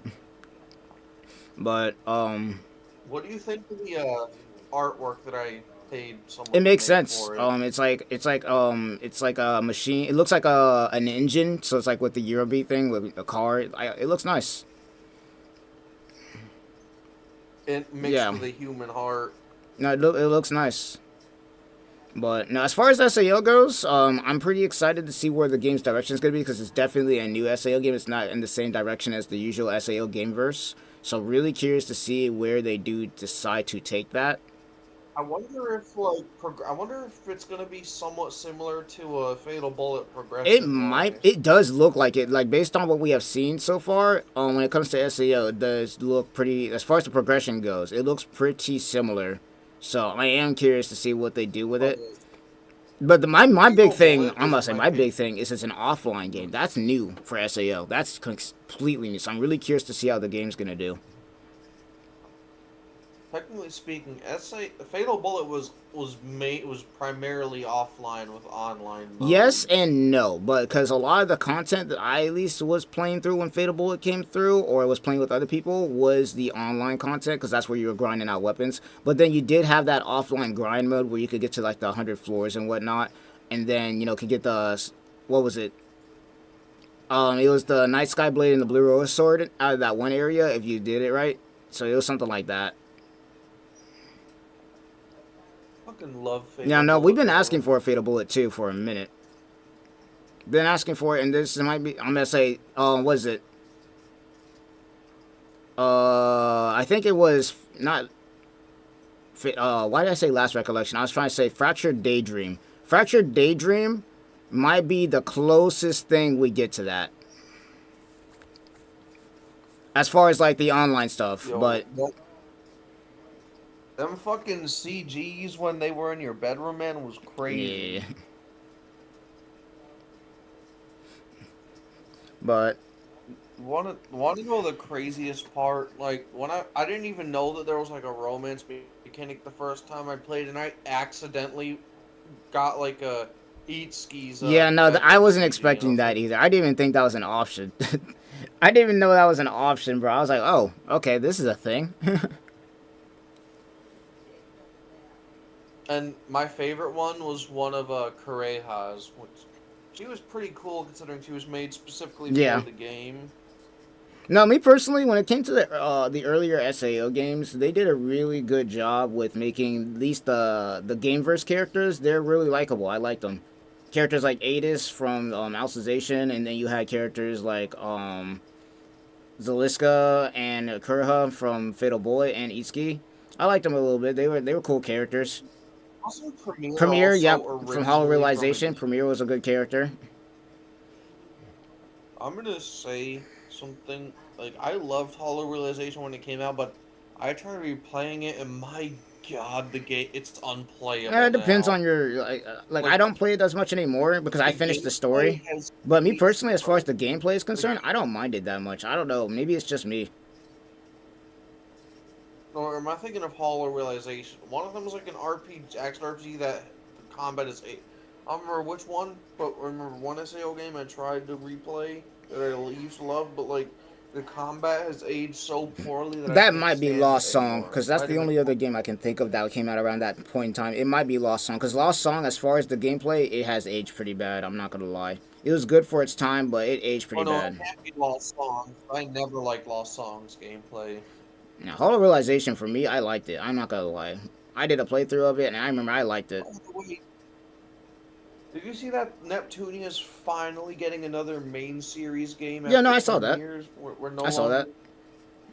I'm just happy we're no longer in spin-off. Yeah, no, I saw that. I have never really played those kind of games, but I'm happy. I remember people, you know, they were celebrating that, so I was like, yeah, I'm happy for y'all, because I'm waiting for them to make another, you know, I'm waiting for them to make a BlazBlue game again after all these years, or like a Senran Kagura. So I'm starving right now when it comes to those two series. By the way, I'm like one of the only Neptunia fans in existence that doesn't like see the game as a Gooner game. Well, that's because these days everything is a Gooner game, so yeah.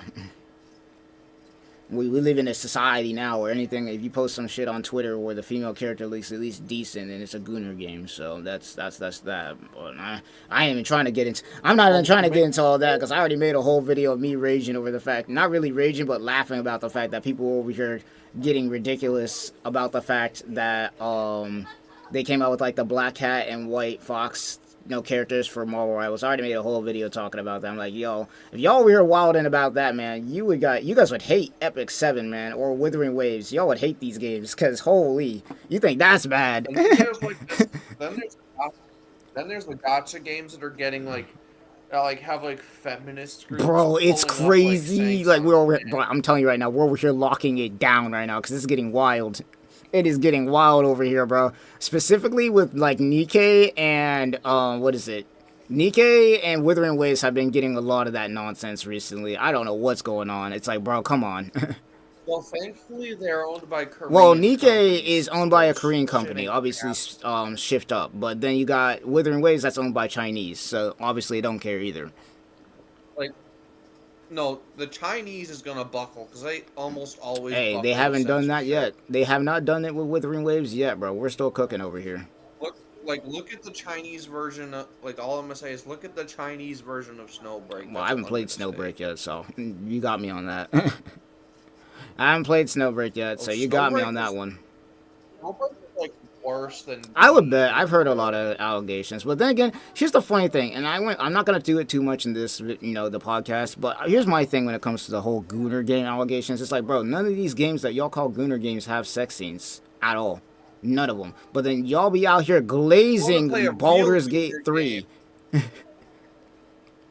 If you want to play a Gooner game, you gotta go to the women's market and play fucking. Yeah, exactly. They literally, Love and Deep Space, literally, I couldn't believe it. I'm like, bro, Love and Deep Space literally has the Love and Deep Space literally has the freaking the sex scenes in their game. I couldn't even believe it. I was like, there's no way. But then y'all were calling Withering Waves, bro. Withering Waves is known for its combat, bro. What are y'all waffling about? Nah, I'm not gonna try and get into it though. I already made a whole video talking about it when it came to the whole Marvel Rival situation, so I'm not gonna get too deep into all of that. But I pranked one of my friends by turning him in. Y'all can't be talking about Withering Waves being the Gooner game, but y'all got literal, sex scenes in your shit, bro. Come on now, let's stop waffling right now.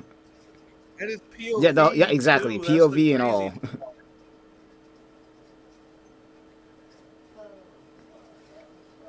And like they try and defend it by being like, "Oh, you can't actually." Nah, see bro, the stop the bits." cap. Y'all know what's happening. Come on.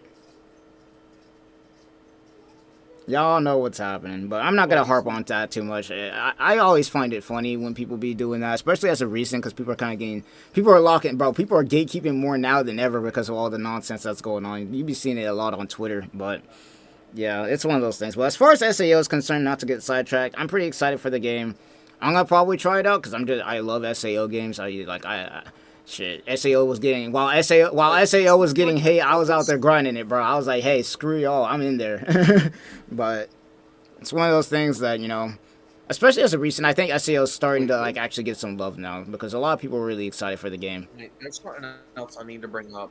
There's a huge double standard in the rap industry. Like, if a dude talks about how many chicks he smashes in a rap song, he's weird as fuck, and he needs to chill out, and he's a misogynist. WAP exists and is so. But I'm not. If we get into this, we about to be sitting here for hours, bro. All I'm gonna say is that's just the way it is right now, man. Once again, if we want to be talking about that version of it in gaming, you already know we got the Gooner game allegations going on right now. But then it's like, okay, I see y'all glazing Leon Kennedy from Resident Evil 6 right now on Twitter. So what now? Well, it's like when it's a dude, it's all good. But then it's like when we be out here glazing our female characters, all of a sudden it's Gooner game allegations. I ain't trying to get into all of that. It is what it is. At this point, I just expect it. But something we got it's crazy. Society is that these hoes ain't loyal. Just look at what the internet did when. Just look at what happened when fucking. Like, the sea levels rose when a fucking Nanami grabbed Naruto by the hair. Nah. That is the most vulgar way I could have said that. No, if you really wanted to go crazy about it, bro, Gojo. That's all. I don't need to say anything else. Gojo, bro. That's it. That's all I need to say is Gojo. I could go crazy on it, but I'm not even gonna go anymore because we're trying to get through this. But it's just Gojo, bro.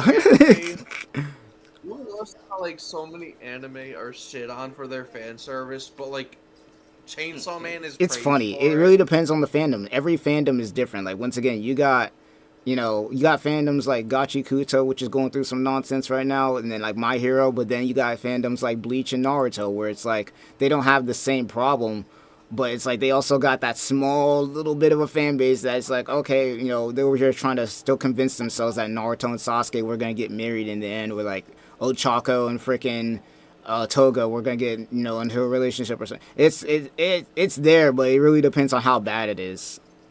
Like, I've always heard people try and accuse Bleach of having fan service, but it doesn't really. It does. Have fan okay, here service. it does, but it's not always there. In the anime, no, especially in the anime, it's not there. Come on, what are we talking about? It's rarely there in the anime. Like, the closest thing you can really get to fan service What, is Yorichi's like, cat scene, which hasn't even been animated yet? or like the bath Which scene they didn't even with, do the whole bath scene right. They actually took some stuff out. Like Orihime and Matsumoto, but like even then, that served a deeper purpose. yeah, no, than just that was having just yeah. kids It wasn't there. like it was just there just to be there. It actually had a deeper purpose for it.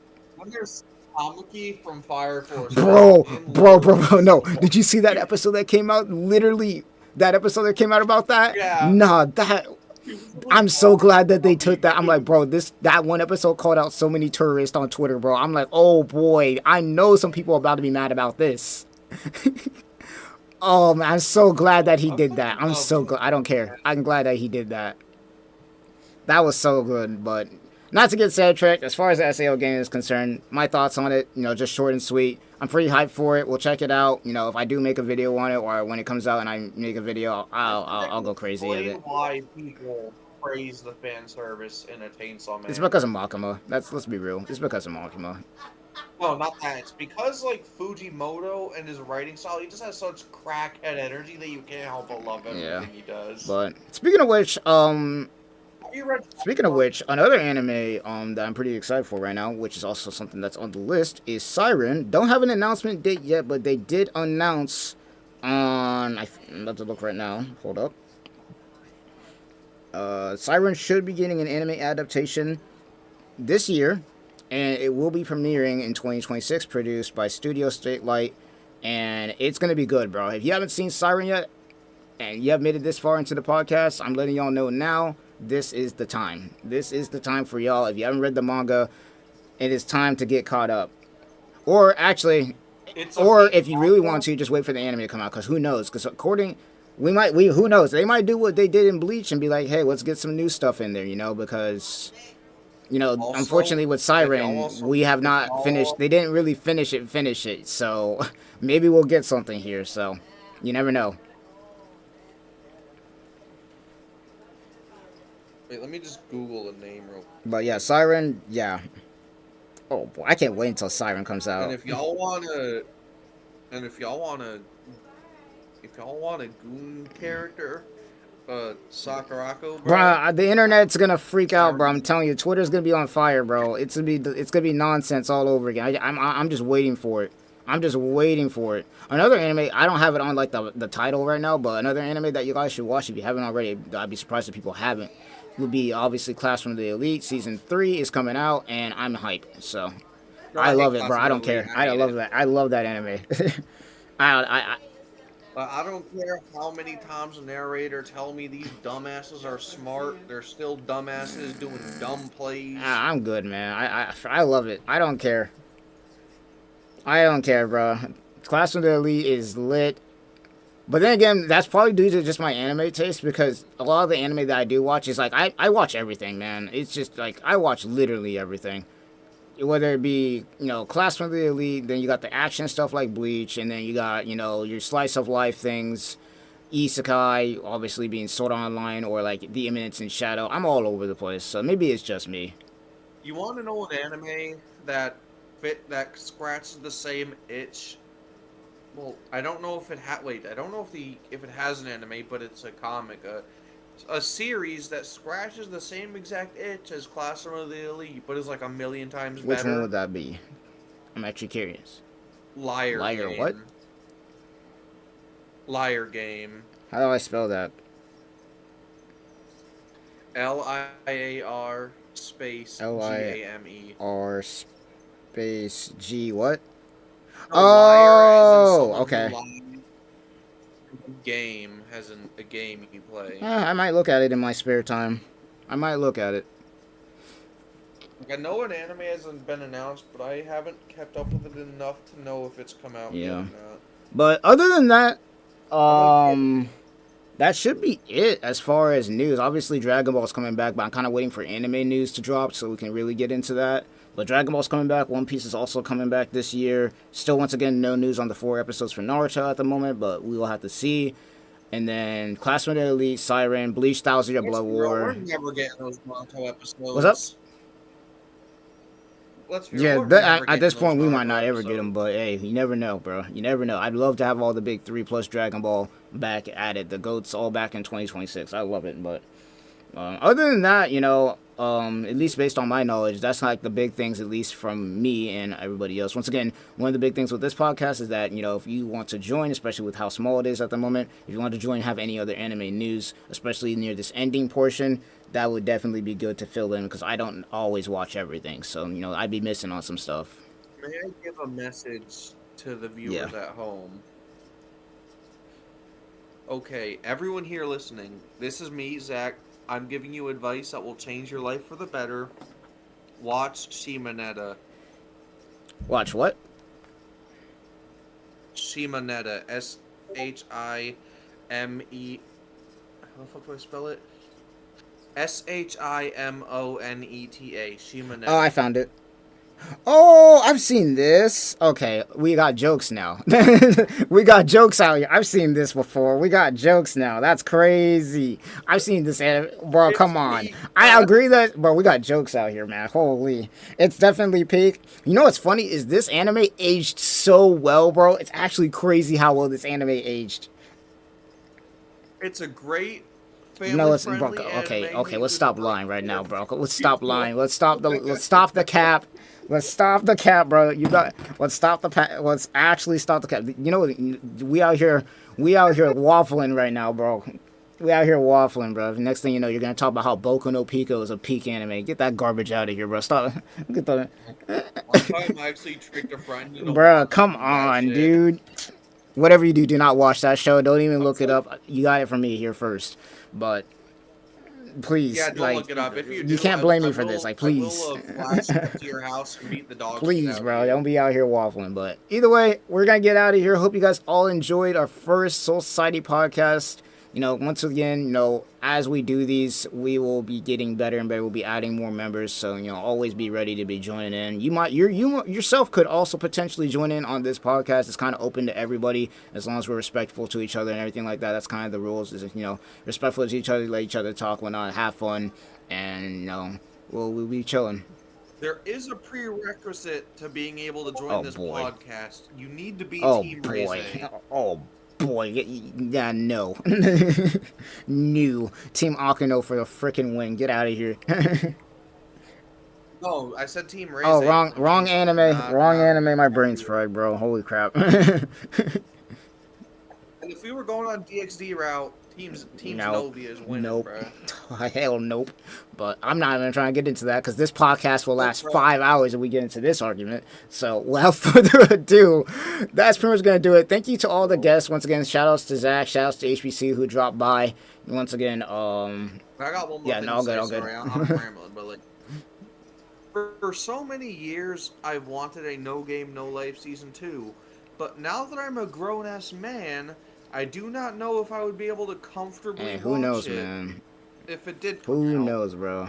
Especially in the anime landscape that we in now. Post-2020 landscape for anime is crazy right now. Well, especially with like how much fan service they give to Shiro, I do not post-2020 anime be going crazy, but yeah. Now, without further ado, that's pretty much gonna be the end of today's first podcast for Soul Society podcast, you know, hosted by your boy yourself, Shikai Shinobi. You know, shouts to Zach and HBC. I'll be leaving HBC's YouTube channel down below. Check it out. He has some great Bleach content down there. He also hosts a lot of the clan tournaments as well, so check him out. And yeah, that's gonna do it for the first one. I'll see you guys more likely than not within the next 2 weeks. So that'll be probably the next podcast we do. So mark your dates for the next podcast. 2 weeks from now will be the 3rd of be the 3rd of April. So that'll be the next one we do on Friday. So make sure to mark your calendars for that. We'll be talking about more anime news hopefully during that point, because you already know we'll be going crazy, especially every couple weeks. And the closer we get to 1000 Year Blood War Core 4, the closer we get to more crazy stuff going on. So without further ado, this is your host, Shikai Shinobi, signing off. And I'll see you guys in the next one. Thank y'all for all joining. Say, what were you going to say before we end this off? Also, sub up to yeah, sub to the channel, man. Sub to the channel. 10 mil, he will do a live reaction. No, we will not stop the cap. We'll probably do something crazy if we ever do hit 10 mil, let alone 1 mil. Like, the goal right now is to hit 5K, but, you know, if we ever do get to that mil, I'll find something where we can do it, man. I'll find something we can do. Who knows? You know, I actually watched Uzaki-chan, and it was a pretty funny show. Watching it, it made the discourse over it seem even more. Wait, am I allowed to say It's fine. As long as we ain't getting blocked by YouTube, we're all good. Alright, yeah, then the Discord over Uzaki-chan was so retarded, I bet it probably was. A lot of discourse over a lot of anime these days does be getting into that kind of territory. Like, she's a character. She's a 19-year-old high school student who is just short, but because she's short, bro. Everyone's going to say, I'm not even gonna, bro. Once again, we could get into, if we really wanted to, I could make a whole new YouTube channel, a whole new podcast specifically talking about all the dumb stuff, man. I could literally send you a whole podcast, because I'll be like, bro, y'all were here waffling about this character, but then here we got this Rukia, and she's over 1,000 years old. We got Yorichi saying, you know, like, just because they're a small character doesn't mean that, like, I'm not even like, bro, come on.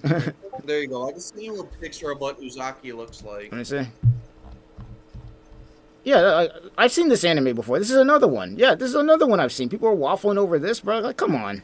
Man. Come on, bro. And you already know it's the people that are like talking this much shit about fan service are the ones that are like skinning they shit raw to it, bro. People do be wildin', but either way, that's going to be it for today's podcast. Hope you guys all enjoyed. Make sure to sub up to my channel and HBC's. I'll leave the link down below. I'll also leave the link down to Globecoop's video. Shouts to him. Great video showcasing Bleach Rebirth of Souls and how the game is indeed still alive. And we got Clan Wars, tournaments, all sorts of stuff. Don't forget, you gotta record a reaction to that Sylvanas video. Yeah, I'll look at it. I've seen his videos. They're definitely pretty funny. But without further ado, I'll see you guys all in the next podcast. 2 weeks from now, once again, mark your dates. April 3rd, we will be here with more anime news, gaming news, and more. So, without further ado, thank y'all for coming in, and I'm gonna get out of here. Peace! Peace.